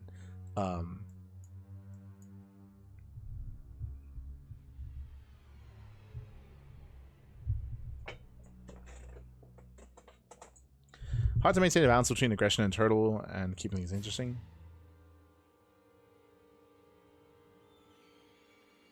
That large natural, you don't need to build anything after your natural. Seems very interesting. Large main, I should say. True, it is a larger main. You can potentially high tech as well. It's a bold map. I think my big concern is whether we can even get past the early aggressive phase. But if we can, I think it can lead into some interesting games. Aesthetically, I don't know if I really like it. There's just a lot of yellow lines everywhere. Like it's all blending together in my eyes, Bappy. But so not the most pretty aesthetic map. Does this help? Oh, this helps a little bit. Reducing some of the red. Yeah, it helps. It makes these containers stand out a little bit more, actually.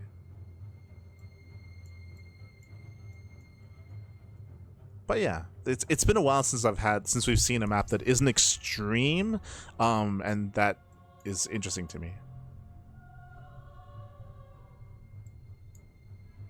Know what I think? Yeah. It is very unique. It's very unique. I will say that. Okay. You know what? I'm giving you at least a 4, Mr. Wavebreaker.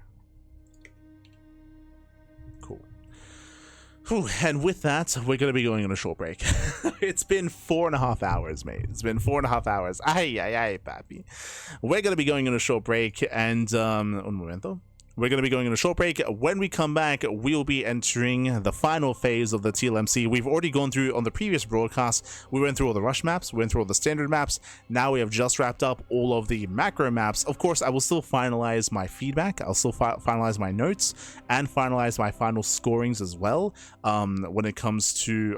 I didn't actually get to mention this, but as a judge, would you rate these maps 1 to 5? 5 being the best and 1 being the worst.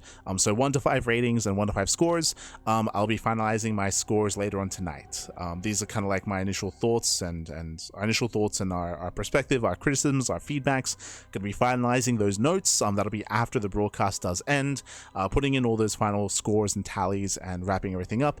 Not just that, but I'll also be probably like comparing different maps as well, and probably adjusting scores as a result of that. Like trying to consider like, hey, like there are like these like maybe 3, 4, 5 maps that I really enjoyed, but like which one of these do I want to push forward and give like an extra scoring to have a better chance at actually making it into the map pool. We'll be going through all of that after the stream. That'll all be off stream. Will be off the final scorings, the final results will all be off stream. Here, just going through all the maps individually, and of course giving criticisms and feedback. We just wrapped up with all the macro maps, so we're going to be going on a short break. Oh, just realized. Hold on. There we go. Going to be going on a short break, and when we come back, we will have the final phase. We'll have the dynamic category. Oh boy, for all the dynamic maps. So we have how many maps in total? We have 12 maps in total. Some of them are resubmissions, like for example, Dream and Scars. Dream and Scars is a resubmission, and I think there are a couple of other resubmissions as well, but we have 12 final maps to go through. We just went through, it took us 4.5 hours to get through 17 maps. So, oh boy, so hopefully there's a little bit less to get into this time. We'll see. For now, we're going to be going on a short break. When we come back, dynamic maps up next after the break. Take this time to get some snacks, get some food, get some water for the final stretch for the TLMC stream. We'll see you soon after the break. See you soon.